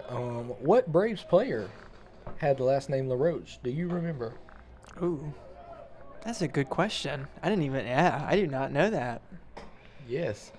Adam LaRoche played first base for the Braves back before Freddie Freeman. So. Oh, okay. So That's some trivia fun for fact there. That's your trivia crack for the night. I'm on a roll with the That is trivia. another fun Okay, fact. Justin, while you're at it, what's the wordle of the day? Yeah, I don't have that one for you, but I don't play that game. My roommates do. My roommate, every morning they get out of breakfast, they play in Wordle, Connections, and then new one. some other new one. They've got 3 of them they play every morning. As that one's going to be wild, and in comes Jabin Haynes as the Jaguars score another here in the bottom of the 7th to take a 9-5 lead, and advances Brady Loughran to third base. You know, that's You like what you're seeing right now. I do like what I'm seeing. I'm having a good time watching some runs come in. I was asking for them, and I received. You know, they say asking you shall receive. Yep. That happened. The only thing, I keep asking for the steak, and I haven't received it yet. So if that doesn't happen, then at least I got the runs. I think we've just been blessed with a beautiful night. I mean, we have a nice Yeah. breeze coming in here. It's cleared up, and I mean, baseball's back, baby. It's been a great night, and I'm excited to sit here in this beautiful ballpark and watch some baseball. And I'm ready. Justin and I the other day were watching some Valley Sports on my phone, and it was just good to see the Braves back in action. So this looks like it's going to be an out at first. So Kyler Roach will be thrown out at first, and that will be the end of this inning. Yes, going to cut the Jaguars scoring, and it is going to be 9-5 as we head into the top of the 8th. Stay with us when we come back from the break. You're listening to the Sports Squad on YouTube.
Welcome back to SRP Park as the Augusta Jaguars are hosting at a neutral site the USC Aiken Pacers.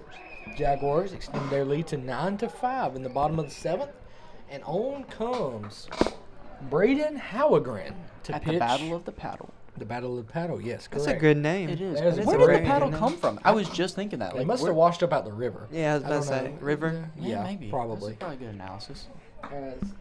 Yeah, because you have to go to the river to go to Aiken, so that's That's probably true. that's That's a probably what it good- is. And if you were coming from Aiken to Augusta, you gotta go. You got to go to the Speaking river. of paddling, Works we both just, ways. a couple weekends ago, we did paddle the Savannah River We in the did. kayaks, and it was a Did you? good It was very time. fun. Yeah. Oh, dude, that's something our team loves to do, man. We love getting some kayaks and going out there and just enjoying floating in the water. We should do a sports squad on the kayak. Oh my gosh. That'd be an interesting one. Yeah, I don't know about that one. That one's ripped through the left side by Boot Knight. Boot That would be Mr. Excuse me for saying Mr. so much, but Cade Boot Knight improves his batting average with a single through the left side, the 5-6 hole, to get Aiken with a runner on the board here in the top of the 8, trying to make a comeback down by 4 runs, 9-5. So Crowd's still holding steady. Yeah, crowd crowd's is. staying here. Children are still. Even though nobody's on spring break here yet, crowd is holding steady. It looks like I think the rain dying off definitely kept people around. Yeah, and I think after this game I may try out that playground. It's very enticing, and the fans are the fans are still up under the shelter, but that is because the seats are wet, not because it is raining here at Jaguar Field, not Jaguar Field, SRP Park, Jaguar Field for the night, as USC Aiken's Boot Knight advances to second base on the wild pitch. So, Avery, we just got information about what the Wordle is of the day. So tell us about it. Shout out my girlfriend for sending me that. It's Mayor. So if I have spoiled that for you, sorry. If you're not playing it by night, yeah, that's true. You've had all day. What a word that is, Mayor. Usually it's some basic word. Usually it's weirder. Yeah. Well, you use the Y. You can throw some people off because That's nobody's true. guessing. Who's a Y. guessing a Y? Oh, ball is foul. Back towards the parking lot. Watch your cars. That might be somebody's car. It ain't our car because you have to hit it a country mile for our car. Did you want to pay $10 an hour to park? No, I was just saying. I wanted to walk a country mile.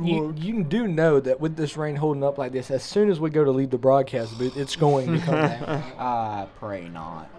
As in steps to the batter's box, a few minutes late I am, Jack Hobson as the shortstop on this evening as he flies it to shallow right field. It's going to get out of play, and he's going to get another chance here with 2 strikes and 1 ball.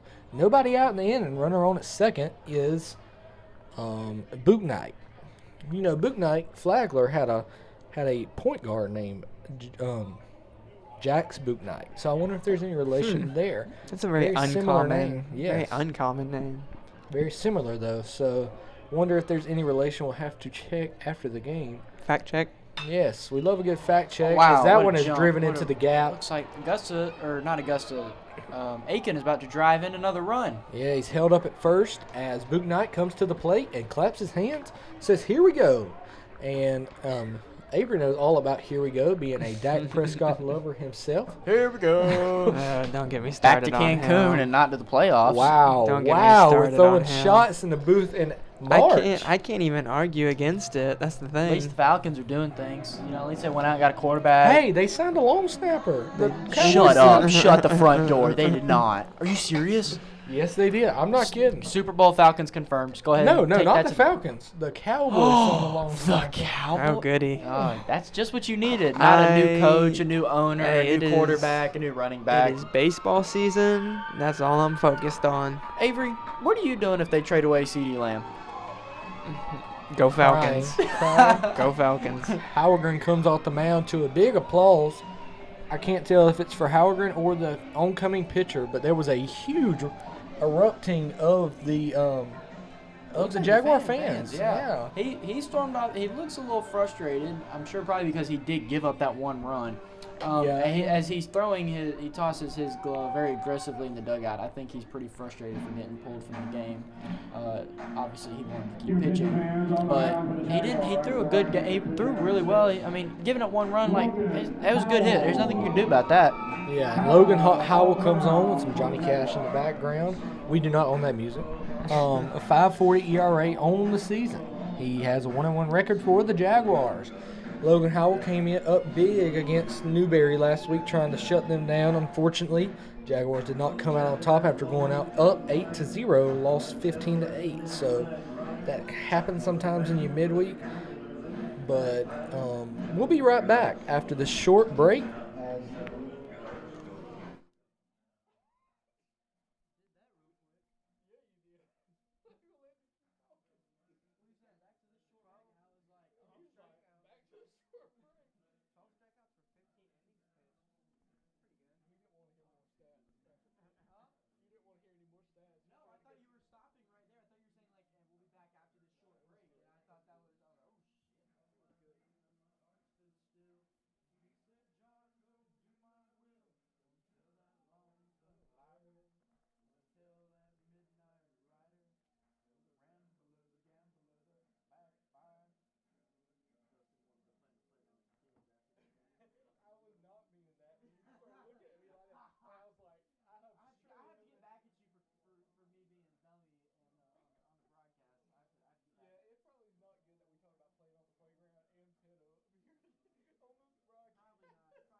And welcome back to SRP Park as Logan Howell takes the mound. No relation to Chris Howell, our head coach here at Augusta University. And down to second goes Jack Hobson. And that's 2 wild pitches, allowing 2 runners to get to second base in this inning so far for the Jaguars, as they've recorded 0 outs so far. So not the start you wanted to the top of the 8th when you had a 4-run lead. Now cut to a 3-run lead, trying to make it stop right there. Stop the bleeding, if you will. So in steps Brock Myers, the leadoff hitter for USC Aiken, number 16.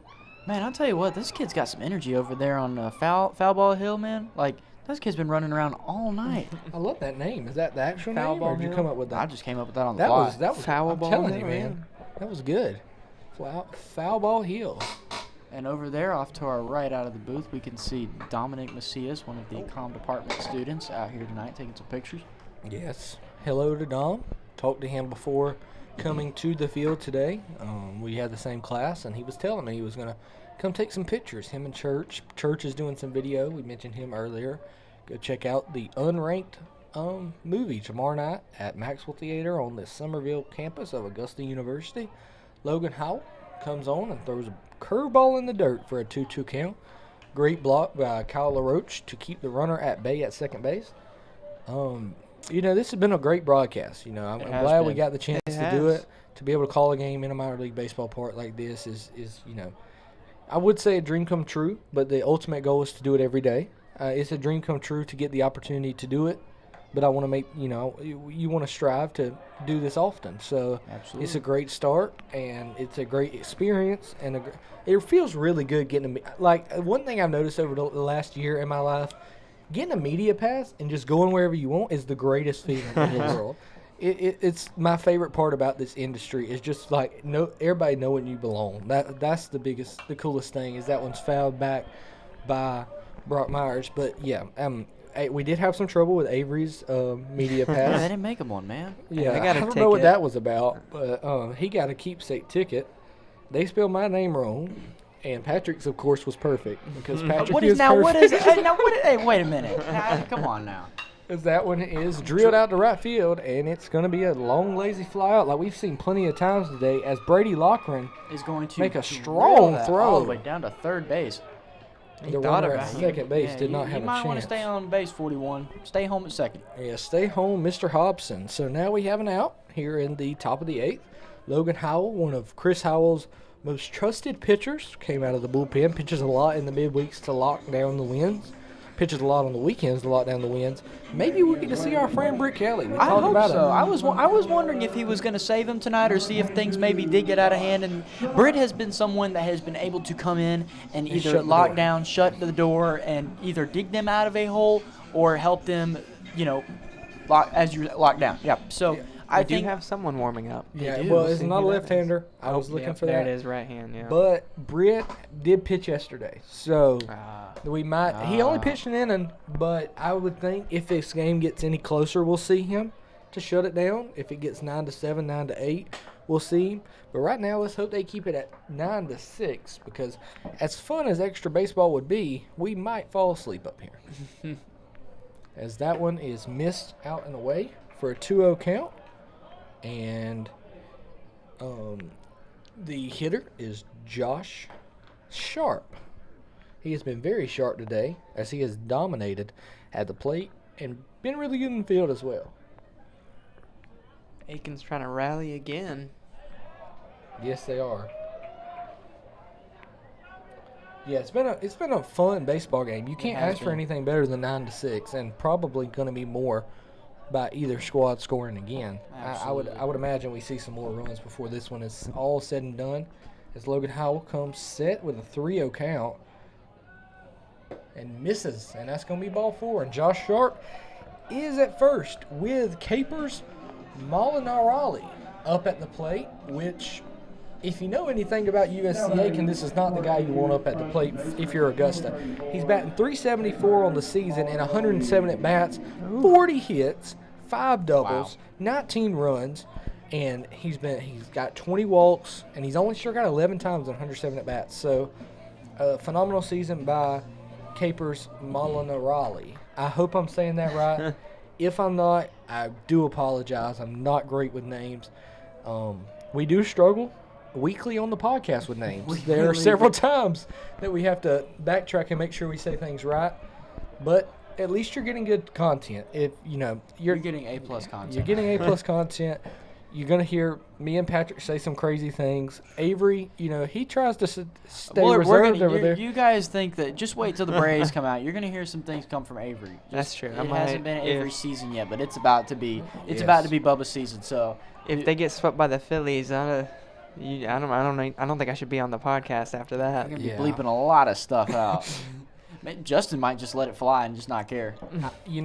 There's been times I've been close, as we mentioned last week. I got very close. I had to reserve myself.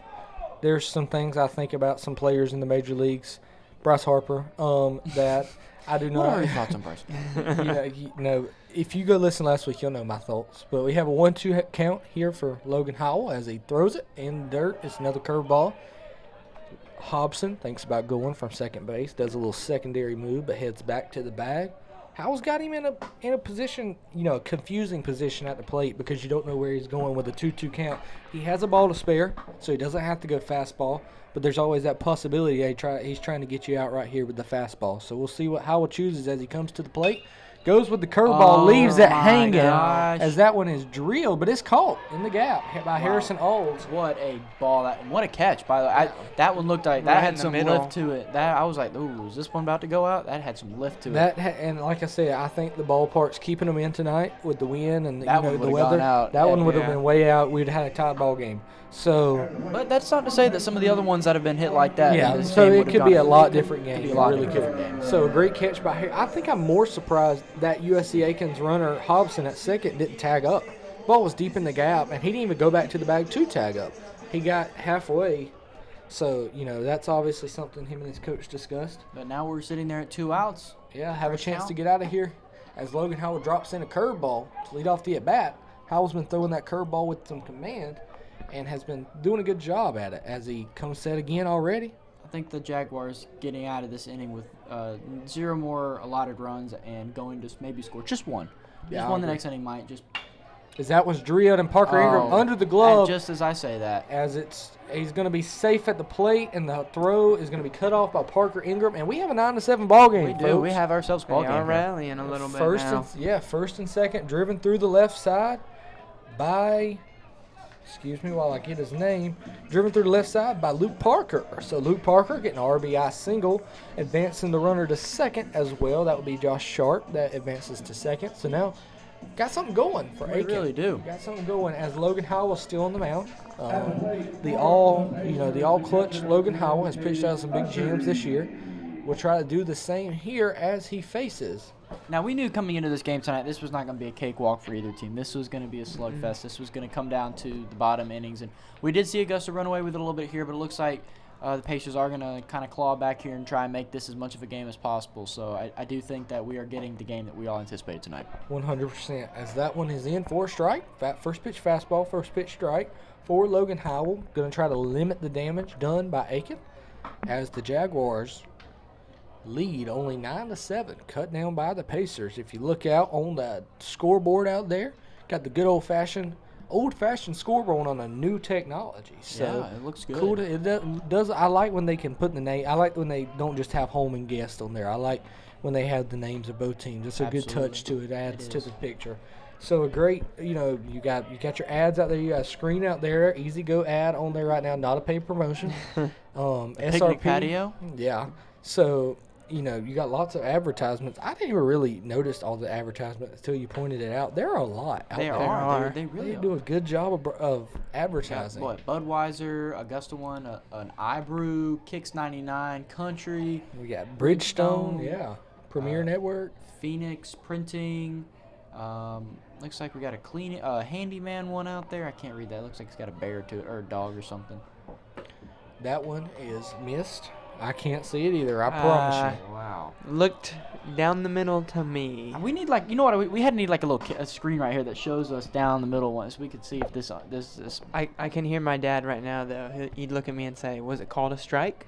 And I'd say no, and he goes, "Well, then it wasn't a strike." That one is drilled out to left field, but it's going to hang up as well. And There we Wannet's go. on to catch it as the Jaguars are headed to the bottom of the 8th, leading 9-7. The lead is cut in half, but the Jaguars are up 2 as we go to the break. You're listening to the Sports Squad on YouTube.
And welcome back to SRP Park for the Battle of the Paddle as we're in the bottom of the 8th, about to wrap things up here soon as the Jaguars have a 9-7 lead over the rival Pacers of USC Aiken. Thanks for all our listeners throughout the night as Jordan Wilkie steps to the plate to face the USC Aiken pitcher.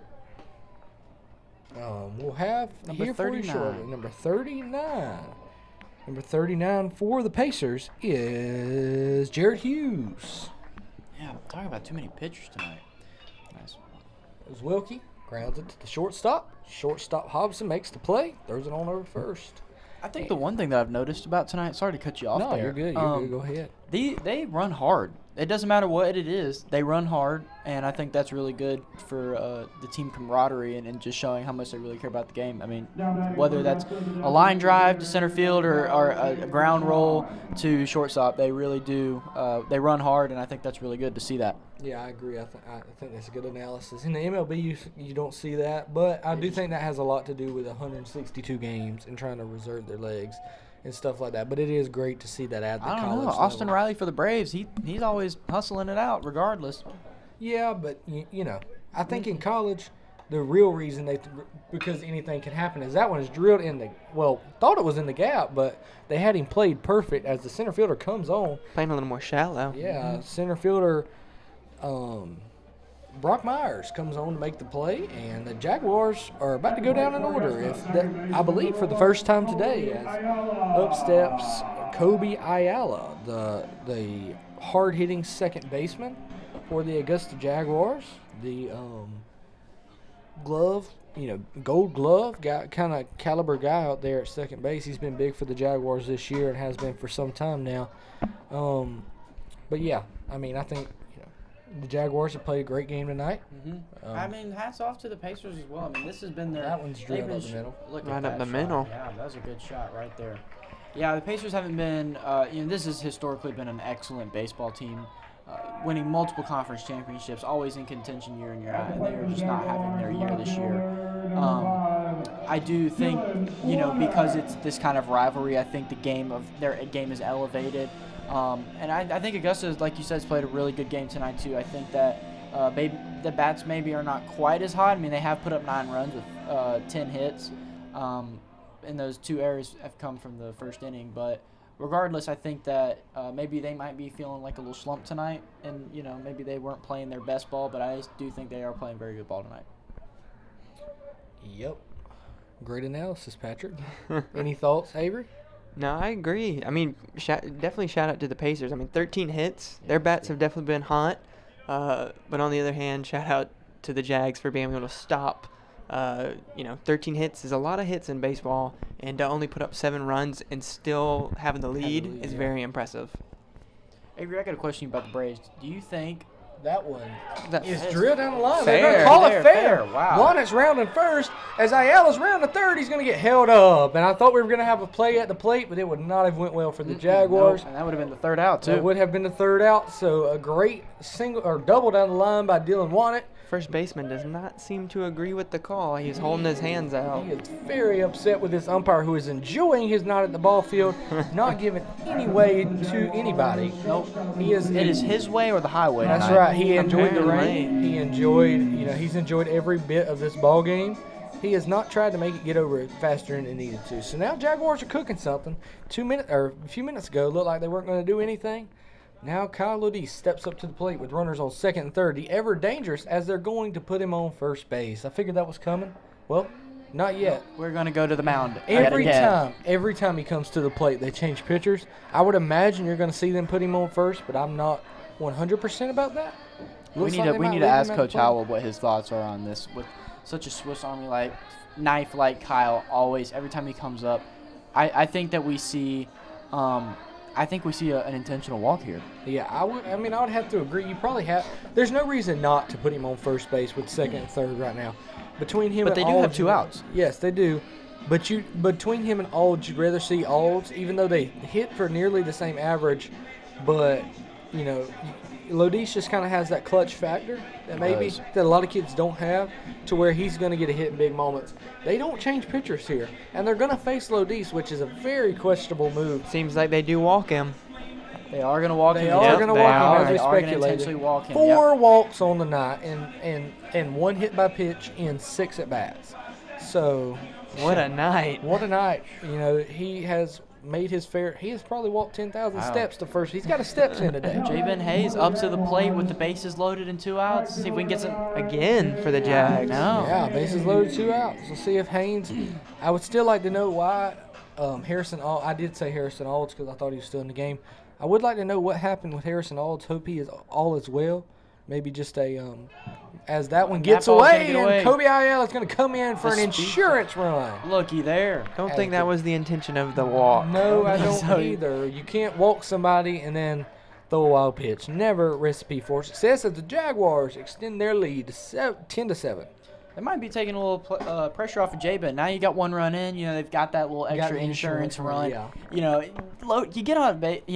Get on base, you score 2 runs. Exactly. A lot more confidence now. Well, you don't have loaded, but you get on loaded bases, man. You feel a lot of pressure on you, man. 100%. So this has Especially when you're not a starter on the team. Like, you're not a guy that they depend on all the time. So this is new to you. This is Right. like you're not used to being in these positions. So there's a lot more pressure, and you're facing a tough sidewinder kind of pitcher in this at bat. I mean, I'm not complaining that was a ball, but that looked like a strike to me. I need to Ask see- Avery. what- He's the one. He's the one that critiques the umpires. He ought to be one himself, he said. Yeah, well, I did not say that. There's a reason that man is out there and I am up here.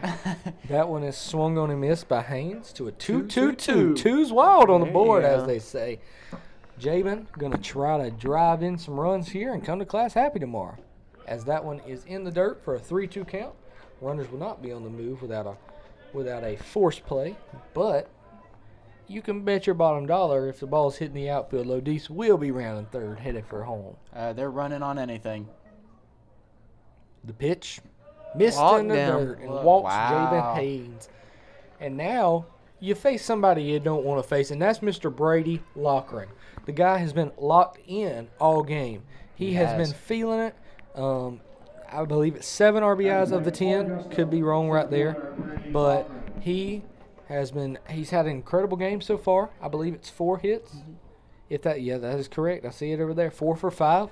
Let's hope he goes 5 for 5 and drives in 3 runs here and goes all out and try to win a Player of the Week award. Maybe Well, that there was we tricky go. there. Wow, what a call. That was, Run. and he's headed for the plate, and Lodisis Hits him. saves. The ball hits him. And Jabin Haynes advances to third on the throw, and to second on the throw is Brady Loughran, who Wow. As He we hit him. mentioned- He threw it and it hit him. If that was Yeah. kickball, that would have been a great That throw. would've been a That great would've throw. been a phenomenal And Brady Loughran now 5 for 6 on the night, make it 9 RBIs of the 12 for the Jaguars. If you don't think this guy's had an incredible game, there's something wrong with you. That is a masterclass by Brady Loughran. So shout out to him on that one. He's obviously the MVP of the game. Another mound visit. Number 39 is going to be taken out You of gotta the game. you gotta wonder what the game plan is for Aiken right now after Go home. giving up that many runs. Can they- You bring in another pitcher. With How many more pitchers they got? Maybe They they don't they have want to any try more. and rally. I understand, but I think just he gotta just wonder. signaled up to the booth for Avery to come out and pitch for him. So Avery, the why don't you go transfer- ahead? it would definitely be the same thing that just happened. Avery, we really appreciate you being on the broadcast with us tonight, and we know you got to go warm up down there on the mound. He just entered the transfer portal and joined a new team, all in the midst of the 8th inning. All So it took was a wave. it was beautiful. So it's definitely a different time in college athletics to be able to do that. But I we'll could see set you later. set a record for the most amount of runs given up in a But single inning. nowadays in college athletics, the portal would let you do that. It Yes, they would. would. And you wouldn't have to worry about giving up runs. They just change pitchers about 3 pitches in. That's true. So I could another maybe call to throw the one bullpen. strike. One strike. You know, I know most people have unlimited phone plans these days, but if you don't, these calls to the bullpen, you're gonna be paying a good amount right It's there. a good thing you have to pay for call and text back in the day. These people would run up that phone bill. Yes, they would.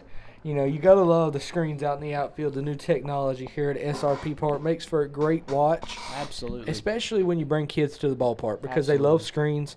Anything bright like we're seeing right now, you're seeing on the broadcast is really well lit. Yeah, it's really well lit. Very. It's a beautiful I place. feel like we've talked about it so much. This is just a nice stadium. can't- I mean, It's beautiful. even ballpark. the location right next to the river. I mean, know. come on. Yeah, you got the foul ball hill, you got the playground, you got the apartments, you got the screens.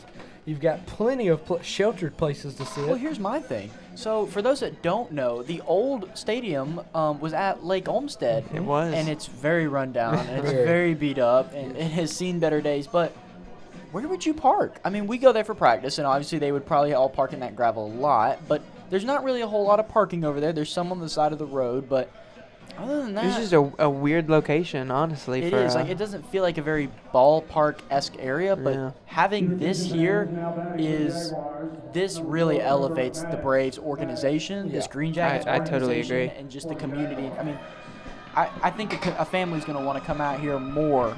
Right. Than in yeah. that, and yeah. and I think that's part of it. I think you probably had record low crowds and stuff over there. It's probably why you move over to a stadium like this. This is, no offense to the Lake Olmsted Stadium, a very much needed upgrade for the organization itself. I don't think the Lake Olmsted Stadium is taking any offense. Yeah, you know, you go over there, it's sad to see busted out windows and all kind of stuff like that over there. Cats are everywhere. Yeah, so it's definitely seen better days, as Patrick mentioned. But yeah, you gotta wonder with the attendance and all over there if that's why they made the change over to SRP Park. That one was called a As- strike. Wow, rare sighting. We don't really know what's going on here with the striking ball calls, but Parker Ingram steps in, the ever dangerous, and Parker Ingram, and he takes another pitch, and that's going to be a 2-2 count. Two's running wild again. We've had that several times here in the bottom of the 8th inning. Jaguars tacked on 3 so far. It's a 12-7 lead. They got insurance and a little bit more, as he drills that to the shortstop, and it is caught, and we are headed to the 9th inning. Stay with us as the Jaguars look to close out the Pacers, the rival Pacers, that is. You're listening to the Sports Squad on YouTube.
Welcome back to the Sports Squad on YouTube as we're in the 9th inning and we have a call to the bullpen between the Augusta University Jaguars and the USC Aiken Pacers as our friend of the show, our member of the show at sometimes, Britt Kelly is coming on to pitch. We hope this would happen, and he's on to close out the Jaguar victory. the ace. The ace, the closer, the everything in between. He fires in a strike for the first pitch of the 9th inning. The Jaguars lead 12-7 in what has become a 9-inning game. We didn't think 4 innings ago that it would be 5 to half 7 inning to to inning 9. by inning, Yes, and the range and that is one cleared is out. way up in the air. The shortstop, Kyle O'Deese, settles under for the first out of the 9th inning. Britt Kelly working ever efficiently to get out of this game. You know, it's a big deal for the Jaguars to get this win, not only for, you know, their record and all that, but to get a win over a rival is always fun. Right. So for Britt Kelly, you know, I kind of figured this being Britt Kelly's final game at SRP Park, he would get the chance to come out here and do some damage, and that's what he's going to do. And get the save as And well. get the save. Yeah, well, with the 5-run differential, it's not going to technically be a save, but we'll call it a hold. We'll call it a save. Cleanup duty. Yeah, cleanup duty from Britt Kelly to get some work in before we take on the Columbus State Cougars on Thursday through Saturday. That's what's up next for the AU baseball team, as Britt Kelly has a 1-1 count. Wonder Wild on the board now as we speak. As in steps USC Aikens. I got it. And it's back here to 8. No, very- that was right above us. Very It's close. right here. Oh my goodness. As Dune Dennis steps into the plate, a 1-2 count. Britt Kelly's got him right where he wants him. Let's see if he can finish him off right here. Yeah, as you mentioned, they have the upcoming Columbus State series here at home. They will. Sorry, I had a technical difficulty there. One of the mics went funky. They will be starting March 28th with the that's the cancer awareness game, and right here they will play Friday at 6 against them, and Saturday at 1 p.m. Thank you for the update. As Jaden Haynes, I believe, is out in center field. Can't see his number. Settles under it for a nice catch, the board says. And the Jaguars, or the Pacers rather, are down to their last out here as they trail by 5 to the Augusta University Jaguars. Britt Kelly looking to finish things off as he comes set and deals down the. That looked like a strike. Okay. Wow. Alrighty. I'll just stay quiet this time. I guess this guy wants to be out here all night. This game started at 6:30. It is 10 o'clock. We're pushing 4 hours as Britt Kelly fires in another. That's why is That one looked like a ball. That's why I said earlier, I was like, is there no pitch count? Because it's like it's been a It very feels- long yeah, game, it but feels it's very because long. we've been swapping pictures every 5 Yes, minutes. that is correct. Mound You're visits, right yeah. on that one. As Britt Kelly comes set once again with a 1-1 count, fires it in. It's drilled out the left field. Oh, he Not almost had necessarily that one. drilled. Yeah, I thought Kyle O'Deese would come up with it to make the game-winning play, but fired in from Dylan Wannett, and the Jaguars are trying to hold the Pacers. Pacers have something going. In steps Jack Hobson, the shortstop. You gotta wonder if that guy is like, oh my gosh, how many times are we gonna go through this thing? Yeah, 100%. And I tell you one thing, I've gotten used to the walk-up songs already. I can't imagine them hearing it as many times as they actually do. Whenever I'm broadcasting the games, I can tell you who's coming in the pitch most of the time because they're walking songs. You could they probably just tune it out. Yeah, I would have to imagine so. But it's got to feel good to hear your walk-up song on a minor league baseball park. That's got to be a good feeling, regardless of if you are a minor leaguer or a college player. Getting the chance to play here at the beautiful, ever beautiful SRP Park as Kelly fires it in for a strike. First one of the at-bat. 1-1 count, 2 outs. I would say the staff here tonight, that's A+. A plus A+, staff. for sure. They've treated us really nicely. They showed us to our press box up here. They made sure we were good and taken care of and make sure we didn't need anything. We've been having to get in and out of the booth in the building here because we don't have passes and all that or like keys to get in and everything. They've let Avery us in. does. He's higher up than we are. though. Avery is, but they've been really nice to us tonight. So a special shout out to the SRP Park staff for being an A+ staff. That one's over, and it kicks off of man. Kyle O'Deese's ankle, and it's going to be first and second. The Pacers threatening here once again with 2 outs. Kelly allowing 2 hard singles out to left field. First one not as hard as the second one. That one kicks off of O'Deese, as we mentioned. This batter, number 16, Brock Myers, funny enough, has the same walk-up song as Kyle O'Deese. So, fun fact There we for go. you. Another I'm filled fun with fact. them. I'm telling you, I'm filled with them tonight. But Tell you, what a game it has What been a so game. far. 100%. 27 hits total between both teams. I mean, I don't think we could have asked for a more exciting It's game. been so much fun. Could not up here agree in more. this. Well spoken, Avery. Britt Kelly trying to get the last out one more time as he comes set. And he deals. And it's up, and it's missed up. This umpire not ready to go home. No, he's A not. lot like the Maybe USC maybe Aiken he coach. sees something we don't. I don't He must be know. like a night owl or something like that. Hey, I'm all for the night owls. I'm one myself. But I can agree. Kelly to But on a Tuesday night? to the Not plate. on a Tuesday night. There we There go. he is. Fired in there for a strike. 1-1 count. You know how like when you watch it on TV, they've got like this like the little box right there, and it's like a pixelated one. It's like he has one little bitty square that if you don't throw it there, you're not getting a strike. 100%. Kelly comes set, deals.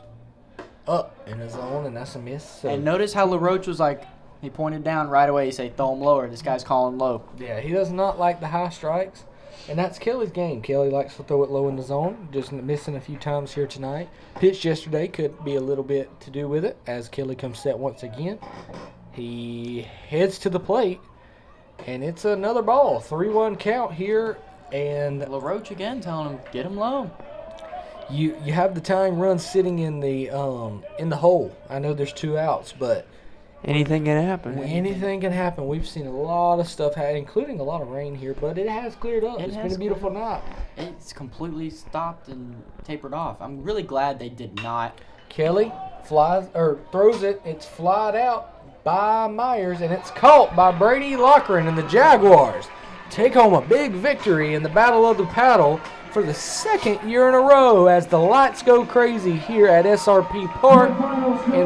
And you see on the boards, welcome Augusta University fans, and the Augusta University Jaguars take home a victory. And we have been on the call of a phenomenal game. Jaguars win 12-7. And yeah, I can't get over these lights. This is awesome. It's a pretty cool thing, yeah. It's a cool deal. I wondered a while ago when I looked up at the lights, were they able to do stuff like this?